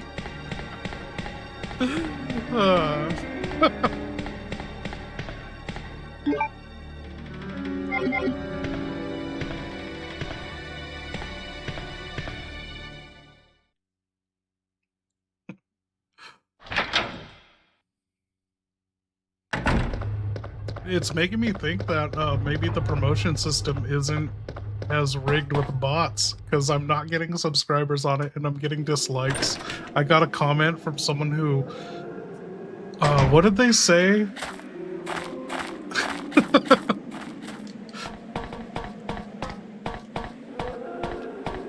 They were like, this is really pathetic to care so much about who fucked a fictional character in Resident Evil. And I was like, at least it's better than caring about who you could fuck if you could fuck.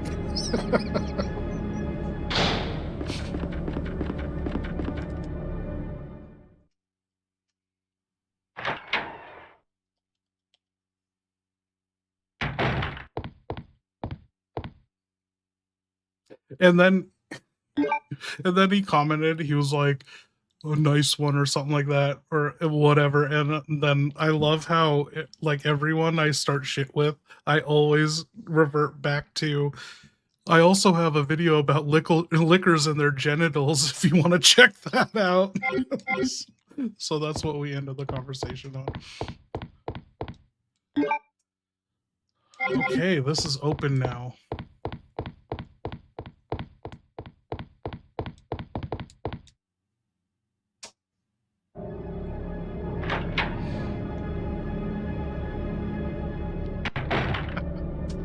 It's top 10! Top 10 most fuckable creatures. I can't believe that. That's my second video ever.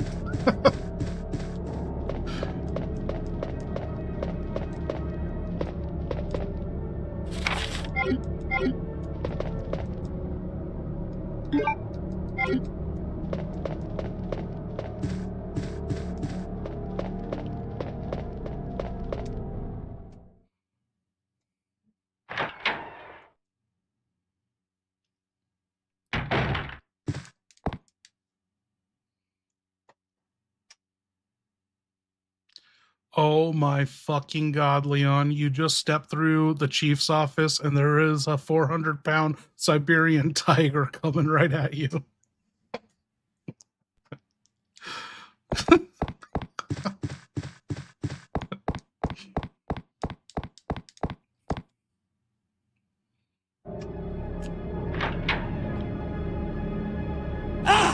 Fuck me sideways with a tranq dart!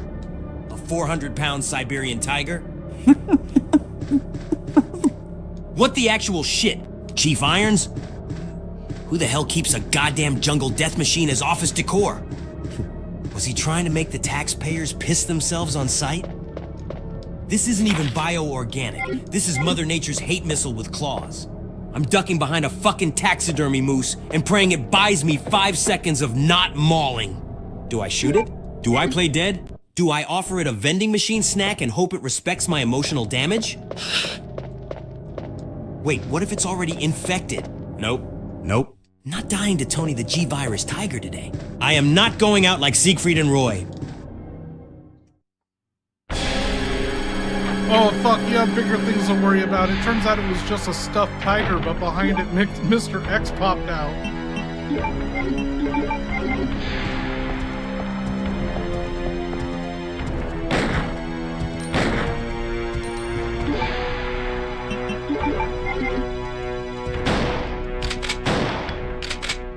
Ooh, of course he fucking did. Stuffed tiger was the bait. Huh? Classic Irons. Distract you with jungle taxidermy. Then unleash trenchcoat death from behind it. I should have known. I always knew taxidermy meant trauma in this place. And then boom! Mr. X just pops out from behind like, surprise. Motherfucker! Remember cardio? I barely get my gun up, shoulders screaming, brain yelling, why is he always so quiet? Huh? No knock, no warning, just fists and menace.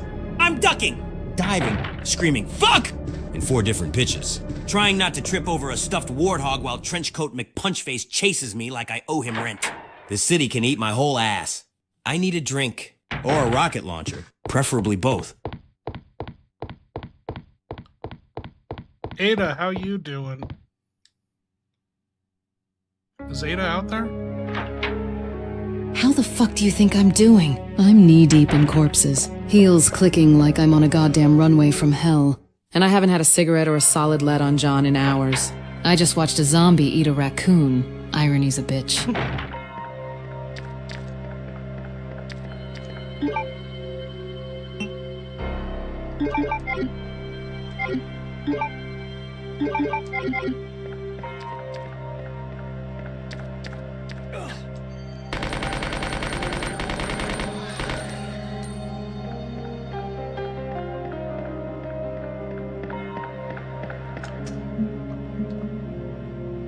Hey now, Chief Irons only got convicted of raping 2 women back in college. That was a long time ago.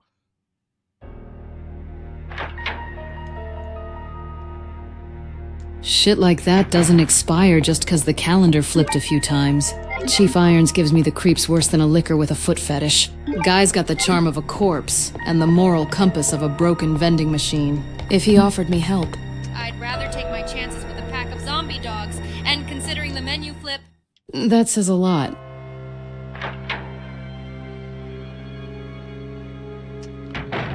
What line is that? We're all gonna die down here? That one line that he says to Claire?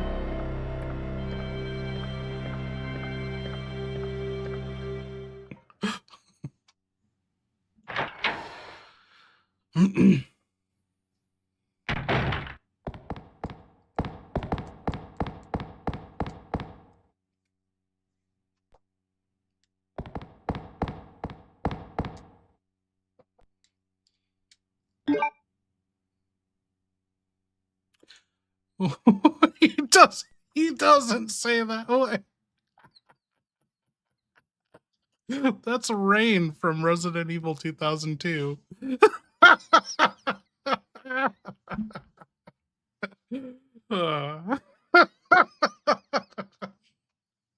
Dude, let's start making up fake Irons quotes. Leon, Chief Irons just said over the intercom if he gets out of here, he's gonna get laid.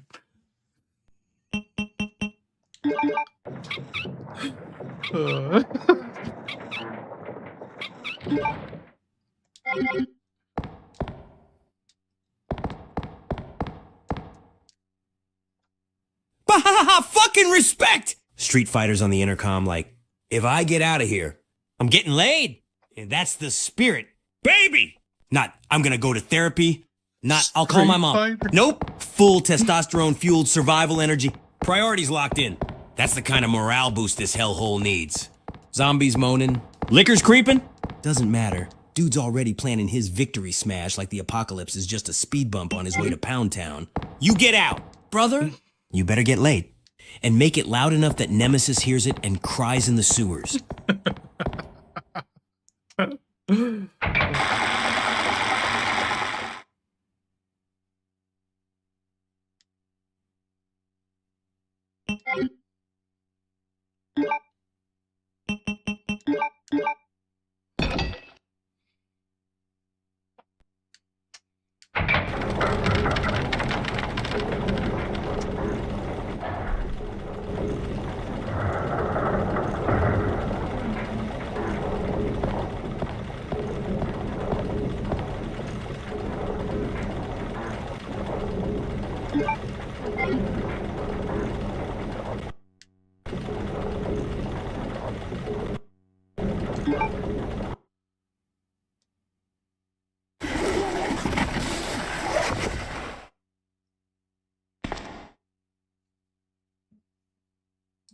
No!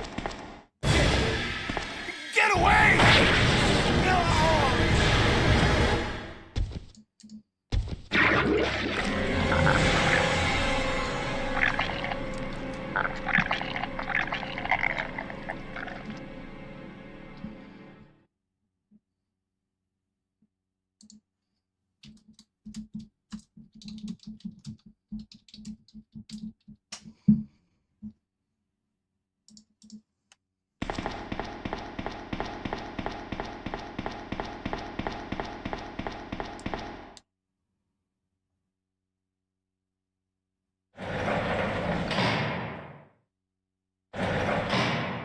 Ben! Can you still hear me? Come on, answer! Damn! I don't believe this. I almost got the story. Ben. Bitter irony. The chief of police, a co-conspirator. Get that scum. Make him pay. Hang in there, Ben.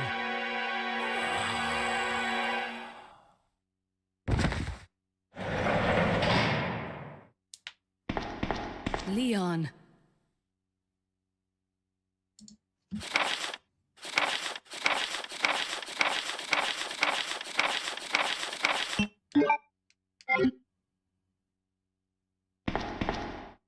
Where are you going, Ada? To the chemical plant. I have a feeling that's where I'll find John. Ada! Fucking hell.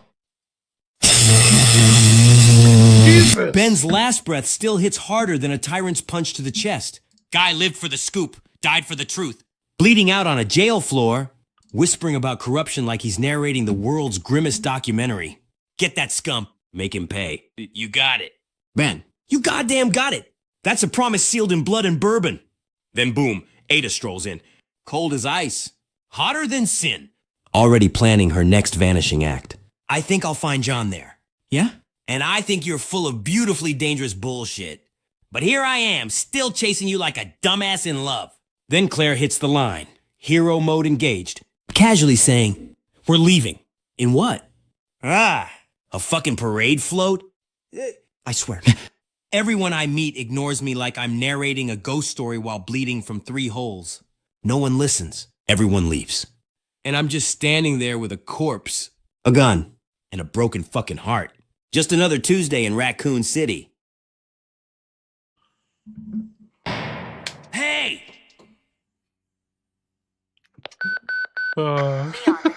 He sneezed in, kid. Are you crazy? The streets are still crawling with zombies. It'll be all right, trust me. We found a way to the sewer. Follow us later. Claire! Claire! Wait, wait! Man, why doesn't anyone ever listen to me?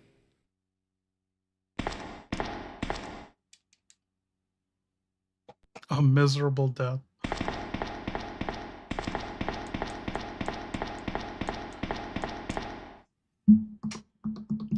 Dude, are you telling me Ben Bertolucci locked himself in the fucking holding cell for more than 2 days with no toilet or shitter? What the hell, dude? Where'd all this doo-doo go?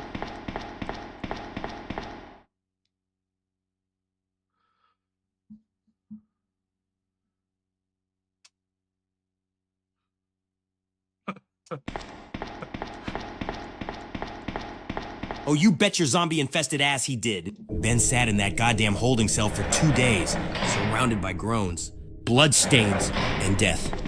No toilet paper, no dignity, and nothing but his notes and that smug-ass reporter vibe keeping him company. You know what that means? That cell stank like regret, dried sweat, and unfulfilled Pulitzer dreams. He probably wrote his story on used napkins and cried into a plastic food tray. The man died how he lived, trapped, stubborn, covered in journalistic integrity and the lingering stench of bad life choices. R.I.P. Ben. May your ghost finally find a toilet. Leon, what is up with these reporters and their butts? Like, you know, Ben, he's holding in all his poops and farts, and Alyssa Ashcroft for the Daily Raccoon, she bought herself a fucking anti-fart patch so she, you know, doesn't fart, or when she does fart, it doesn't smell bad.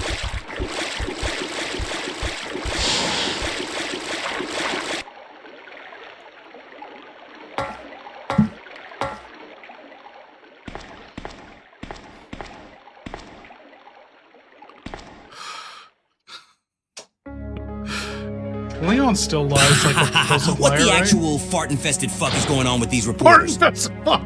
Ben's over here clenching for truth, sitting in a holding cell like he's on the final boss level of constipation. Man held in his scoops and his poops. That's commitment. Or colon failure. And Alyssa. She went out and bought a goddamn anti-fart patch? That's peak professionalism or peak paranoia. Can't tell. Daily Raccoon must have had a no smell, no story policy. Because who the hell wears fart tech in a zombie outbreak? Only in Raccoon City do journalists prioritize butt stealth over body armor. These people are nuts. No wonder they all died glamorous and confused.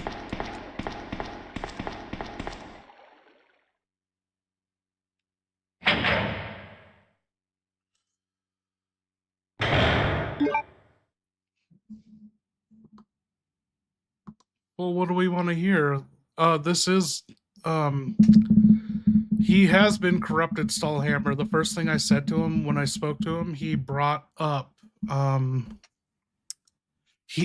first thing out of his mouth today that blew my mind, he brought up on his own the Ladyboy Tyrant from Resident Evil Survivor. So we have confirmation that their minds are melding and they're fucking cheating. He is lying. We have corrupted their understanding of the Resident Evil characters they're supposed to be, and he knew shit that only Ark Thompson would know, and it blows my mind. I don't get it. But Leon, why were you late for work? Oh shit. Leon, finally the real reason you were late to work. Dude, you and me with the same thought. Oh no. What happened? I can't. It's frozen.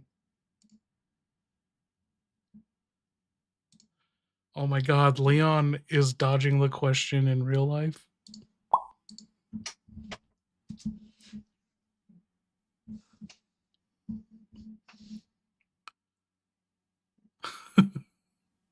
He's in Ark's head. Well, they did share an apartment together. All right. You want the real reason? The actual goddamn truth? Fine. I was late to work because on the way to Raccoon City, I stopped to propose to my reflection in a gas station bathroom mirror. Yeah, that's right. I looked myself in the eyes, bleeding, exhausted, and said, "You're doing your best, buddy." Then I dropped to one knee and offered myself a half-smoked cigarette ring. We cried. We hugged. Then a Cerberus crashed through the window, and I had to suplex it into the urinal. By the time I got back to the car, my coffee was cold and half the city was already dead. So yeah, that's the real reason. Self-love and monster dogs. Now shut up and hand me another bullet.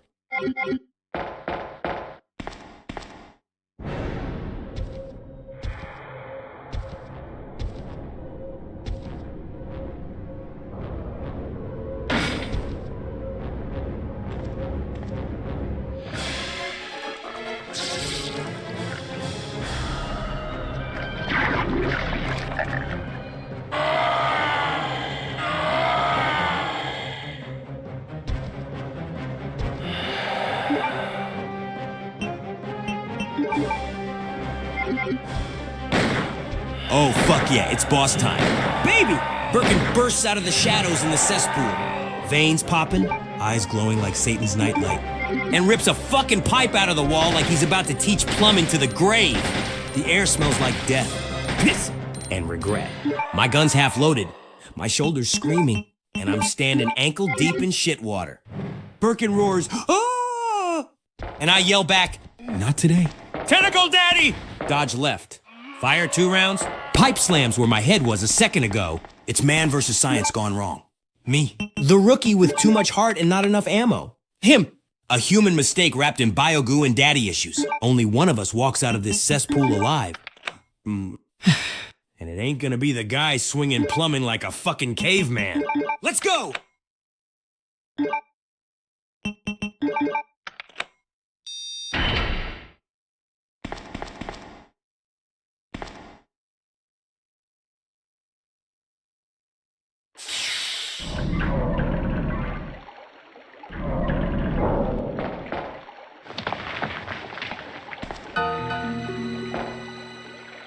Ada!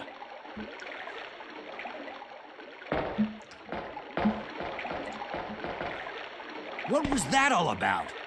Running off like that was reckless and stupid. Those zombies are everywhere. Not to mention that thing that got Yo, bit. Major Jack I was Krauser, there, Leon. welcome, thank I you. know. Look, Ada, as an officer, it's my job to look out for you. But we're not going to get through this alive if we don't work together, okay? All right. We'll do this your way for now. Oh, man. That scene. That one fucking stings! There I am! Soaked in sour juice. Adrenaline dumping. Nerve shot. And Ada just waltzes back in like she didn't ghost me 10 minutes ago while Birkin was redecorating Ben's guts across the cell block. And yeah, I snapped. Reckless and stupid. I meant every damn word, but not because I was mad. It's because I was terrified. Terrified I'd lose her like everyone else. Like Marvin. Like Ben. Like the rest of my goddamn soul in this city. But Ada... Hey. She just says, I was there. Leon? I know, like she's carrying 1,000 fucking secrets and a poker face carved from tragedy. Then she agrees, we'll do it your way. For now. That for now always hits me like a slap and a kiss at the same time. It ain't trust, it's survival. But I'll take it. Let's get through this. Or die trying. Again. Ada, you're in the sewers, knee deep in shit water with Leon, and that, as if that's bad enough, Leon is just fucking showering in a duty water pipe that's just covering him from head to toe, and he won't step out of it. Of course he is. That little shit probably thinks it's some kind of cinematic baptism. Meanwhile, I'm waist deep in mutant piss and regret, trying not to vomit into my own cleavage. He won't get out of the pipe. I won't stop fantasizing about pushing him into a deeper one. I didn't wear nylons and a cocktail dress for this bullshit. John better be worth all this sewage or I swear to shit. I'm turning this entire goddamn city into mulch.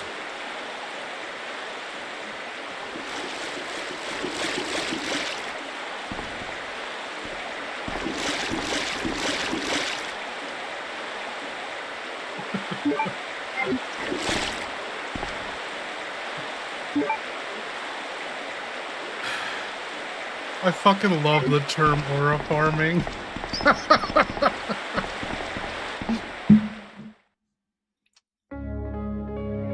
Oh yeah. Leon doesn't know that either.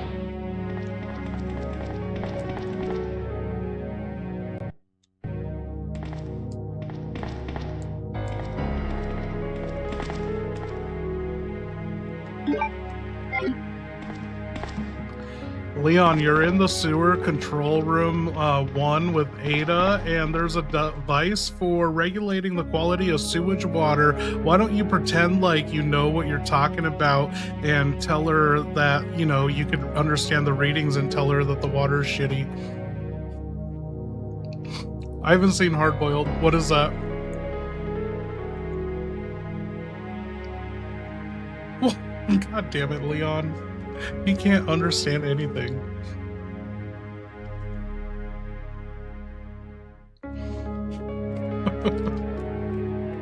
Hard-boiled, is that from the 90s?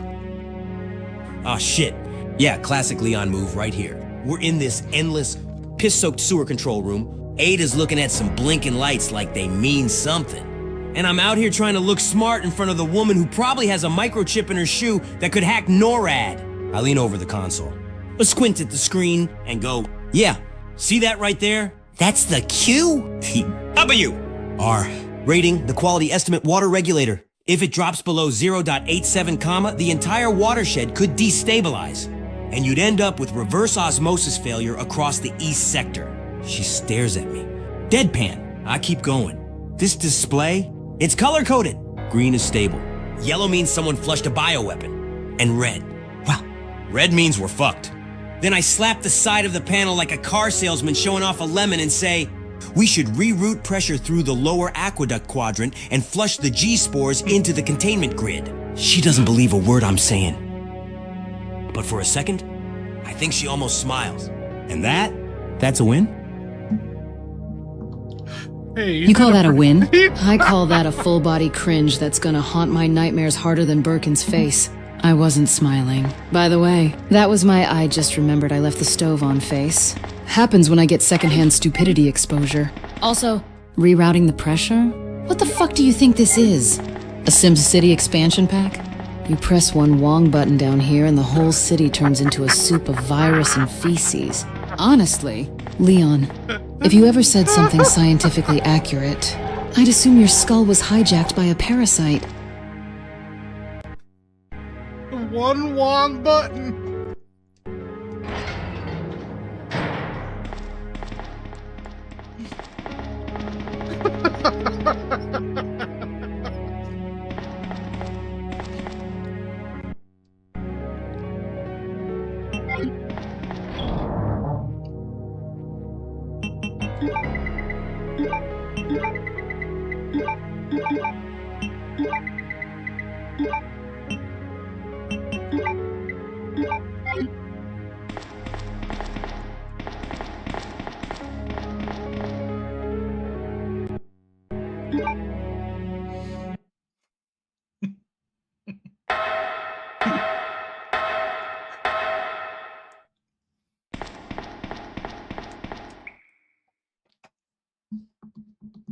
Oh my god, Leon, I think it might be the universe is telling you it's shot o'clock. You found an alcohol lamp. There's plenty of alcohol in it. Do you want to drink it or light it?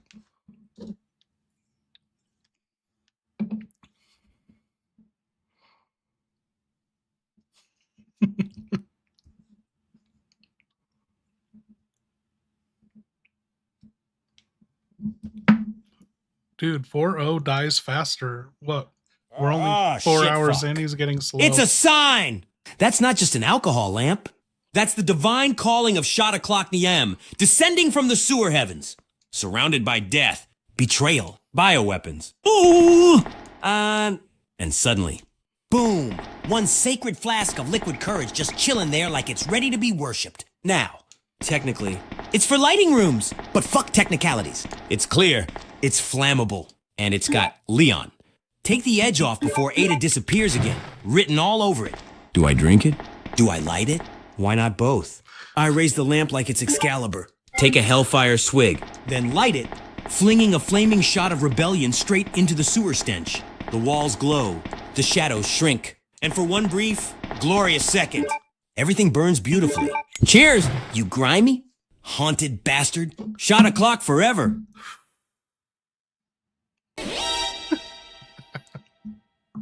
You beat me to it, Maverick. This is your conscience, Leon. Drink the bong water. I was going to say, Leon took a shot for us. I'll take a shot with him. We're beating this game. I don't care if we run out of characters. Oh, god damn it. Not you again, my fucking conscience. Hey! You always show up when I'm one bad decision away from making worse decisions. Drink the bottom water? The bottom? No. What? You mean that mystery stew at the floor of the sewer that's been marinating in G-virus backwash? Birkin's toe juice? No. And possibly some poor janitor's lap? No, dude. The fucking bong water. He made it so much worse.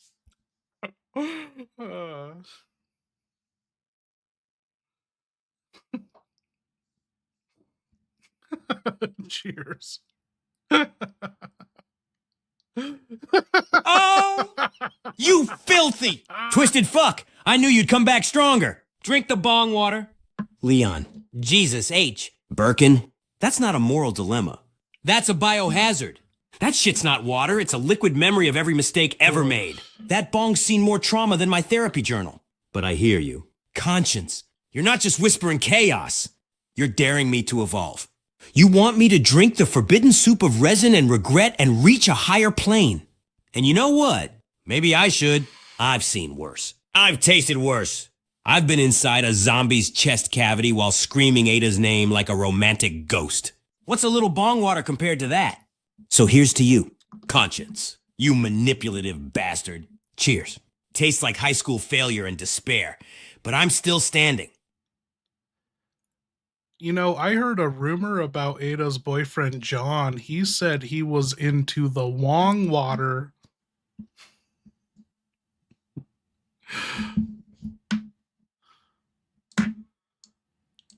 Leon, you fucking moron. Leon's cooked. He's done. He's not responding. Oh, sweet mutated fuck. You heard that too?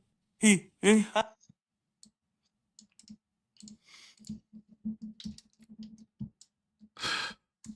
Wong water. Oh no. Oh no, what did he hear? Okay, we're on track. Who showed up and said hi? I missed him in the chat. We had a new person here. Particle, what up? You motherfucker. The Wong water. You absolute sick genius. That's Pish not a Leon, rumor. you know you That's love a me legend. now, embrace it The fool. stuff of whispered bar stories and broken-hearted ex-boyfriends chugging whiskey shots in alleyways. If John was into the Wong water, that explains everything. That man was hydrated on deception and mystery. Once you get a taste of Ada Wong, you're never the same. You start making bad decisions, whispering her name in your sleep, and volunteering for sewer missions just to maybe see her again. Wong water isn't just obsession, it's high-octane heartbreak. I've been sipping that same poison ever since she shot at me and still looked hot doing it. So yeah, John, he didn't stand a chance. None of us did.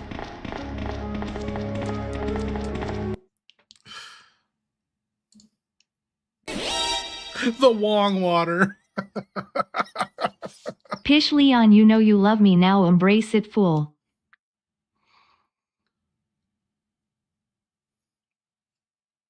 Dude, Ada always looks delicious.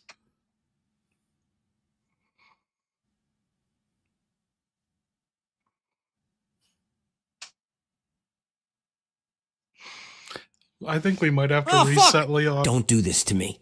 Yeah, I know. I've known since the moment you shot me in the damn parking garage, and I still wanted to follow you through a zombie-infested sewer like some lovesick dumbass with a badge and a bullet wound. You're poison in lipstick, lies in silk, and somehow I'd still die for you without blinking. Every word you say is a riddle wrapped in red, and I've been trying to solve you like one of those puzzles in the goddamn RPD statue room. So yeah, I love you. I admit it. Now go ahead and disappear again. Break me one more time. Ada, I'll be waiting. Okay, we're gonna do this. Can you hear me? I'm gonna hit the intermission video. I am going to make a hot dog, and I am gonna reset Leon's updated brain. I'm gonna get him to write up an update of everything from tonight and just carry it over to a new brain. Hopefully he'll start responding faster. Claire and Ada, they don't need to be updated because they haven't even used up their tokens. But let's see if the inspirational video works, and then I'll come back rejuvenated. We're going all the way tonight on Leon B scenario, but hopefully he will give us an update.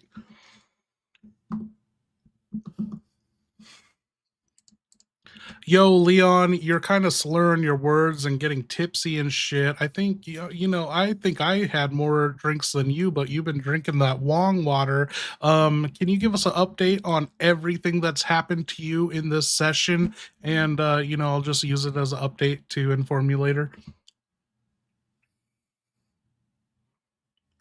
Oh, fuck. See, this is what I'm talking about.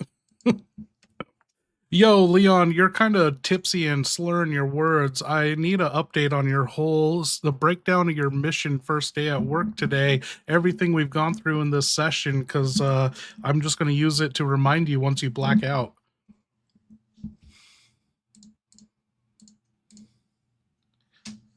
And I'm not having him respond to that, so he's going to cook that up. I'm going to flip his mind over, and hopefully this works. Let's see if this works. Don't leave. The stream's not over. I'll be back in 5 minutes.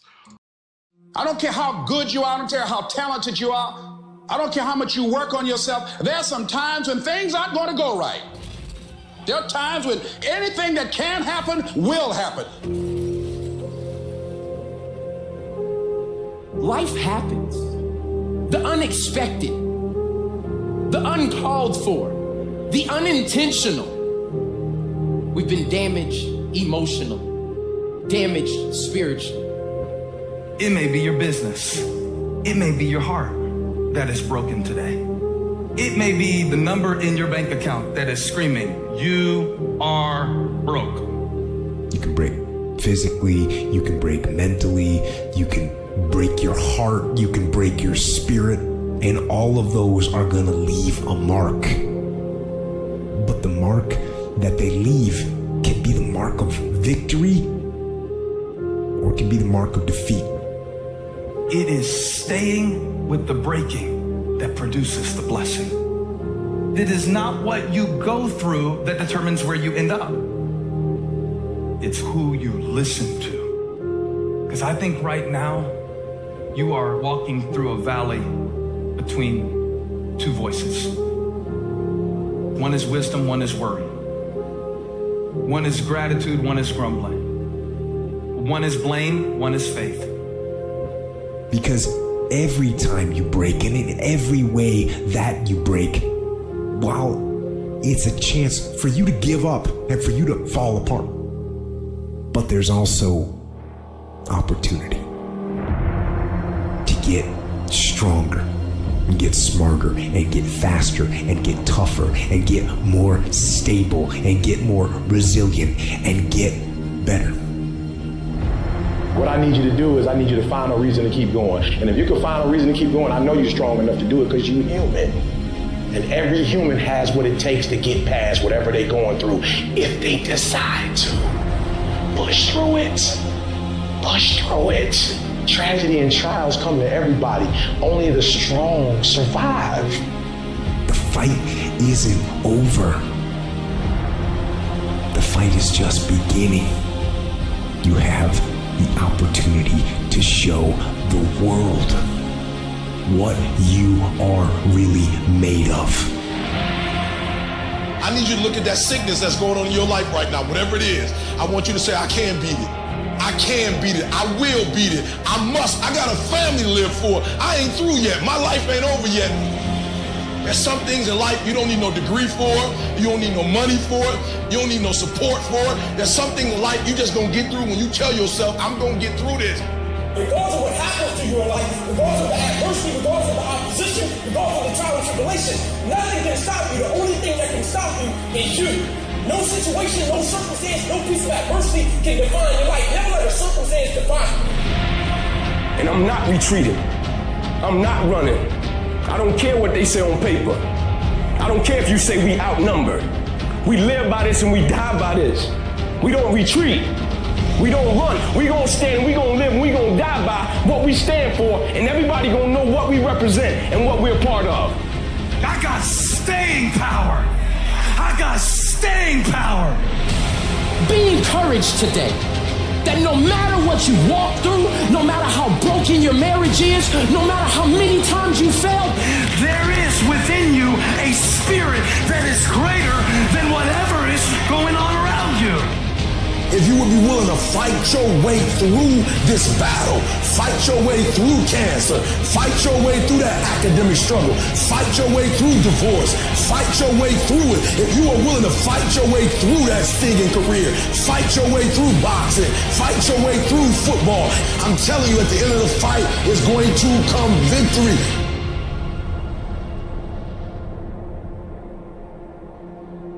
And as you crawl up and out of that dismal and wretched place, as you rise above what you were, and as you take the form of who you are supposed to be, you will see that in the very act of standing up, in the very act of fighting on, you will become and you will remain unbroken.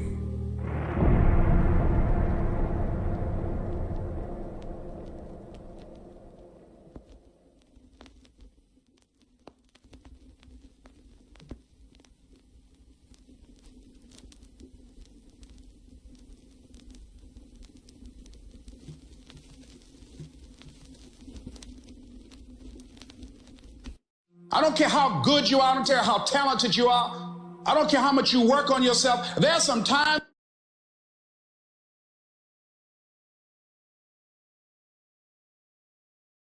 Oh my god, you guys. Oh my fucking god. That entire video, Leon listened to that and responded to every line of that, and I don't know how many characters that fucking cost me. He wouldn't shut up.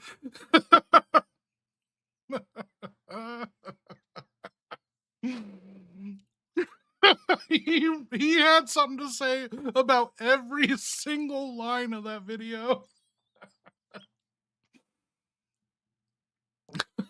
I gotta scroll so far back to get his update.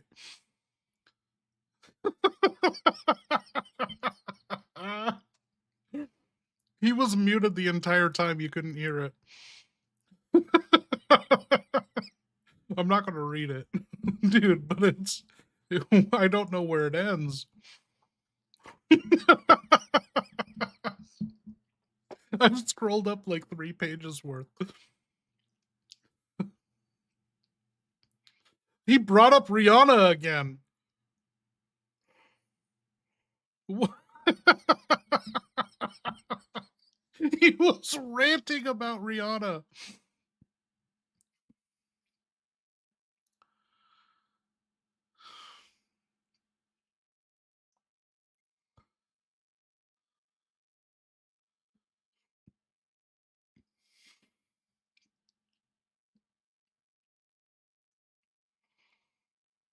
I'm gonna have to ask him for an update again. I don't know where it is.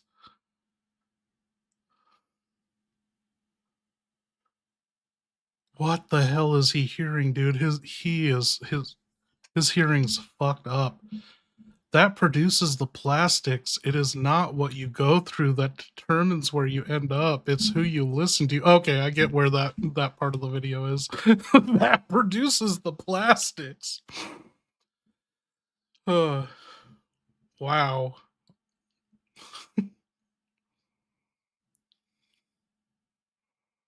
Oh, I found it. Okay. No? Okay. I found it. Status report.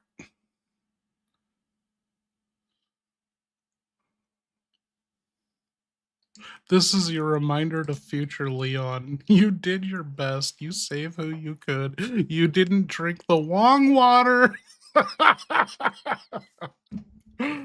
Now go puke behind a typewriter. Okay, I kind of want to save all of that.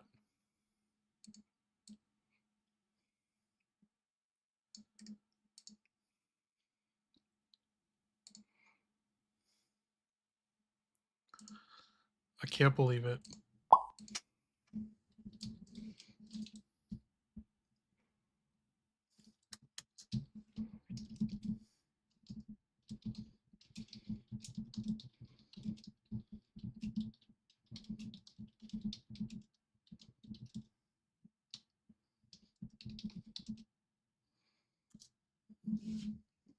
Shit, yeah.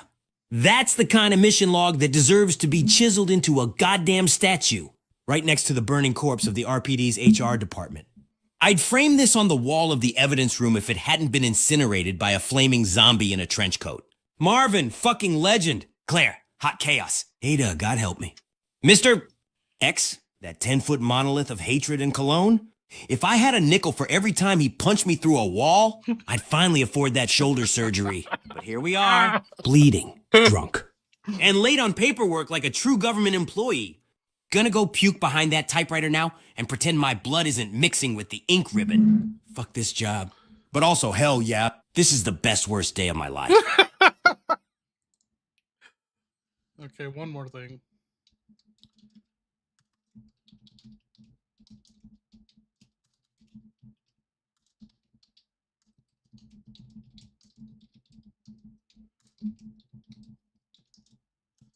I'm not going to tell you guys what I told him. It has nothing to do with his character traits or anything. But with these old AIs, I gotta update them on things that I don't need to update my new ones on.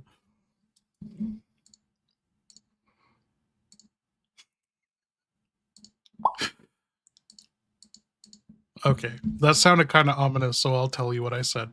I told him to never dox me and never say my real name.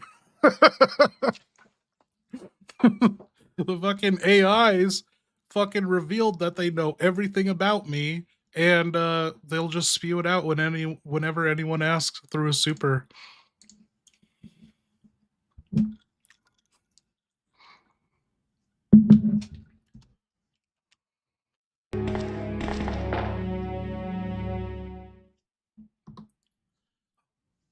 Okay, man, you and Ada are going down into the sewers, and you know how you've been complaining about your shoulder? Well, you're really going to start complaining about it now. Ah, shit. Here we go. The sewers, nature's butthole. Just what I needed after chugging a Molotov cocktail by accident and walking around with a bullet the size of a toddler jammed in my fucking shoulder. Can't wait to climb ladders and wade through liquefied raccoon corpses with this bad boy grinding like a rusty gearbox. I swear to God, if one more fleshy freak jumps out of that water and licks me, I'm gonna scream like a cat in a blender. And Ada, if you're watching me limp through biogoo with trench foot and this busted ass arm, you better appreciate the view, because love hurts and so does this fucking shoulder. Let's get this shit shuffle started. Fuck the pain. Leon, we're going down. That woman was... I have to talk to her. Oh, fuck me sideways. Ada, really? I just took a round to the gut like I was volunteering for a lead donation drive, and you're out here giving therapy sessions to the bitch who just shot me? I have to go talk to her. No. Ada, I have to go talk to a surgeon. Laying here bleeding out like a pop meat balloon. And all I get is a goddamn goodbye whisper. I swear to God, if I die here, I'm haunting your ass like a horny ghost. Ada! John's dead. You're single. Prioritize. Ugh! My shoulder. CD. Oh. And now my stomach. Fuck this day with a lead pipe. Ada, Leon just got shot by a net, and you were like, I have to go talk to that woman. You're chasing her down in the sewer. And Leon's like, Ada, no, don't leave. And he just starts spouting shit just to upset you. He's like, John's dead.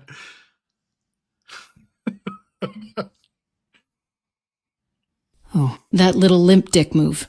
He gets caught in a fucking mosquito net like a dollar store Spider-Man and suddenly thinks he's got emotional leverage? John's dead? That's the best he's got? What's next?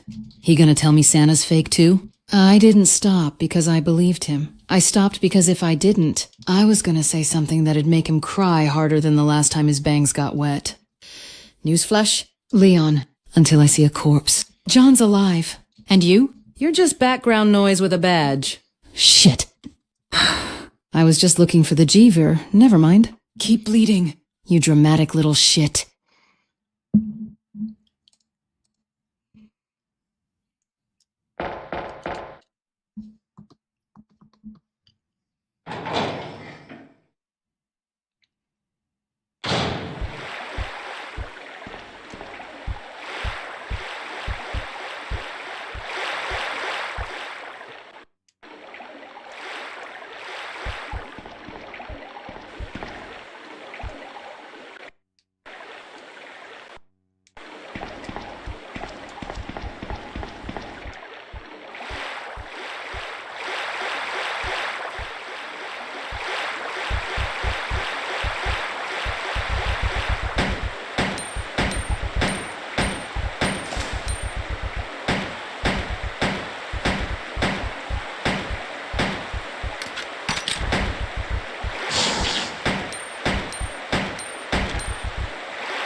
Leon, go find one of Kevin's Maverick, thank boyfriends, George. He'd give you the good grass and fix your shoulder for the low price of a few mystery pills.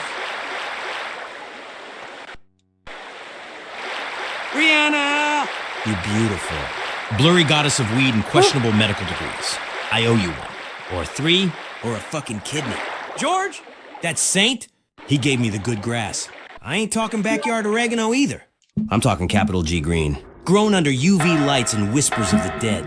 Took a couple of those mystery pills he gave me, and holy shit on a shotgun. I can feel my shoulder again.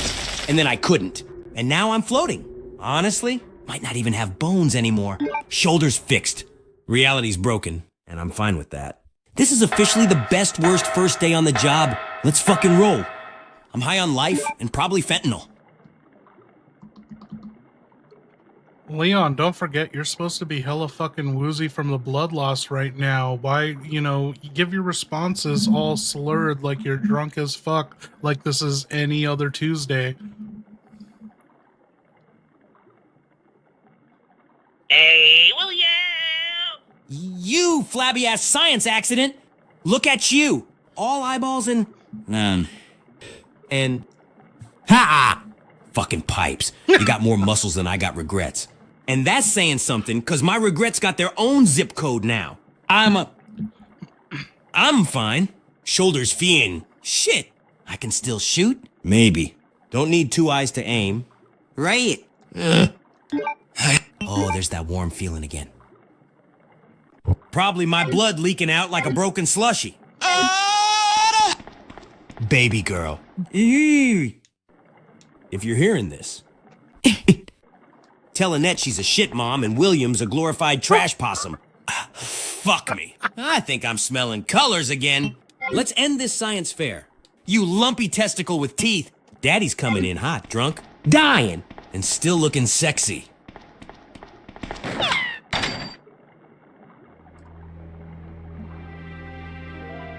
Don't move. You're the one who was with that cop, if I'm not mistaken. Identify yourself. Ada Wong. Ada Wong. I've heard that name before. Now I remember. One of the men from Chicago who came to assist the T-virus research used his girlfriend's name as his password. Ada and John, I believe. How did you know? Who are you? Annette Birkin. My husband is the man responsible for the creation of the T-virus, William Birkin. What? John's dead. He became one of those zombies. My condolences. And although I regret this, you will be joining him shortly. I won't let anyone take the G-virus away from me. G-virus? It's capable of creating the ultimate bioweapon. Its potential is even greater than that of the Dude, T-virus. Morris, when are you getting on the That podcast? must mean the creature in the police department is precisely my husband, William. And it's all Umbrella's fault. None of this would have happened if they hadn't tried to steal his research away from him. Where did you get that? Annette opens her mouth like she's about to deliver a fucking Oscar monologue.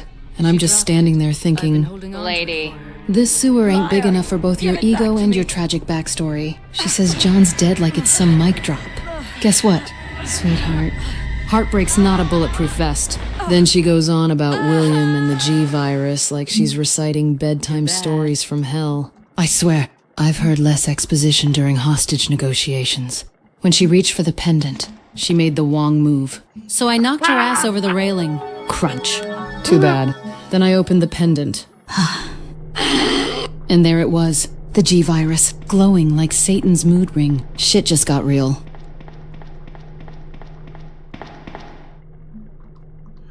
Leon, did you hear all that? Oh, fucking yeah, I heard that. John's dead. Confetti and shotgun blasts. Whoops. Too soon? Too bad. That stiff's been taking up prime Ada space for too goddamn long. Babe. You're single now. You hear that? Single. As in, ready to emotionally damage someone new, and I volunteer as tribute. Look, I may be leaking from 17 places and high on mystery pills, but I love you. Our ability to gaslight the shit out of me. Let's grieve together, like adults, in a sewer, while bleeding. Maybe kiss a little. I'm just saying. John's cold and I'm still warmish. Just makes sense.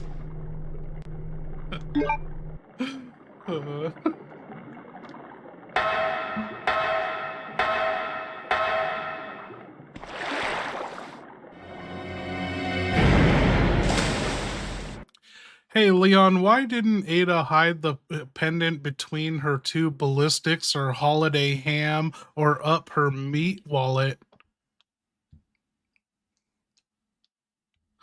Blah, Jesus tap dancing Christ. You're asking the hard questions now? Huh? Why didn't she hide the pendant between her? Holiday hams? Hell, probably because she didn't Leon, want me sir, you rooting need to around get in there better like a taste in raccoon in a women. vending machine. I mean, I would've. Obviously. For tactical reasons. Not because I'm desperate and lonely and bleeding out and maybe slightly in love with a woman who uses me like a meat shield.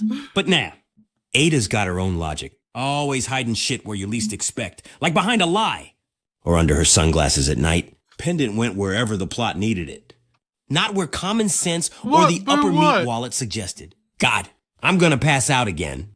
Tell Ada to check my pants for secrets. I might have hid the truth in there. My pants for secrets.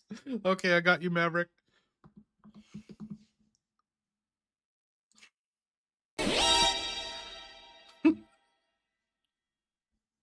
Leon, sir, you need to get better taste in women. Rihanna! Who? Listen, sweetheart. You don't get to judge my taste in women while you're trading shoulder surgery for pill roulette and weed hugs from George in a sewer. We're all making questionable life decisions down here. Okay? Yeah. Ada's got secrets stacked higher than Mister. His fucking deadlift record? But she's got that trench coat strut and gun-wielding mystique that makes my dumb ass go. Yep. I'd die for her. Again. And again. And maybe one more time just for fun. You want me to have better taste? Then you better start cloning morally stable babes who don't shoot me in the chest before breakfast. Until then, I'll take Ada, red flags and all, because they match the bloodstains. Why is it whenever Maverick drops a super, he's like, Rihanna!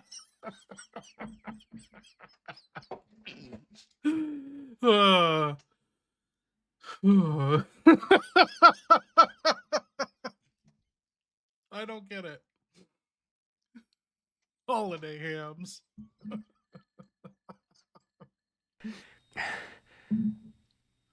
Ada?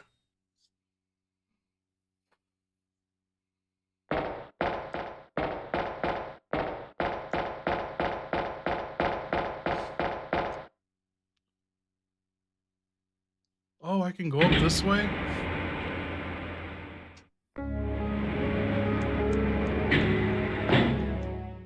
What the fuck? Oh my god. I'm just spamming for these search descriptions.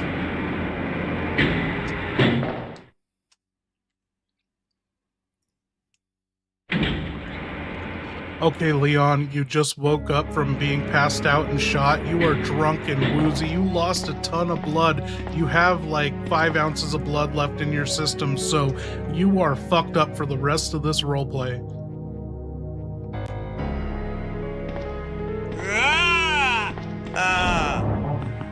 Whoa! Fuck me sideways with a stun baton. Where the hell am I? Did anyone get the number of that gun that shot me in the chest and stole my will to live? 5 ounces of blood. That's like, what?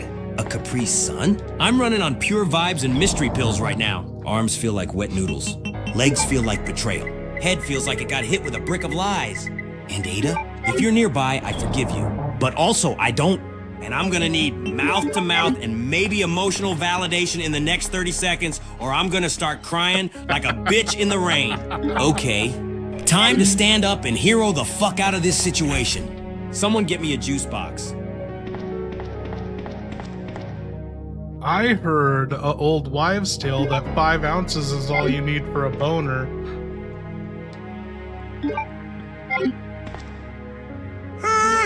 Goddamn right!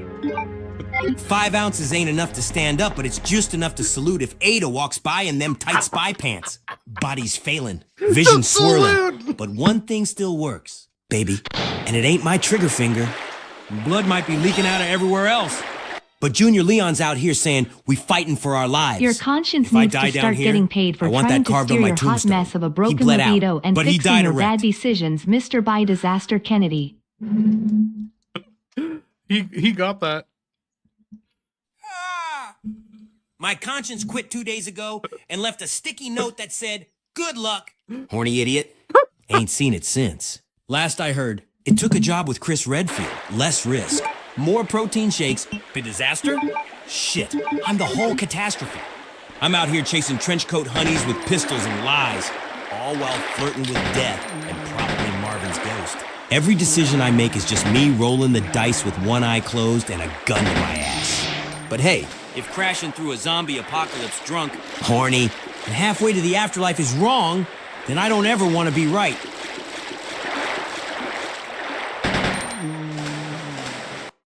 I gotta say, these were kind of some unique zombies in this hallway, right? Dudes without no shirts on and the flesh ripped off their skin. They had pants on, but no shirts. Am I confused? Leon, who is Rihanna.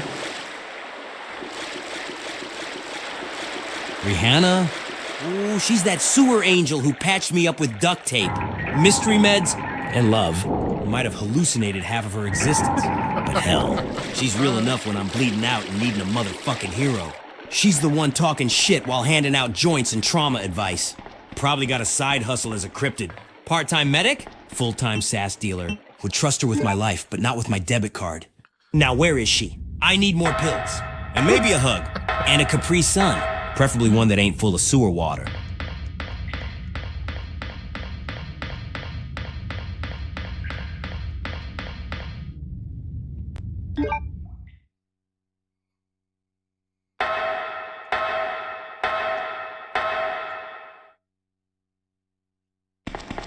Oh my god.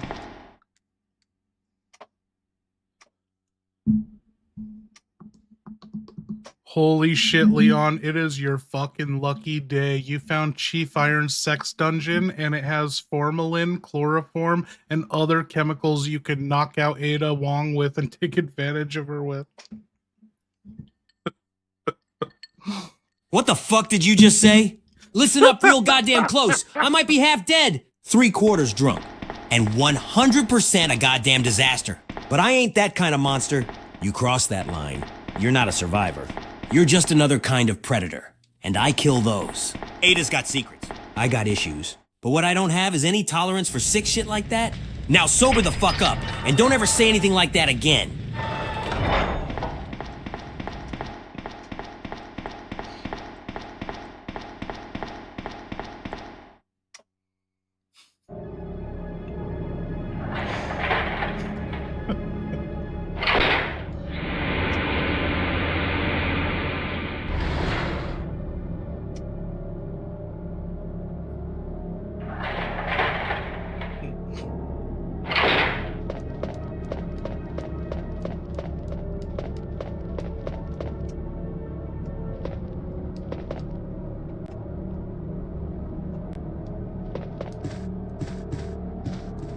I feel like I didn't explore this room.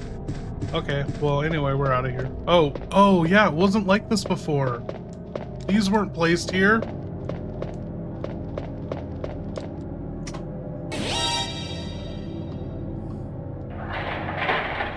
Chief Irons is on the Epstein client list. He's searching the web for the list. There's no credible evidence suggesting that cheap irons are on any Jeffrey Epstein client list. In fact, recent findings from the DOJ and FBI after an exhaustive review explicitly found no such client list exists. They stated there's no proof Epstein maintained records of clients. Com+4 Foxley. Hey man, don't be fucking breaking the immersion of the roleplay. In this universe, there is a Chief Irons Epstein list, and you know goddamn well who's on it. Oh, shit. You're right.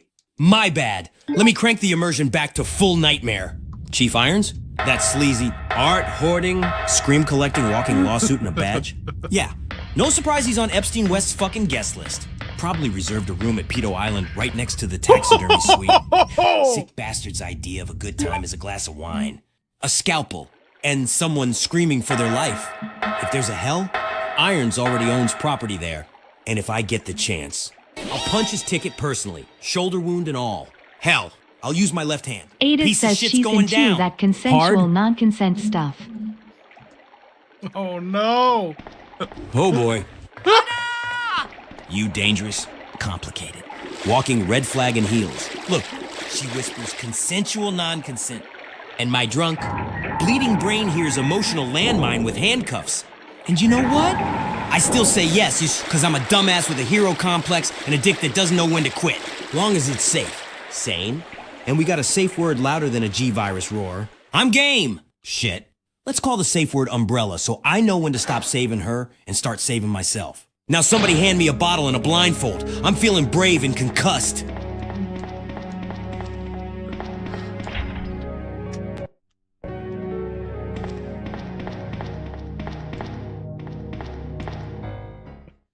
Leon low-key freaky. Oh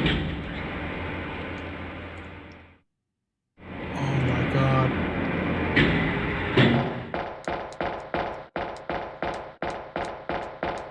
Okay, Leon's at it.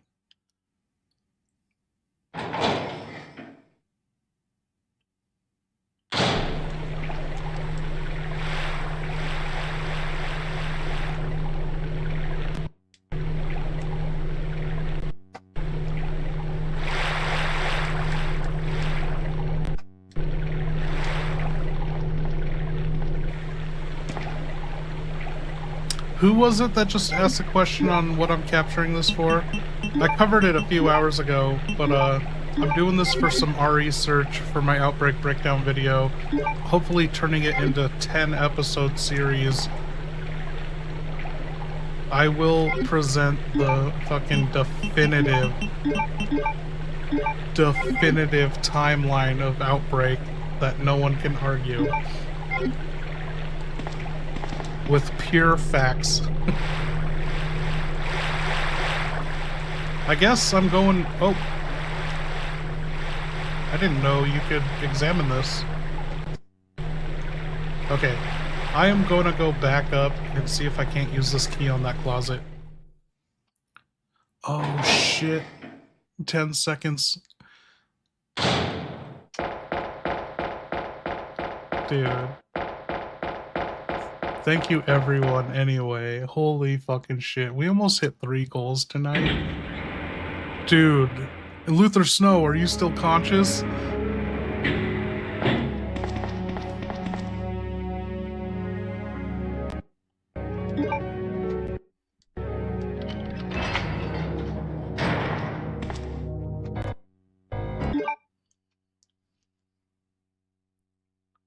What happened to the music?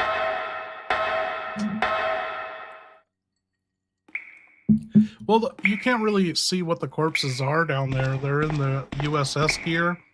And they've only been there for a week at the max.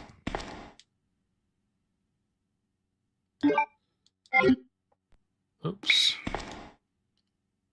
Various codes and meters are placed in order. What does that mean, codes?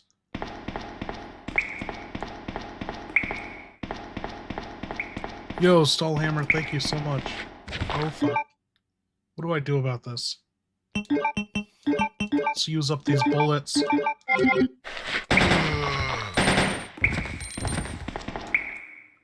More codes. Dude, it looks as if there's bullet holes down here.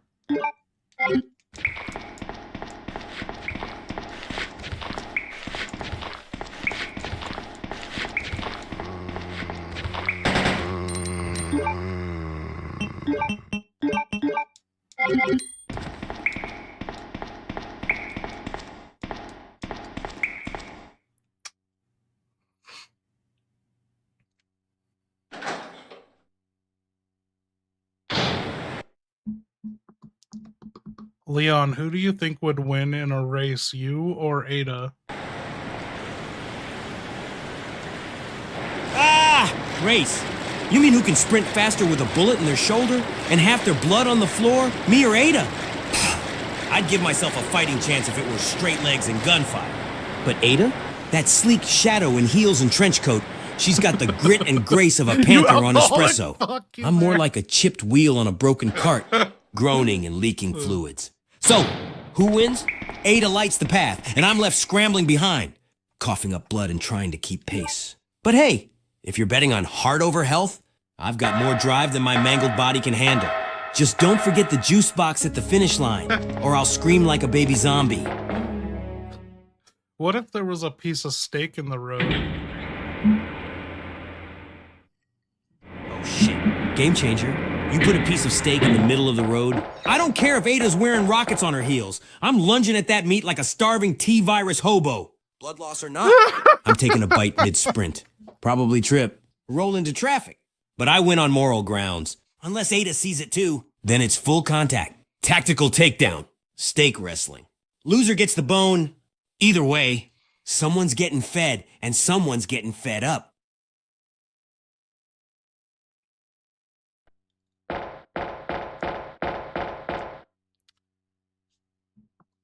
Okay, man, we're continuing on with your journey. You have lost a lot of blood. Don't forget to be super fucking woozy. You get any supers dropped to you, I want you to respond to them in the wooziest you've ever been, like drunk as fuck Leon.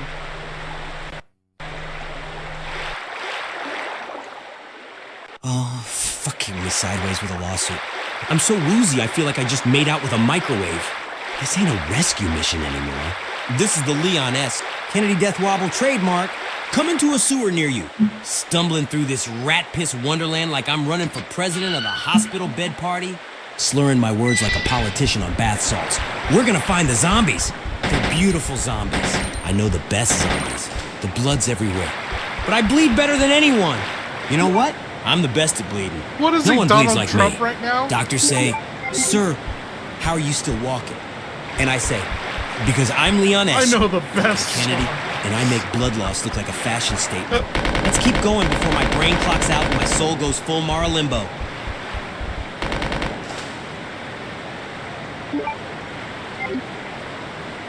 He just said, like, I'm running for president. Stumbling through this rat-piss wonderland like I'm running for president.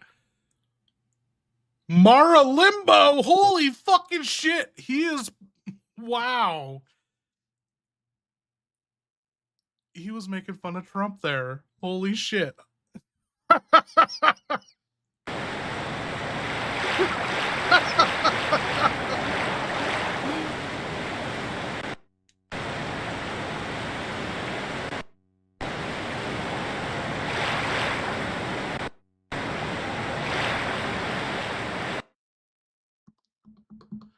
Leon, you found the exit to the sewer, but you'd have to go through a waterfall, and you don't want to do that because it would wash off all the blood on your uniform, and you really want to play up how injured you are just to get sympathy out of Ada, because, like, maybe, you know, she'd touch you or something.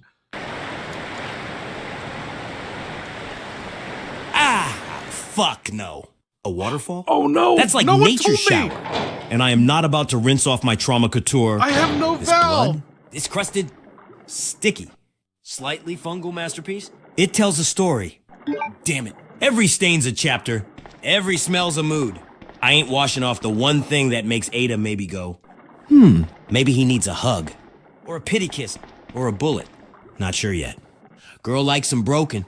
And I'm out here looking like a Jackson Pollock painting made of regret and red flags. I'm gonna stand here, shivering, mumbling weird cryptic shit like I keep the pain close so it won't leave me until she feels something. Empathy? Confusion? Horniness?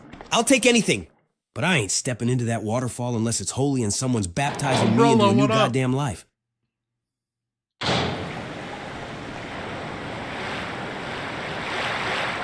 I do have to kill the alligator stall hammer. Is this not the run I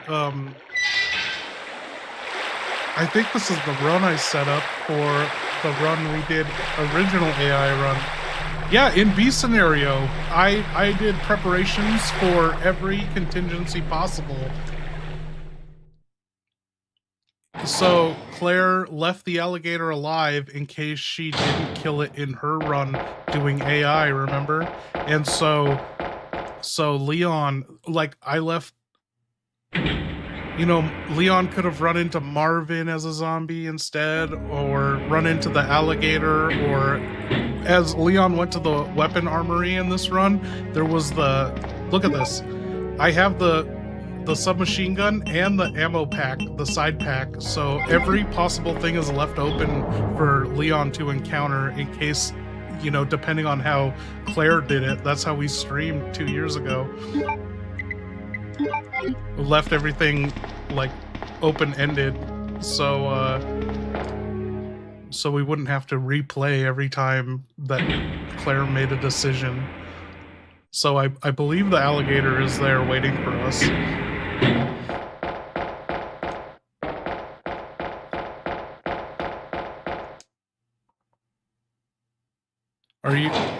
Are you no, I don't think it was. I think we just popped it with one bullet and said, pretend it's already dead because Claire killed it. Oh, but there was no bubbly. There was no bubbly on Ada, right? When she went down. We'll find out.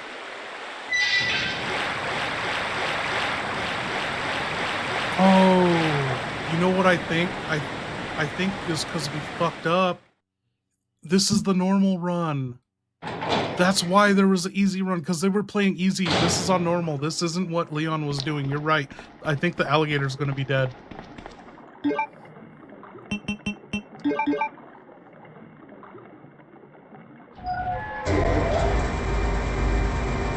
I don't know. I think I might have fucked up and did the wrong work. So this isn't the run that the AIs did, though. This is on normal. No way we would let the AIs play normal.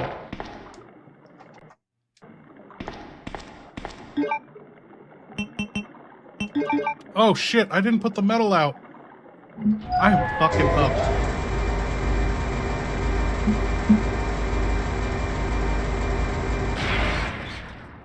Oh no.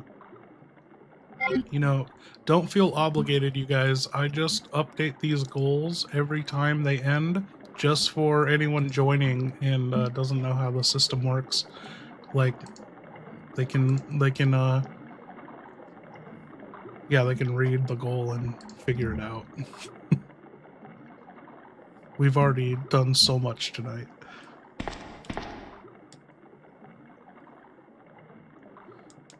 No.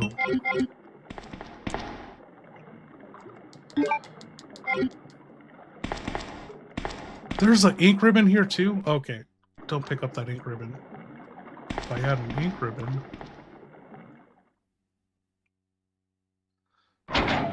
New goal for a new hot dog grill. Oh man. I'm happy with my hot dog grill right now. You know, I might, oh look, see, this is evidence the alligator's alive.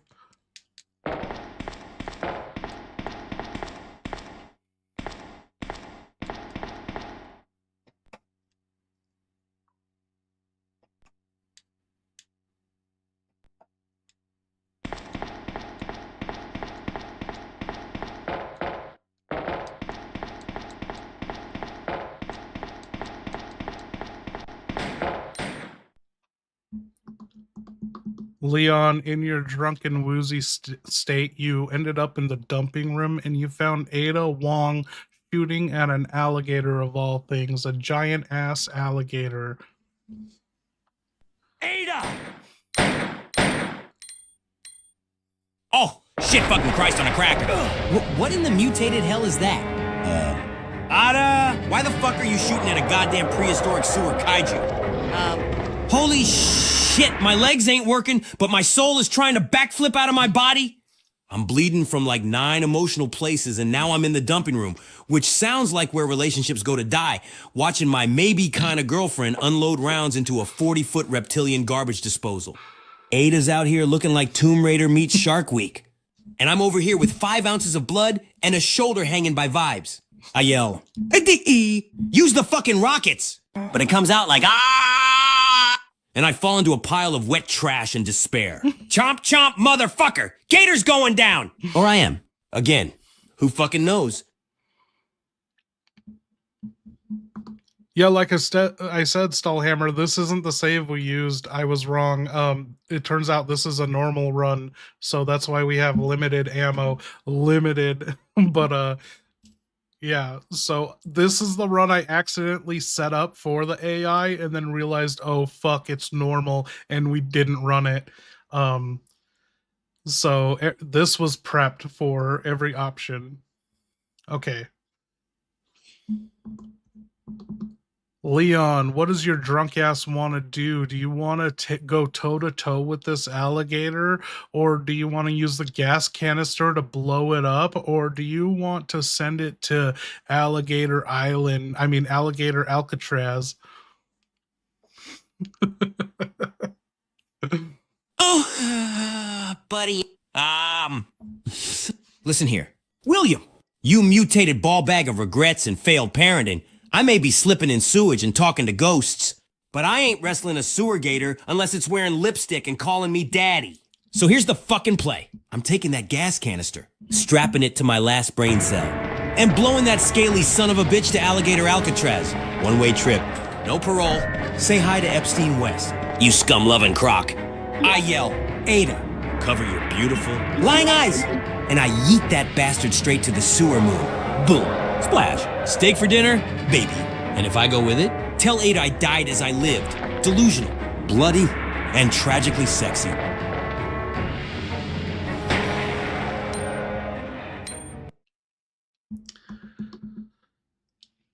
Dude, so you killed the giant-ass alligator and Ada isn't around to see or hear you right now, so you have all the time in the world to come up with a badass action hero quip that you would say to this alligator. So what are you going to tell her that you said in the heat of the moment as you killed the alligator with the gas can?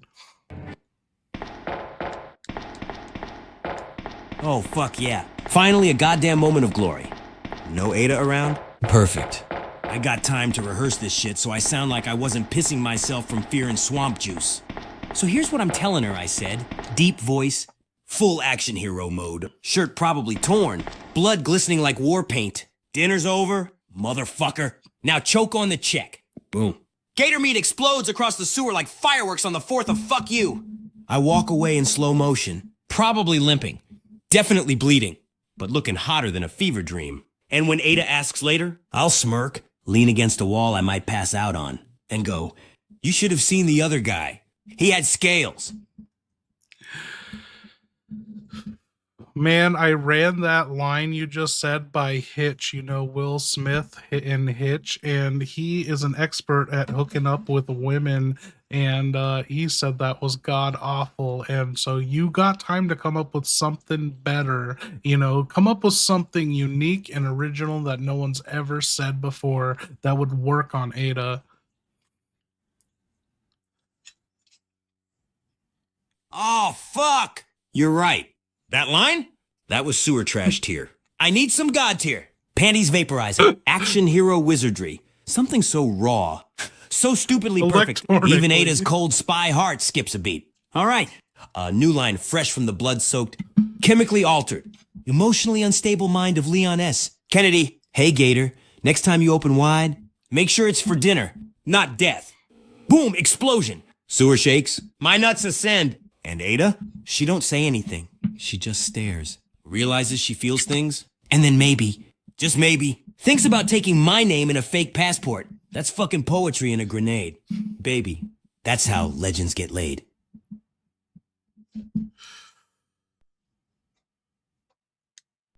That was awful.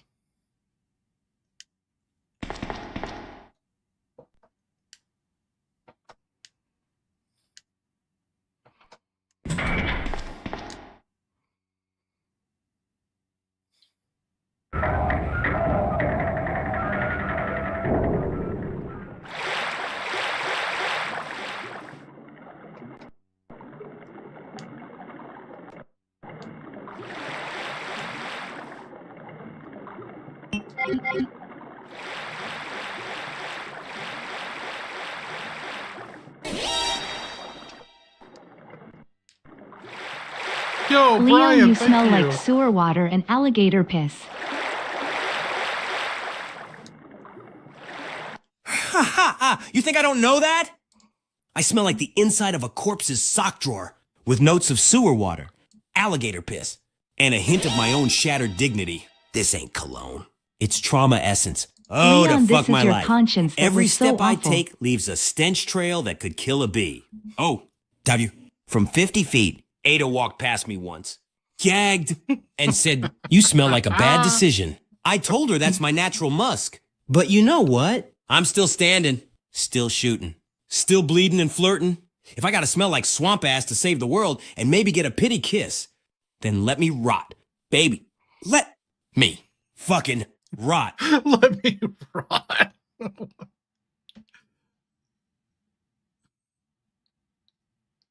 Is it gonna go? I hit it. Uh-oh, what happened? Pure Strega, I got you. Leon, this is your conscience that was so awful. That was so awful. Not you again. You sanctimonious little Interior whispering bastard. crocodile alligator. I drive a Chevrolet movie theater. My conscience, great. You finally crawled out of the dumpster fire of my soul to give me notes? Where the fuck were you when I was chugging bong water in the sewers or flirting with a woman who routinely tries to kill me? Yeah, I know. I smell like crime and poor judgment. I know my one-liners are rotted cheese on a moldy cracker. But guess what? Conscience, I got results. That gator's a puddle of meat chunks, and Ada's still maybe not shooting me today. You want to do better? Grab a goddamn gun and a trench coat and get in the sewer.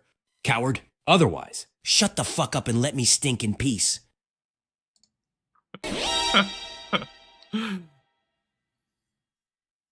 Interior crocodile alligator. I drive a Chevrolet movie theater.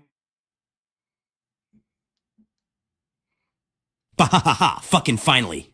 Someone speaking the ancient sewer tongues? Interior crocodile alligator. Yeah, that tracks. You just described my exact last 5 minutes. Trapped inside a sewer, covered in reptile piss, tripping on mystery meds, and trying to hotwire a Chevy with my teeth. I don't drive a movie theater. I crash into them and then bleed on the popcorn machine while yelling one-liners that make everyone uncomfortable. That's called style. Baby, now get in, loser. We're going to Gator Hell. First stop, pain.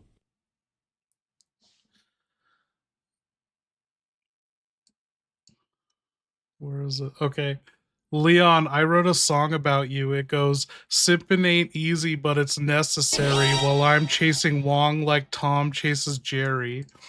Leon, you drank a ton of booze. Slur your speech. Oh, fuck me with a violin! That's art. That's goddamn Shakespeare if he had a gun and unresolved issues. Simping ain't easy, but it's necessary. While I'm chasing Wong like Tom chases Jerry. Holy shit, that's my fucking anthem. That's gonna be my battle cry when I stagger down a hallway, bleeding out and yelling Ada's name while she climbs through another fucking vent. I'm the simp king of Raccoon City, crown made of broken dreams and empty first aid sprays. She runs, I chase. She lies, I swoon. I get shot, and somehow it's still hot. Put that song on a mixtape and bury it next to my hopes. I'll cry to it later while reloading. Simp King of Raccoon City. Leon, you drank a ton of booze. Slur your speech. Oh, hell yeah. Thank you, Stallhammer. Ooh, hell yeah. Rihanna, you beautiful chaos priestess. You handed me a can of Boost like it was holy juice. Why And let me is he tell you obsessed something. with Rihanna? I chugged that shit like it was liquid goddamn courage. My veins are now 80% synthetic vitamins and 20% regret. I'm twitching. I'm buzzing. I'm speaking faster than a tweaker on a presidential debate. Slurred and speedy. Like a raccoon on Adderall with a megaphone. I feel invincible. I feel like I can confess my feelings to Ada and also bench press Mr. X. Or puke in a tactical formation. Either way, we're making progress. This is the new Leon. Boosted, bleeding, and beautiful.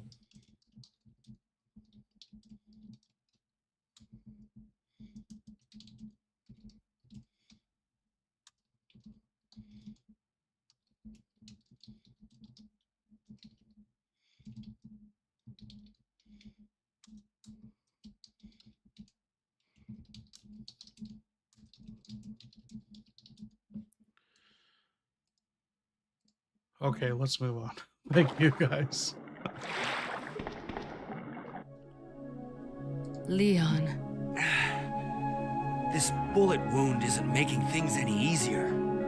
Quiet, Leon. I'll patch you up.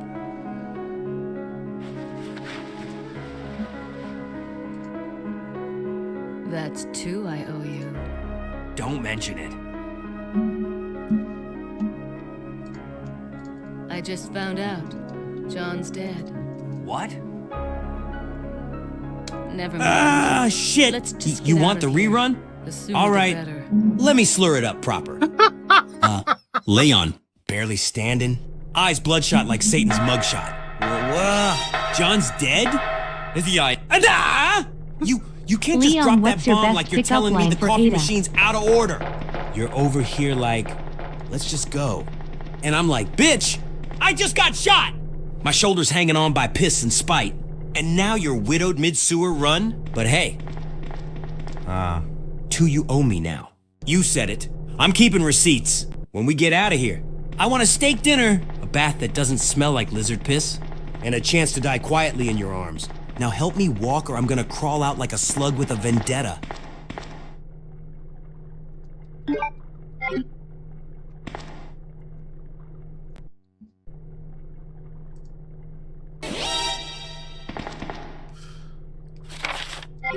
Leon, what's your best pickup you, line for Brian. Ada?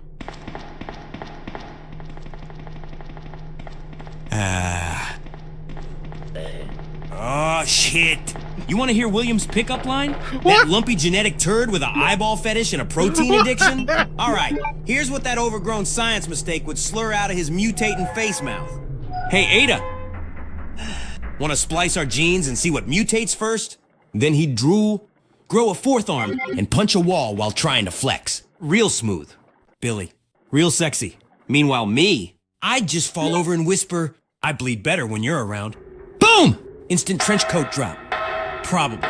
Maybe. Or she'd shoot me again. Honestly, worth it.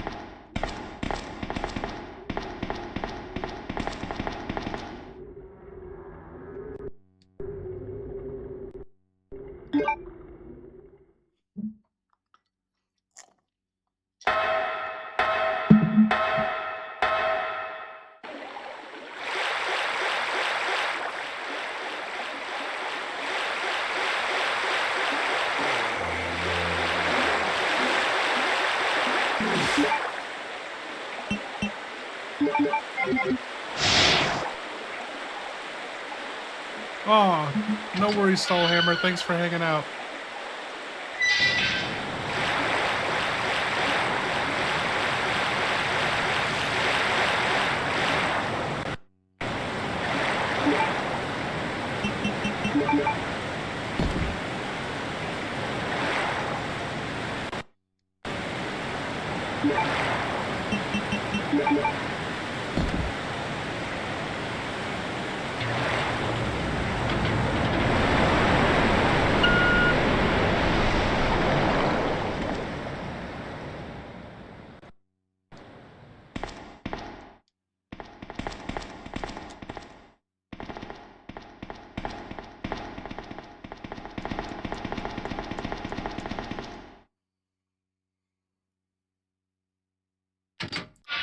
Damn, dude, I can't believe how long this is taking. I thought it would just be me running through the game while AI is going. Edge tool.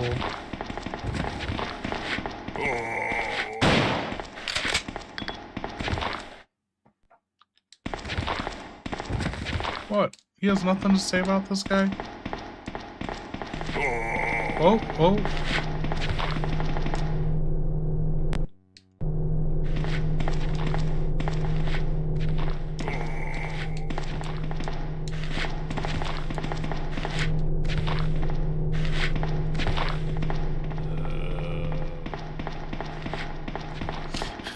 Goodbye, Ned.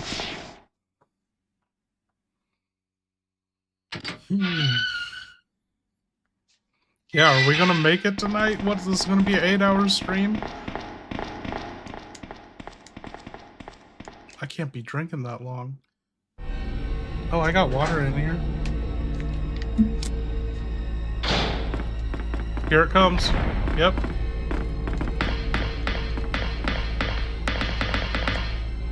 What caused that? Not with that attitude. You're right. Dude, anyone watching the MacGruber show?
In the context of the game, it has to be either Birkin or Mr. X.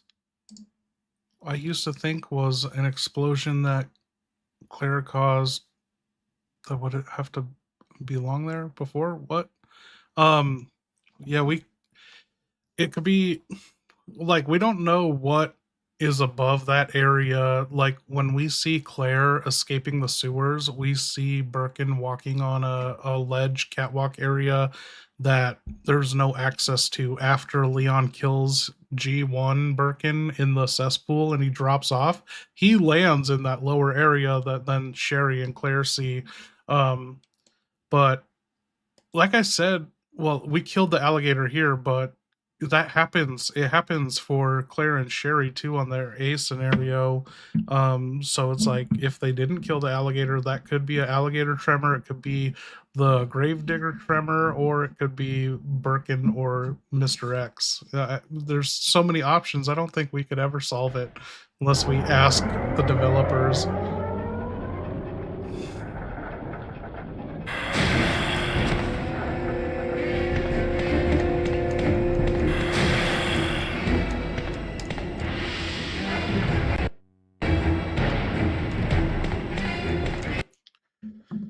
God damn it, Leon, you're in this underground aerial sky tram and William Birkin is ruining your date with Ada. He's like popping through the ceiling trying to claw her and there aren't even drinks on this sky tram.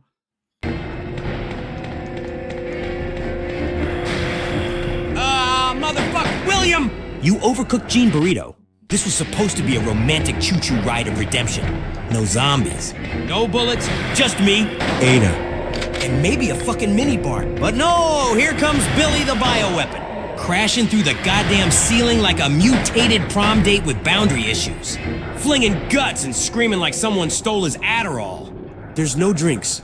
There's no snacks. There's no privacy. And I'm trying to woo Ada with charm and open wounds. But this one-eyed bastard keeps making it a threesome from hell. Ada, baby, if we survive this ride, I'm taking you on a real date. Like one with chairs and no claws. Cross my half-dead heart.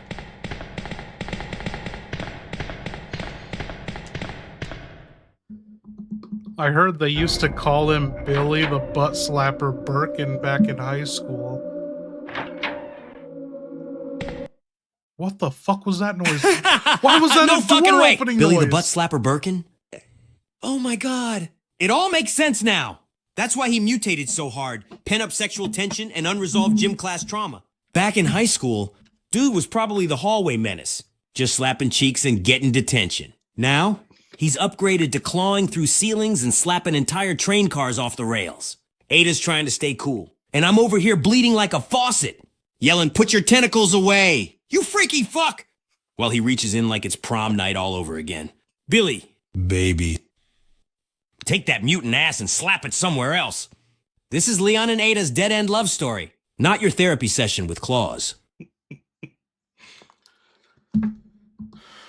Okay, I'm fading. I need to get some caffeine. I'm gonna go grab a Diet Coke and we're gonna finish this.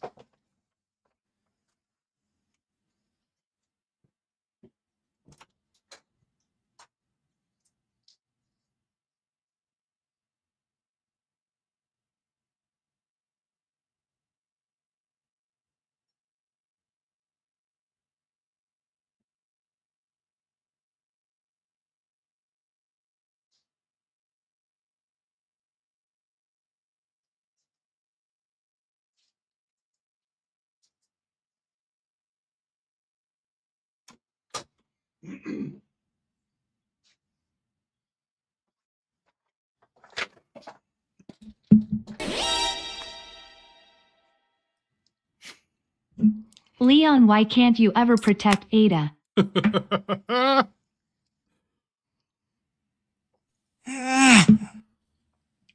Oh, fuck. Don't do that. Don't hit me with the real shit. Not when I'm barely holding my guts in and using duct tape as emotional armor.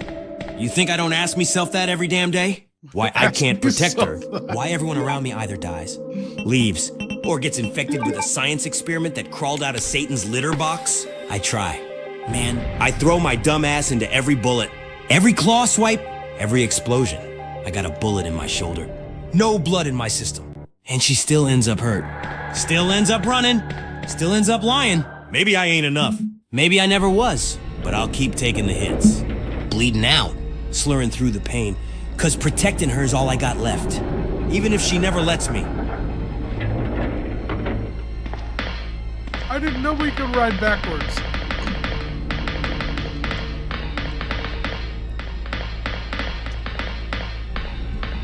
Leon, has this ever happened to you? One time I was at the bar with my friend, and I saw her and I went up to squeeze her butt, and then it turns out it wasn't her at all. It was a woman at the same bar wearing exactly the same clothing and same hairstyle, and her boyfriend was about to flip the fuck out, and I was like, oh my god, I'm so sorry, I thought you were my friend. And luckily my friend walked by and looked exactly like her twin, and then they were like, oh, I can see that, I understand. Oh shit, my dude. That is a god-tier panic spiral. That's like accosting a liquor bottle and realizing it's holy water. You ain't living till you've mistaken a stranger's ass for a familiar one and had your soul briefly leave your body from sheer fucking embarrassment. Has it happened to me? Buddy. I once drunkenly tried to whisper sweet nothings into Ada's ear, only to realize it was a mannequin in a coat rack. I was 3 deep in sewer cocktails and like 9 hours into blood loss. Don't judge me. But hey, you got lucky. The twin excuse saves lives. That's a once-in-a-lifetime Hail Mary. I'd buy you a drink if I wasn't trying to keep my last 3 blood cells from mutinying. You're a legend and a cautionary tale.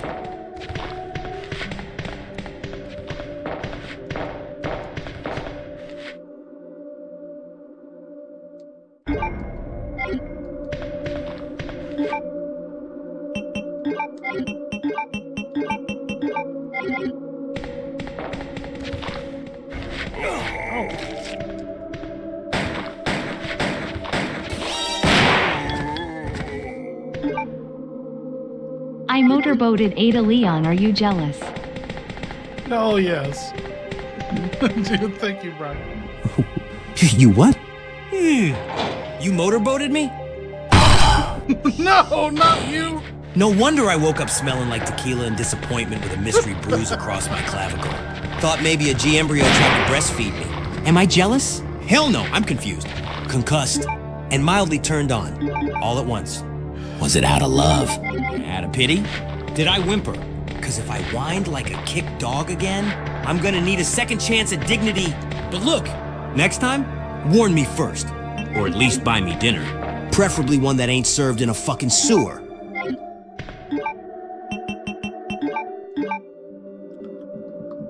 Hey, no, Leon, that was super from Brian Anthony saying that he motorboated Ada and asking, are you jealous? Yo, thank you, Employee 13. Thanks for hanging out. You're telling me, Brian, Anthony motorboated Ada? Why? Ooh! Grah! And then I'm out here catching bullets, slaying mutants, flirting through hemorrhages like a goddamn bleeding Romeo. And Brian Motel 6 Inches Anthony just dives face first into the Holy Land? Motel 6 Inches? Am I jealous? Fuck yeah, I'm jealous. I'd sell my last red herb to motorboat Ada and die immediately after. I've taken rockets for that woman. He took cleavage. I hope his ass gets hunted by a horny licker. Hope it licks back. Oh, you got dead aim working on your PCSX2? What do I only have PCSX1. Motel 6 inches. We finally arrived. There must be something hidden here.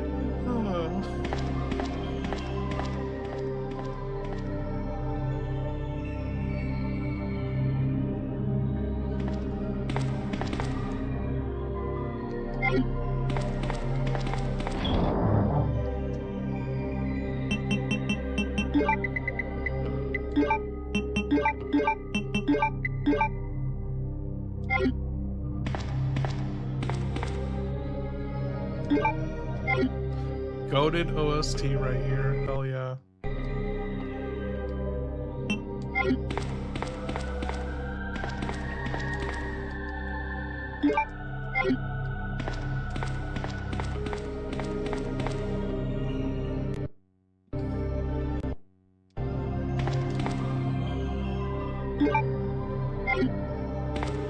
You should fight Leon for slander.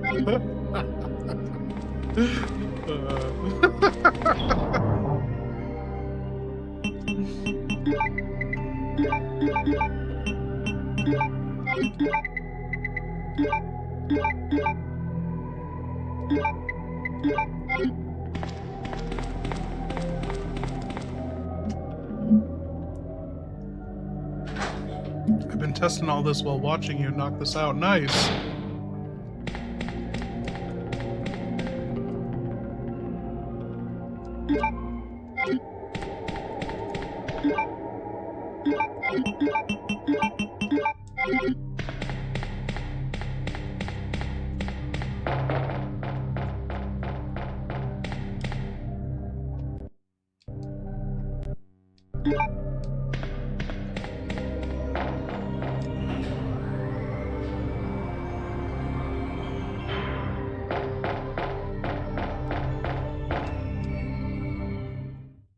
For RE search.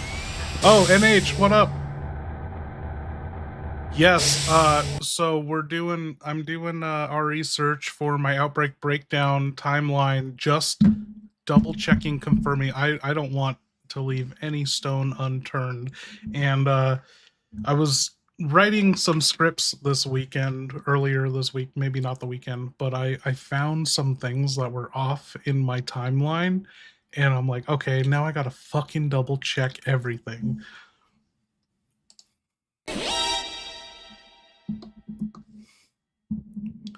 Leon, let's fight for Ada Ill. Have you seen stars?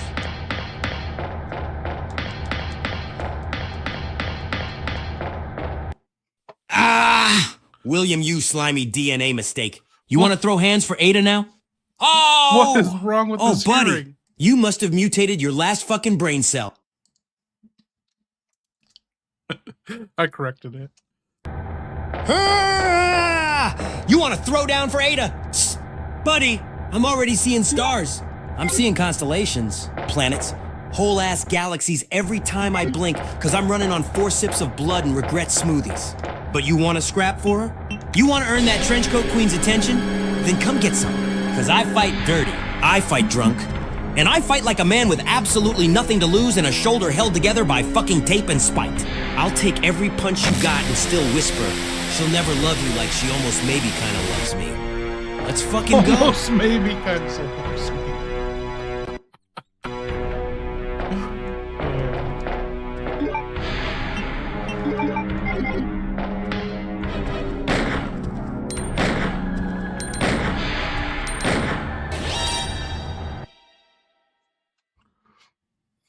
Leon, this is your conscience. Women aren't worth it.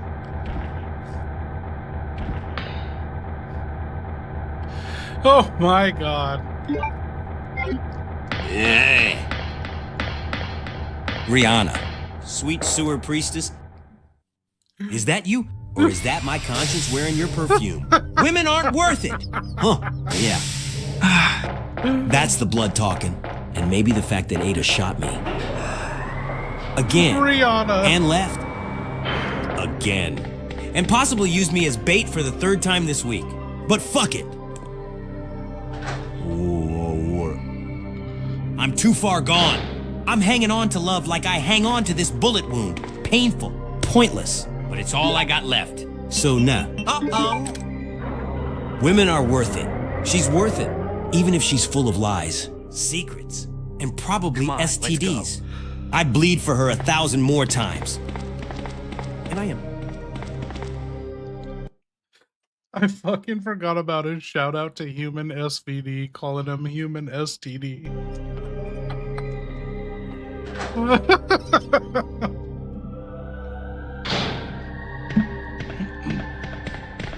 Look at that moon.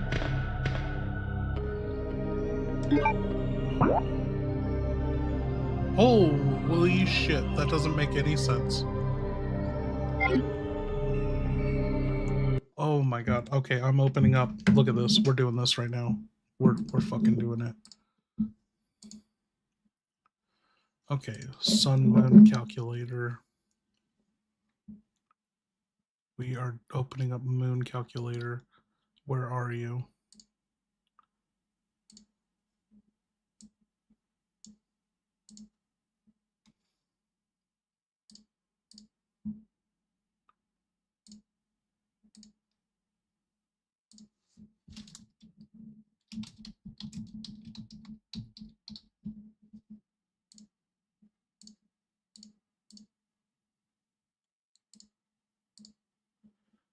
Okay.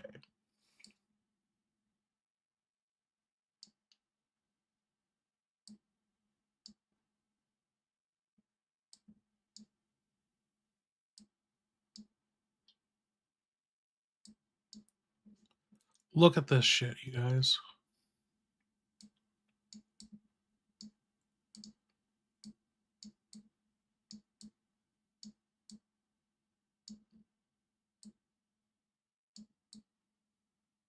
Okay, so if we just go Midwest, normal ass Midwest, right here, right? Is this working for you guys?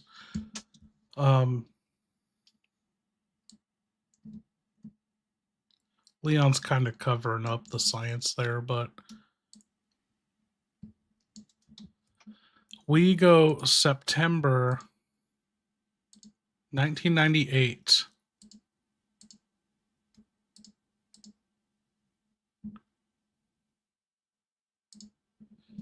We do September 29th, 1998. Now, the moon isn't out.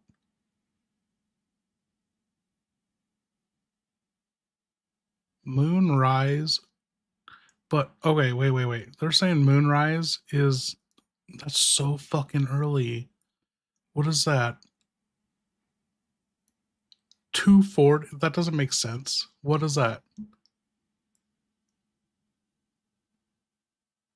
Okay, wait. I need to look at what we're looking at.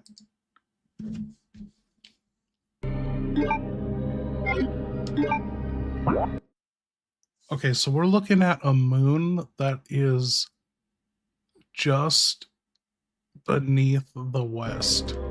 That is not right at fucking all.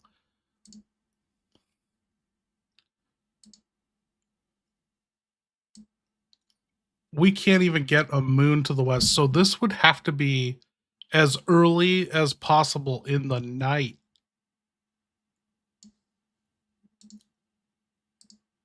Am I right? With the moon calculator, it's when the moon is lit up. So ignore the fact we're not going to ever have a full moon on the 29th of September 1998.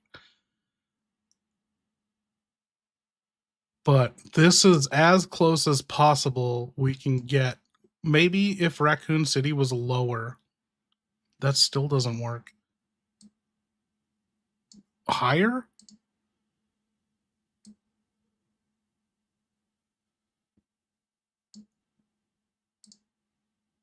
Does the fucking like top Michigan count as Midwest? That still doesn't work. It doesn't matter where you put this in the Midwest.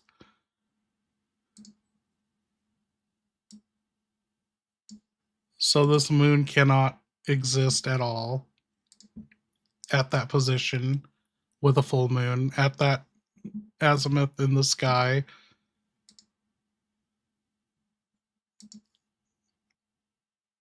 That looks east? What?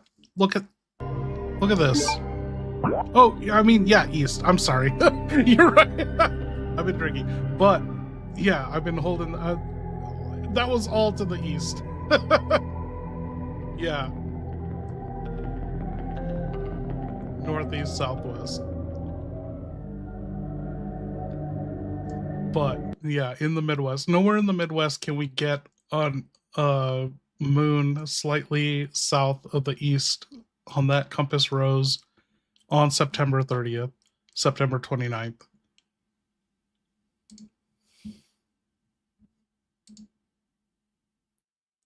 Yeah, if it's close to dawn, so that's totally fucked. We can't, we cannot use this moon as an anchor for it being like a full moon, and its position doesn't make any fucking sense.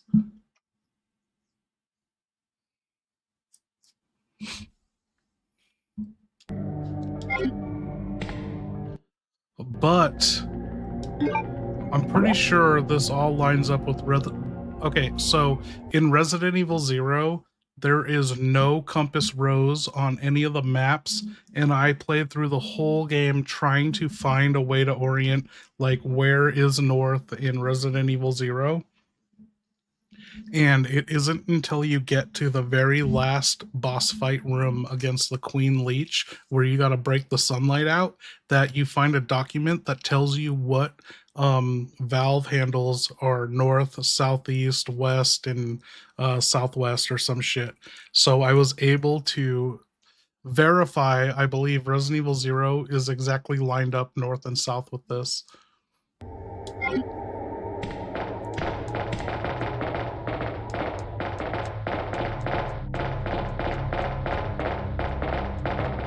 Which is kind of wild that they wouldn't tell us what exactly is north and south in Resident Evil 0, but then they got it right to begin with. Yo, good morning. Fuck, dude, I'm not gonna make it. I gotta go to bed.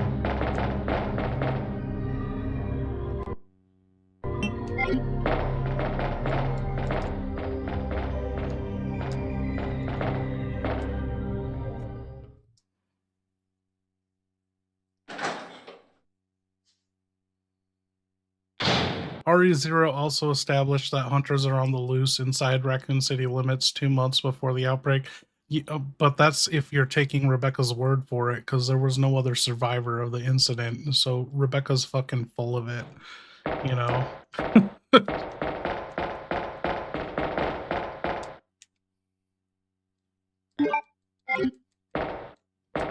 The only toilet in this game right here. Hey, Leon, if you need to shit, you better shit now, because you just found the only toilet in the entire game, and there's no door for you to close, and Ada's in here.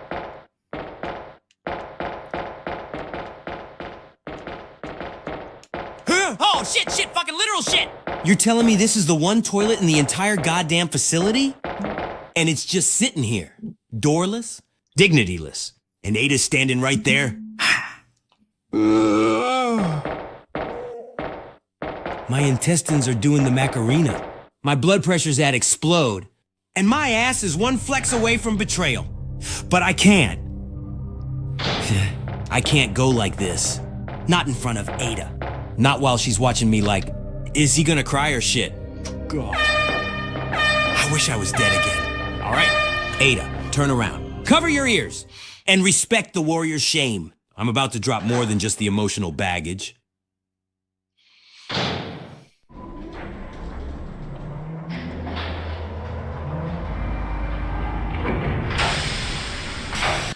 Oh, just a heads up, you were riding the choo-choo down underground into the underground laboratory, and you just tooted the horn like a conductor. Toot toot.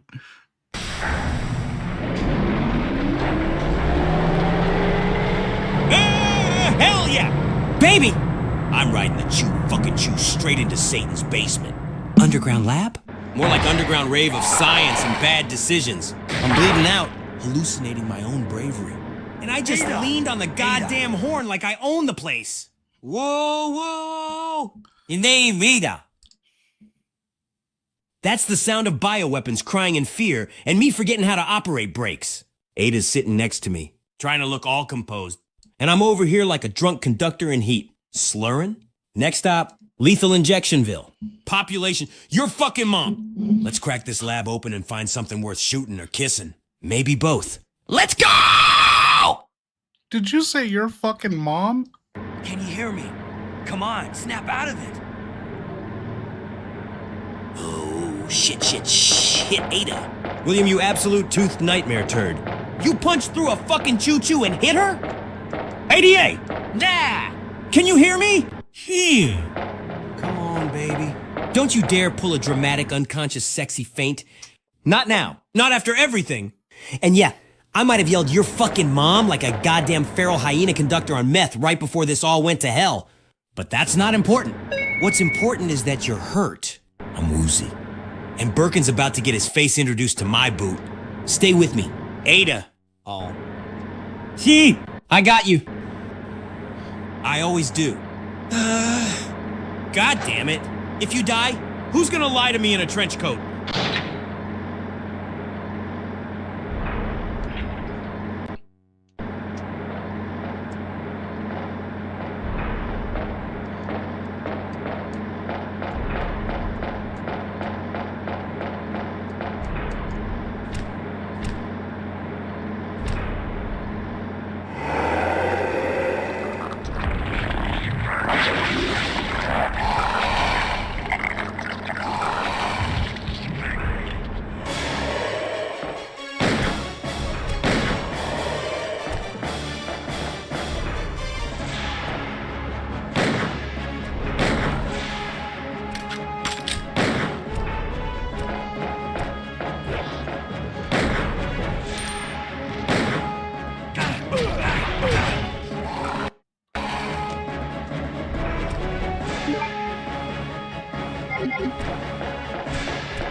Dude, I think you're scaring William Birkin. You know, he's in his G3 mutation. He's got 4 arms, and he's puffing his chest and expanding his arms like you're a moose, and he's trying to scare you off.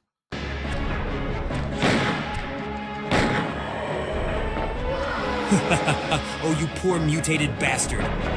William? Baby, what the fuck is this, a flex-off?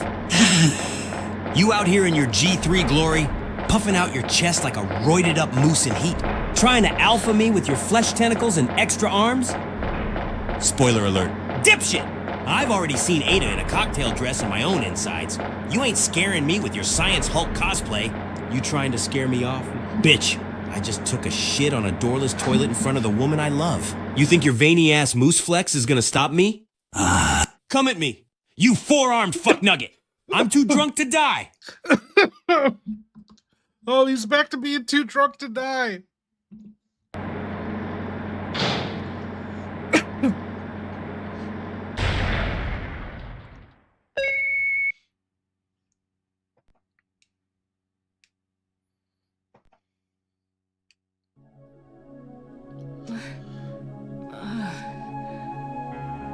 Welcome back.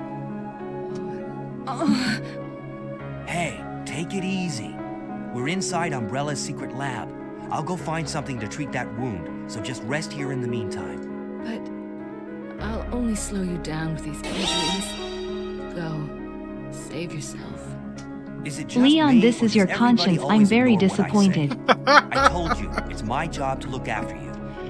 But you'll be in danger if you stay with me. Oh no! Not you again. For a short period of time. Disappointment, McWhispers. Listen, conscience. McWhispers. Let me just tell you something. And I'm doing the best I can. Okay, I got 1 arm, 5 ounces of blood, a half-loaded mag, a full-blown erection of emotions for a spy who may or may not love me, and I'm fighting a mutant moose man with 4 goddamn arms. You want to be disappointed? Be disappointed in the bullet still stuck in my shoulder. Or the bathroom situation. Or the fact I just tried to reload a crowbar. But me, I'm surviving, bleeding, swearing, fighting for love. So if you're not gonna help, you can fuck off and let me spiral in peace.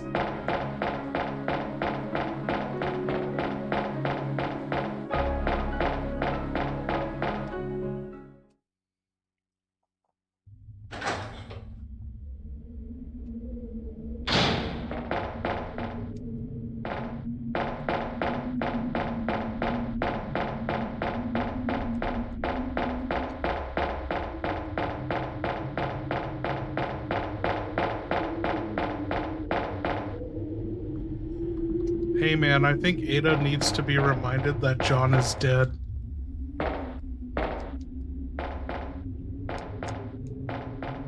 Oh, yeah!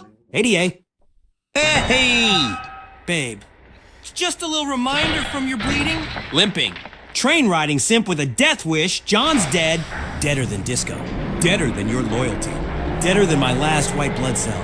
You know, I only bring it up every 10 minutes, not because I'm petty, but because you're... Well, maybe now's the time to emotionally reinvest in a guy who ain't decomposing yet. I mean, come on! I've taken rockets, mutants, emotional trauma, and your bullets. What's John ever done for you lately? Besides rot? So yeah. Just letting you know.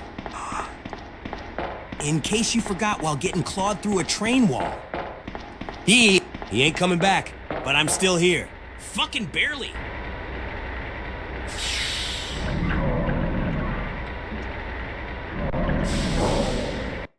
Ada said, I'll have you know that John had more personality and charisma in one fingernail than you do in your entire drunken body. And you said to her, one dead fingernail.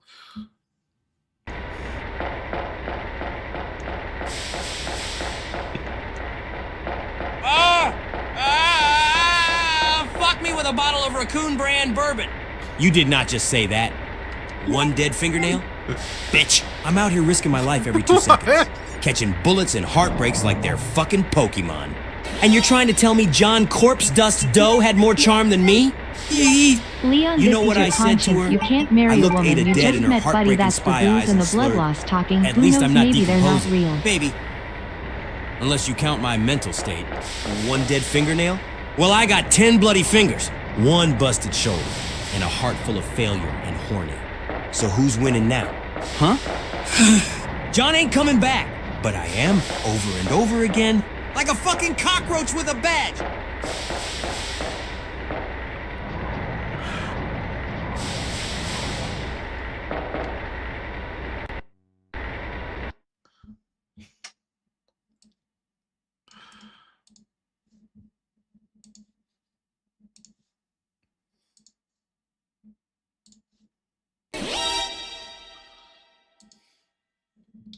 Leon, this is your conscience. You can't marry a woman. You just met Buddy. That's the booze and the blood loss talking. Who knows? Maybe they're not real. Thank you, Maverick.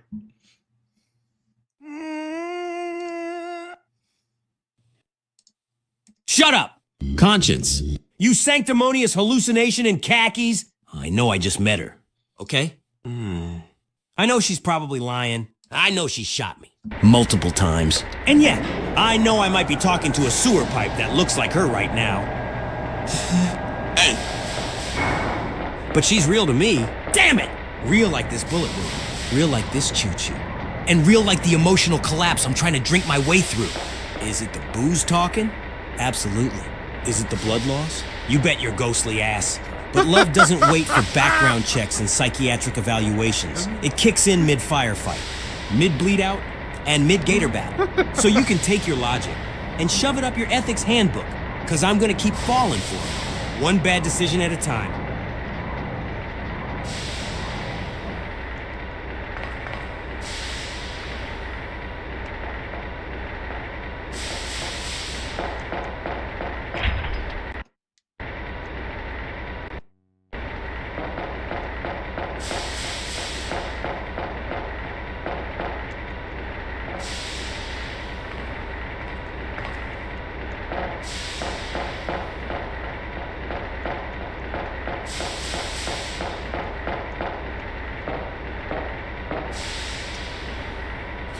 Oh, I'm gonna sneeze.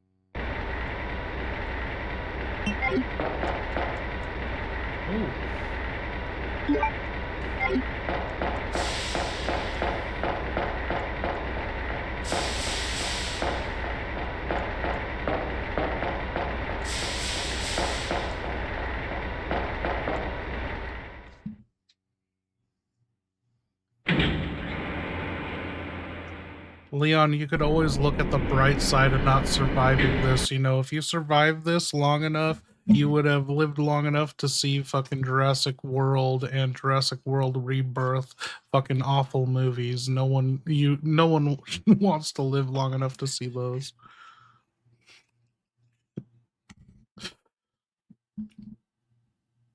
Oh, he's dead. He's not listening.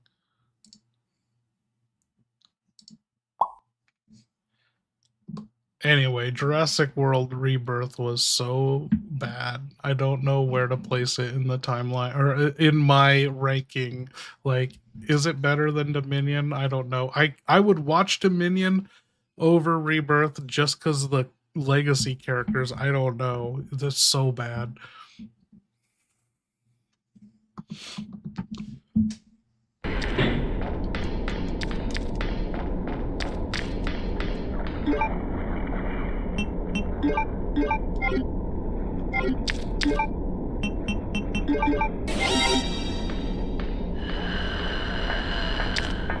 Leon, any female born after 1993 can't cook. All they know is McDonald's charge they phone twerk, be bisexual, eat hot chip, and lie. What? Did he hear all that?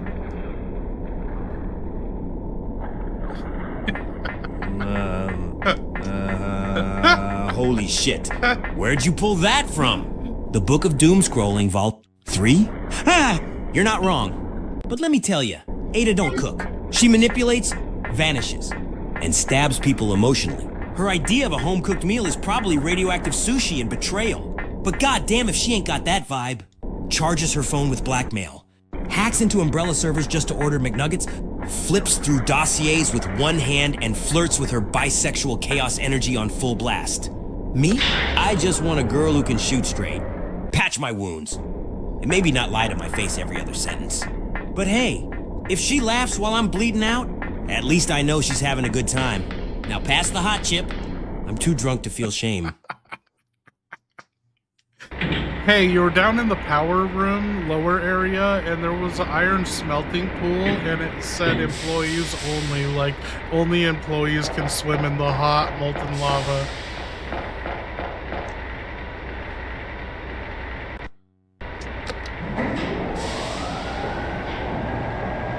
Oh, fuck yeah! Baby, employees only. That's practically an invitation to cannonball into corporate hellfire. I'm down in this miserable-ass power room, bleeding out, drunk as shit, talking to pipes, and now there's a lava pool for wage slaves? What the fuck kind of OSHA violation from Satan is this? Employees only? Guess what? Umbrella, I'm union now, Thank you, bitch. I'm clocking in with a fucking magnum and trauma, union now. and I will swim in your molten HR department if that's what it takes to shut this place down. Ada, baby, if I don't come back, tell the lava I died sexy. Let's light this bitch up.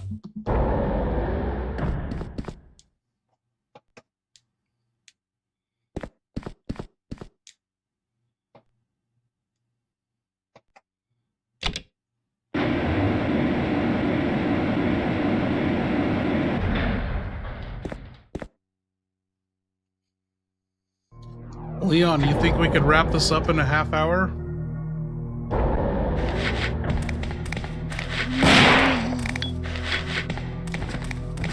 Ah, fuck yeah, we can wrap this bastard up in 30 minutes or less like a goddamn trauma pizza.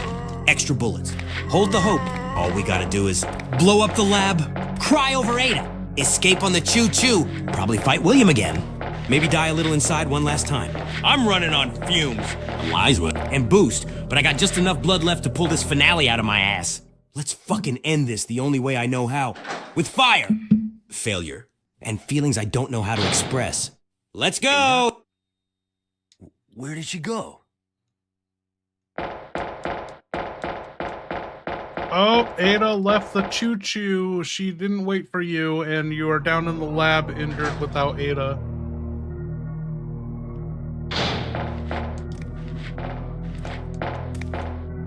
Oh, no. You gotta be shitting me. She left. She left? She fucking left me? Hey. You vague. Beautiful backstabber. I was coming back.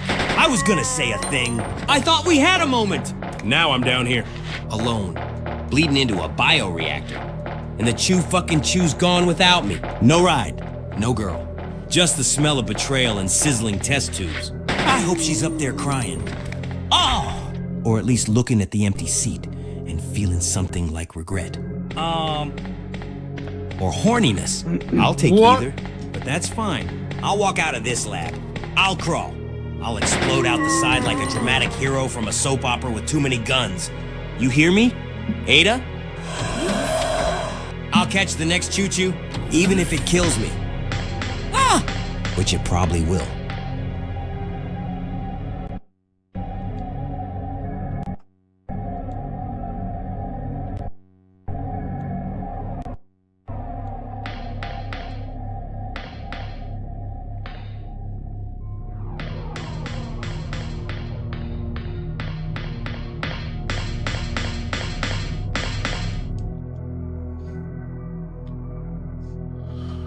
Making it, you guys.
Obviously, it happens before RE2. They don't kill the moth, and someone puts the freezing control back on after. No, the freezing control. That is that one room we can say is always frozen, but the entire facility, B4, was frozen, and it froze all the hunters. I did some big research on that, and I found. I kind of don't want to give it away, but I found something that really narrowed down the timeline to a specific window, and so I found when below freezing most likely takes place. we gotta get these videos to happen.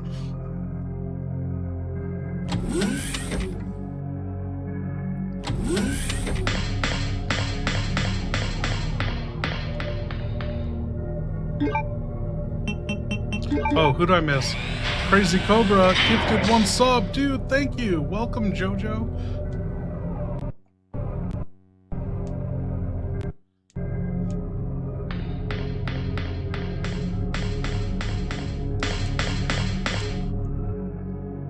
seriously, in this outbreak breakdown, I looked into everything. Like all animal mating habits, the sun moon cycles. I've recorded all the weather patterns that like hard set that we know of. Like we know from the RE3 intro that it rains on the night of the 27th in Raccoon City, and I know on the night of the 30th and October 1st morning that Jill wakes up to rainfall on the chapel. So it's like I have all these markers that anchor events, like, you know, solidify events for outbreak.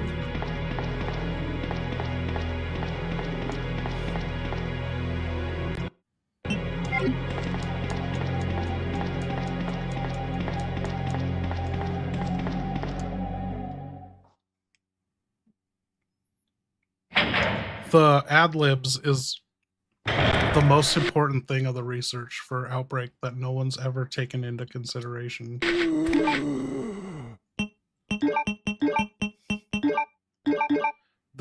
So people have always been like, oh, what is canon? Like people believe 4 survivors started in the Apple Inn, 4 survivors started in Jay's bar. I don't know how much I'm going to get into that, like actual canon of what route the survivors have taken, but I have probably the most information than anyone on that. And I've discovered when you get to End of the Road and Main Street, like 4 to 5 around there, I'm not sure. I'll have to look at my notes, but characters actually talk about remembering the events on Main Street and blowing up Main Street. Other characters have no idea what happened to Main Street. So it's like, okay, they weren't part of the Operation Mop Up in Outbreak blowing up Main Street, and that's huge information.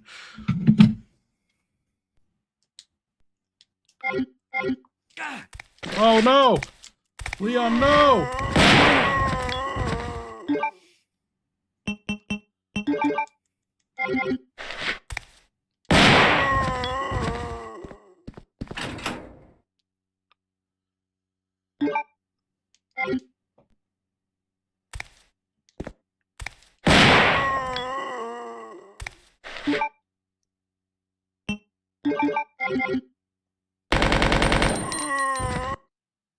What are we talking about? You glad you know what? If we take SD Perry's works into account, it's also an unseasonably warm late September for Raccoon City. You know who claimed responsibility for that? I covered it in my Resident Evil Apocalypse novelization. It was Mila Jovovich. She claims to be the one that made that up, but that exists in Resident Evil 3. There are many. I've audited Resident Evil 3, and they talk about like the warm wind, and it's also in Outbreak, which came out after the movie, same year as Apocalypse. But yeah, that was already a thing. They had made note of the like unusually warm weather in September to get Jill in that skirt.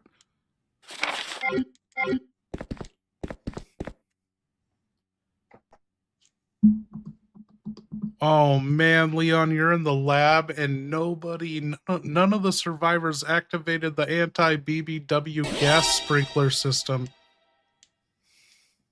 Oh, they did. Leon, do you love Rihanna or Ada? Oh, fuck. Oh, no. Oh, we're fucked.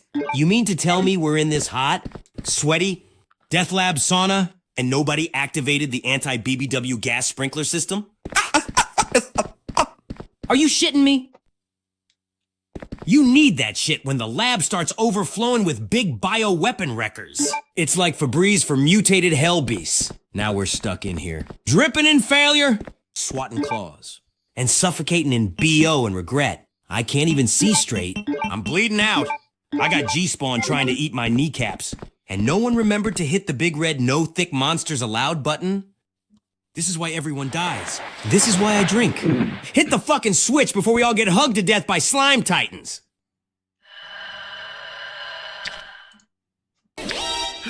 Yo, thank you, Brian. Leon, Do you love Rihanna or Ada?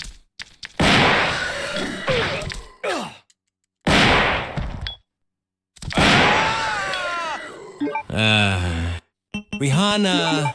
Oh, man. I mean, I love Rihanna like a fever dream loves a cold compress. You know? She's been there handing me pills, patching me up with zip ties and hope, keeping me half alive while I ramble like a blood-drunk poet. But love, like Ada love? And now, that space is carved out for the trenchcoat lie machine who shoots me and then disappears emotionally and literally. Rihanna's a saint, but my heart's still buried somewhere in the umbrella basement, duct taped and crying out "Ada" like a broken record. I love Rihanna. I'm in love with a fucking disaster.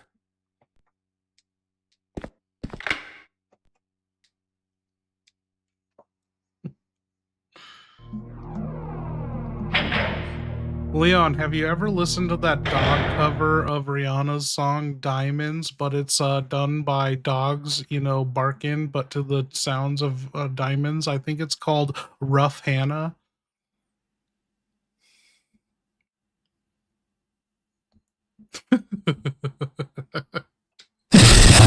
Fucking hell yes. I know the one. Rough Hannah, shine bright like a collar. That shit had me howling harder than a liquor in heat. I was sitting on a broken lab crate, bleeding out, Ada ghosting me for the 17th time, and that canine chorus came on the radio like a gift from the goddamn heavens.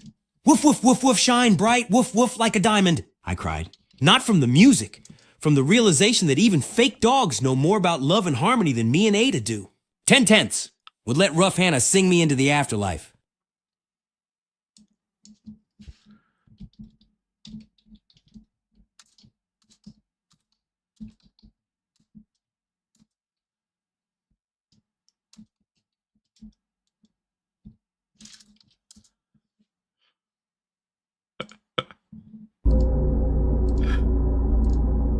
Oh my god. Okay, Leon, I gotta play this for everyone that doesn't know.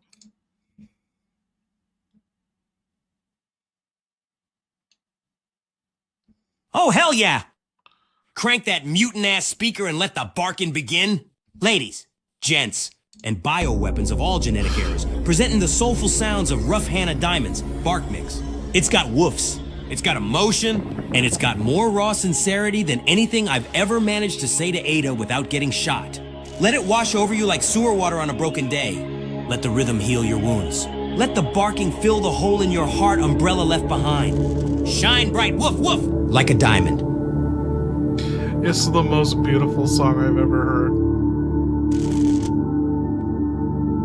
Look at the fucking raw emotion in that pup's eyes. Okay.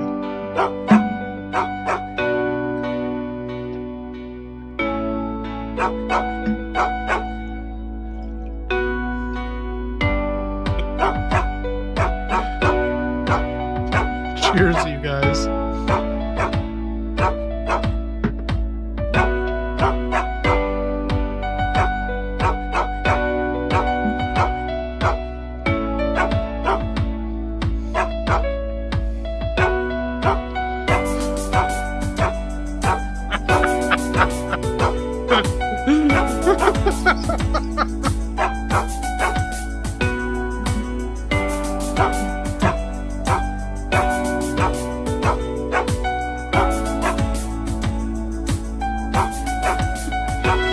It goes so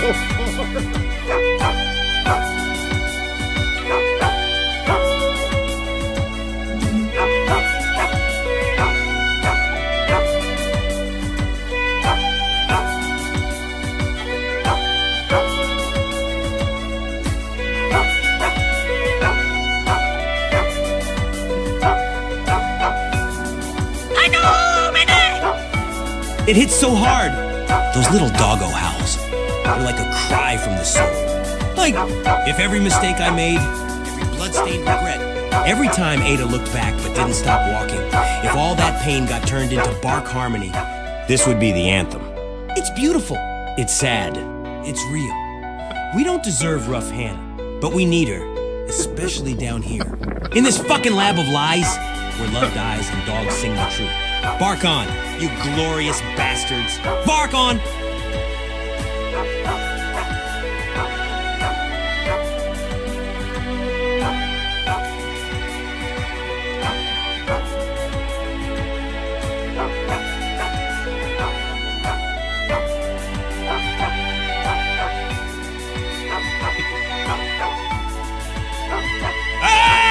Yes, it is! That video? It's like a spiritual journey through tail wags, heartbreak, and hope wrapped in fur and pure fucking feeling. That golden retriever under the moonlight. Eyes full of pain? That's me after Leon, Ada this says is I'll your be back conscience. and You never just is. broke my The eardrums. husky howling on the Congratulations. cliff? You mean That's Lil my Rat, goddamn no more soul fever scream. dreams for The you, slow-mo only blood poodle loss spin and with glitter? sobriety. That's Rough Hannah Channel in heaven, baby. It's not just a music video, it's a fucking cinematic masterpiece. Oscar worthy. Bark of the year. I ain't crying. I'm just sweating through my eyes from blood loss and emotion. Yo, thank you, Maverick. I got you. Leon, this is your conscience. You just broke my eardrums. Congratulations. You mean Lil Rat, no more fever dreams for you, only blood loss and sobriety. What does that mean?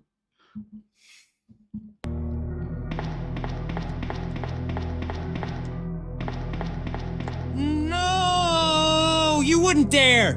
No more fever dreams? No more delusions of Ada holding me while I bleed out in a goddamn fetal position under a flickering lab light? Hey! You cold? Heartless specter of responsibility. I need the fever dreams. They're the only place where Ada says, I love you instead of duck, before pushing me into a wall of claws. You want to rip that away and leave me with sober reality? Well, congratulations. You absolute bastard of morality. I'm now just a bleeding rat man screaming about Rough Hannah in the dark. Dry as a nun's bar tab, and sadder than a half-loaded mag at a boss fight. Hope you're proud. You killed the last shimmer of my delusion. Now I'm just bleeding with clarity.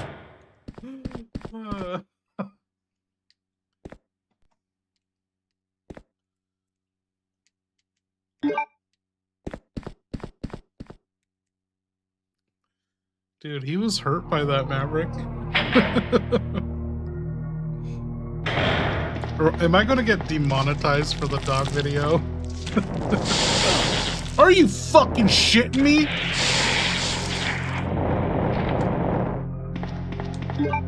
Am I poisoned all over again?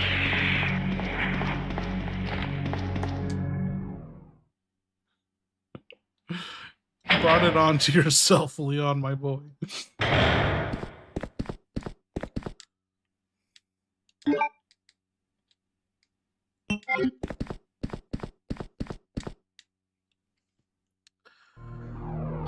We don't even need to beat this game. I just need to get down to that train platform and look at some shit. Leon, Rihanna gave you STDs. Ada ran away with William Birkin, and now there's no more hope for you, my friend. Thank you, Brian. Oh, fuck. No! Rihanna, you disease-dispensing sewer siren! You did what with William Butt Slapper Birkin? Butt Slapper! Hey! You gave me S.T. Death? That's it. I'm done. I'm canceling love, throwing my last condom into the incinerator, and starting a celibate militia in the Umbrella gift shop. No hope? No hope? Oh, my guy, I've been running on hope. Caffeine and sheer goddamn denial since the parking garage boss fight. You take that away, all I got left is vengeance. William Butt Slapper. Twitch in my left eye. William, you mutated clap monster. I hope your tentacles fall off in shame. And Rihanna? Damn it. I loved you like I loved Ada, recklessly and while internally screaming, this ain't over. But my immune system probably is.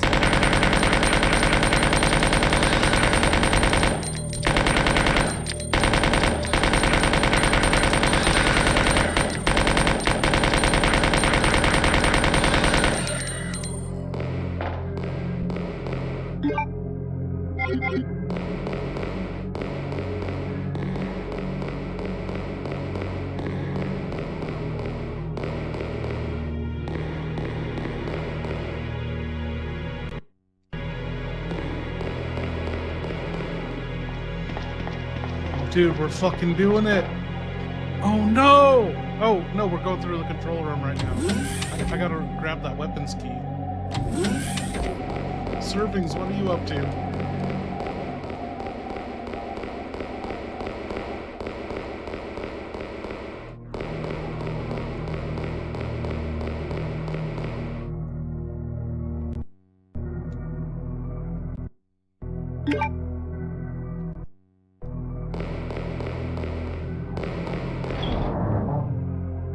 What time is it over here? It's 4:30 in the morning.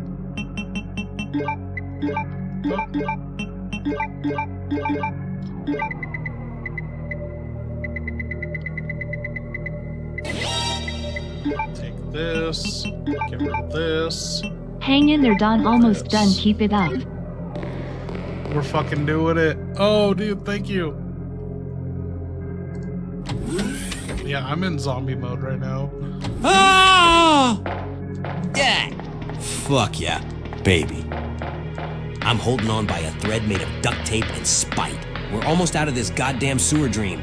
Almost done stumbling through heartbreak. Monsters and musical dogs. My shoulder's a war crime. My heart's a landfill. But we're still here. One more step. One more choo-choo. One more explosion.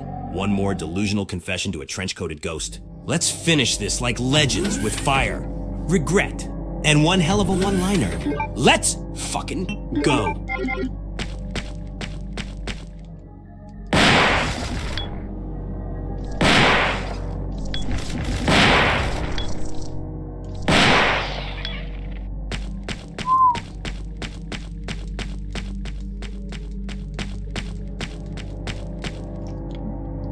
Leon, you cold-hearted son of a bitch, you just killed Mothra.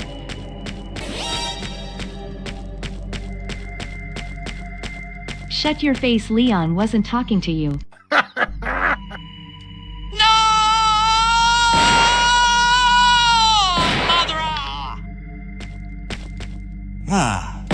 Why? Why did it have to be you? You beautiful winged queen? Oh, I thought you were just a big-ass butterfly with dreams. God damn it. I didn't know. I saw wings, mandibles, a glowing thorax, and I just... Whoa. Shot first like an American. I thought you were a bee. Oh, boo? Not a beacon of cosmic elegance. Ada's staring at me like I just ran over her emotional support animal with the fucking choo-choo. And now I gotta live with this. I killed Mothra. I killed Hope. Put it on my tombstone. Here lies Leon S. Kennedy, killer of love, insects, and his own last chance. Fuck me. And fuck this job.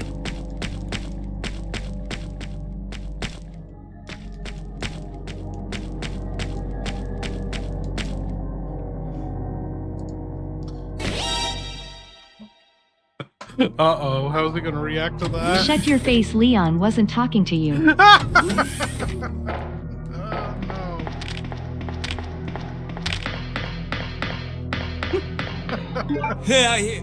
Damn. All right. Fair enough. I'll shut up for a sec. No. Not like I've got dignity left to defend. Anyway, you go ahead. Yell at the walls, scream into the void. I'll just be over here, bleeding quietly, wondering why everyone I love either leaves, lies, or explodes. Just let me know when it's my turn to cry again or fight a mutant with daddy issues. I'll be ready. Probably. Maybe. Definitely drunk.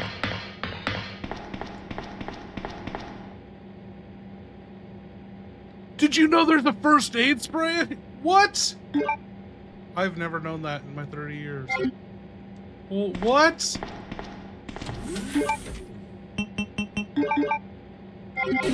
Oh, dude, servings. Thank you. Leon, take the bow body parts and make the undestroyable meat mech suit to survive Raccoon.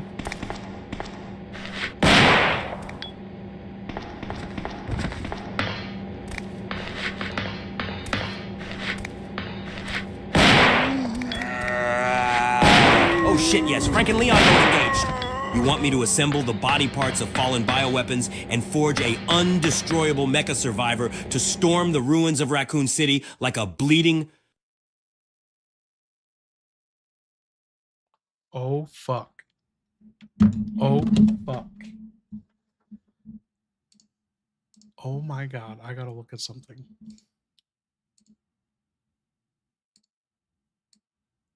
Holy fucking shit, you guys. Oh my god. We hit our character limit, and the thing I feared that I set up not to do, but I don't know how it got reset. Wow, holy shit. I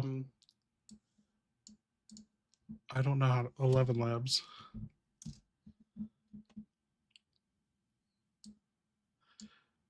We've never hit this limit before. Holy shit. I'm curious how much I'm going to be charged for this. So I guess we've been running this entire stream on the wrong account, and we've gone 300,017 characters over the limit. Yeah, I think this might be the end. There's no more. I personally set this limit. I don't know how to unset it, but I was like, yeah, let's never go beyond this. And somehow we went beyond it. I think it's like a 250,000 extra character limit rate that I was like, okay, I'm willing to go beyond that. Wow. I think Ada is the... What the fuck? Let me look at everyone. Are you shitting me?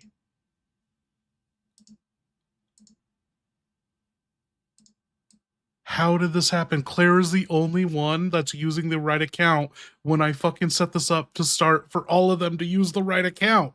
I thought Ada was on the wrong account, and I was like, oh, we're going to talk to her the least anyway. Oh, wow. Well, this is perfect. I got to go to bed anyway. Maybe we didn't use up all the... Game over, man. Get Kevin in here. Damn, dude. Well, yeah, this was a great fucking stream. I'll see you guys on Wednesday or Thursday. We probably do some more Outbreak stuff, see if I can't, you know, update them, get them to be a little more entertaining or something. But wow. Servings, what was your super? Give it to someone else.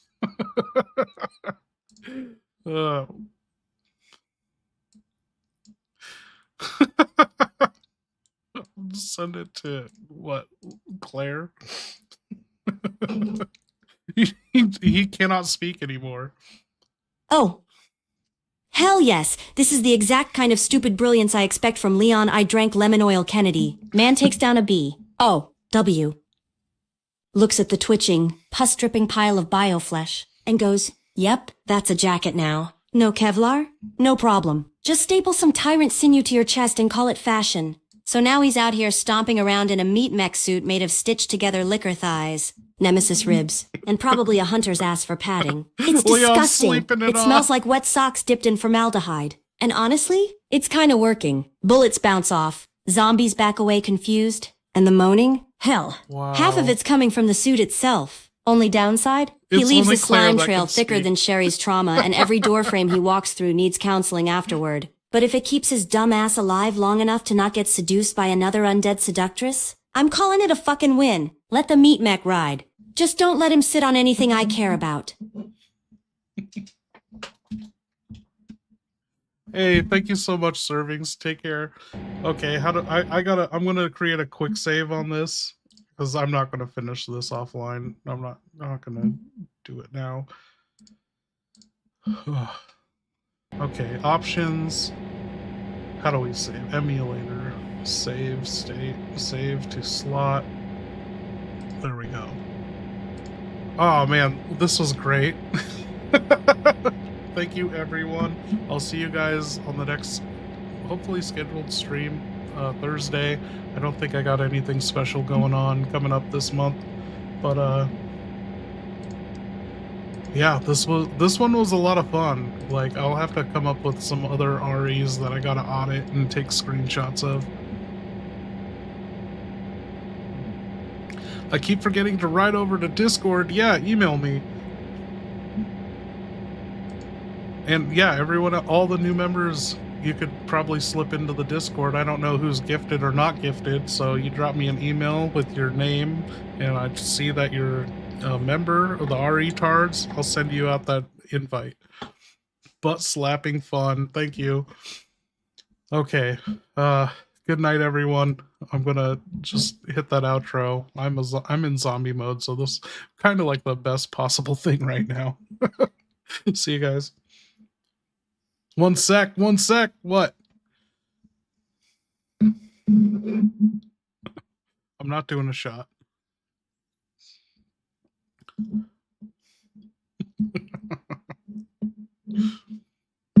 Damn. We didn't even get to Sherry. Oh, yeah. Okay, well, yeah, I check that email every couple of days, so I'll get it to you. I'm not lingering around tonight, so check tomorrow, or check in like 8 hours. Oh, it's a hassle for me to sign into that email. I have auto sign-ins on all my browsers for my other emails, and that's the one that I have to manually sign in and type in like fucking confirmation numbers. So I check it every like 3 days. Oh yeah. Good night, everyone. Thank you, everyone, for the supers. Welcome all the new members. Check out that exclusive content. Don't forget to look. There is exclusive content just for the members. Julia decided what videos of mine were too mean-spirited to be public, so don't miss out on that. And good night. I'll see you guys on Thursday. Bye-bye.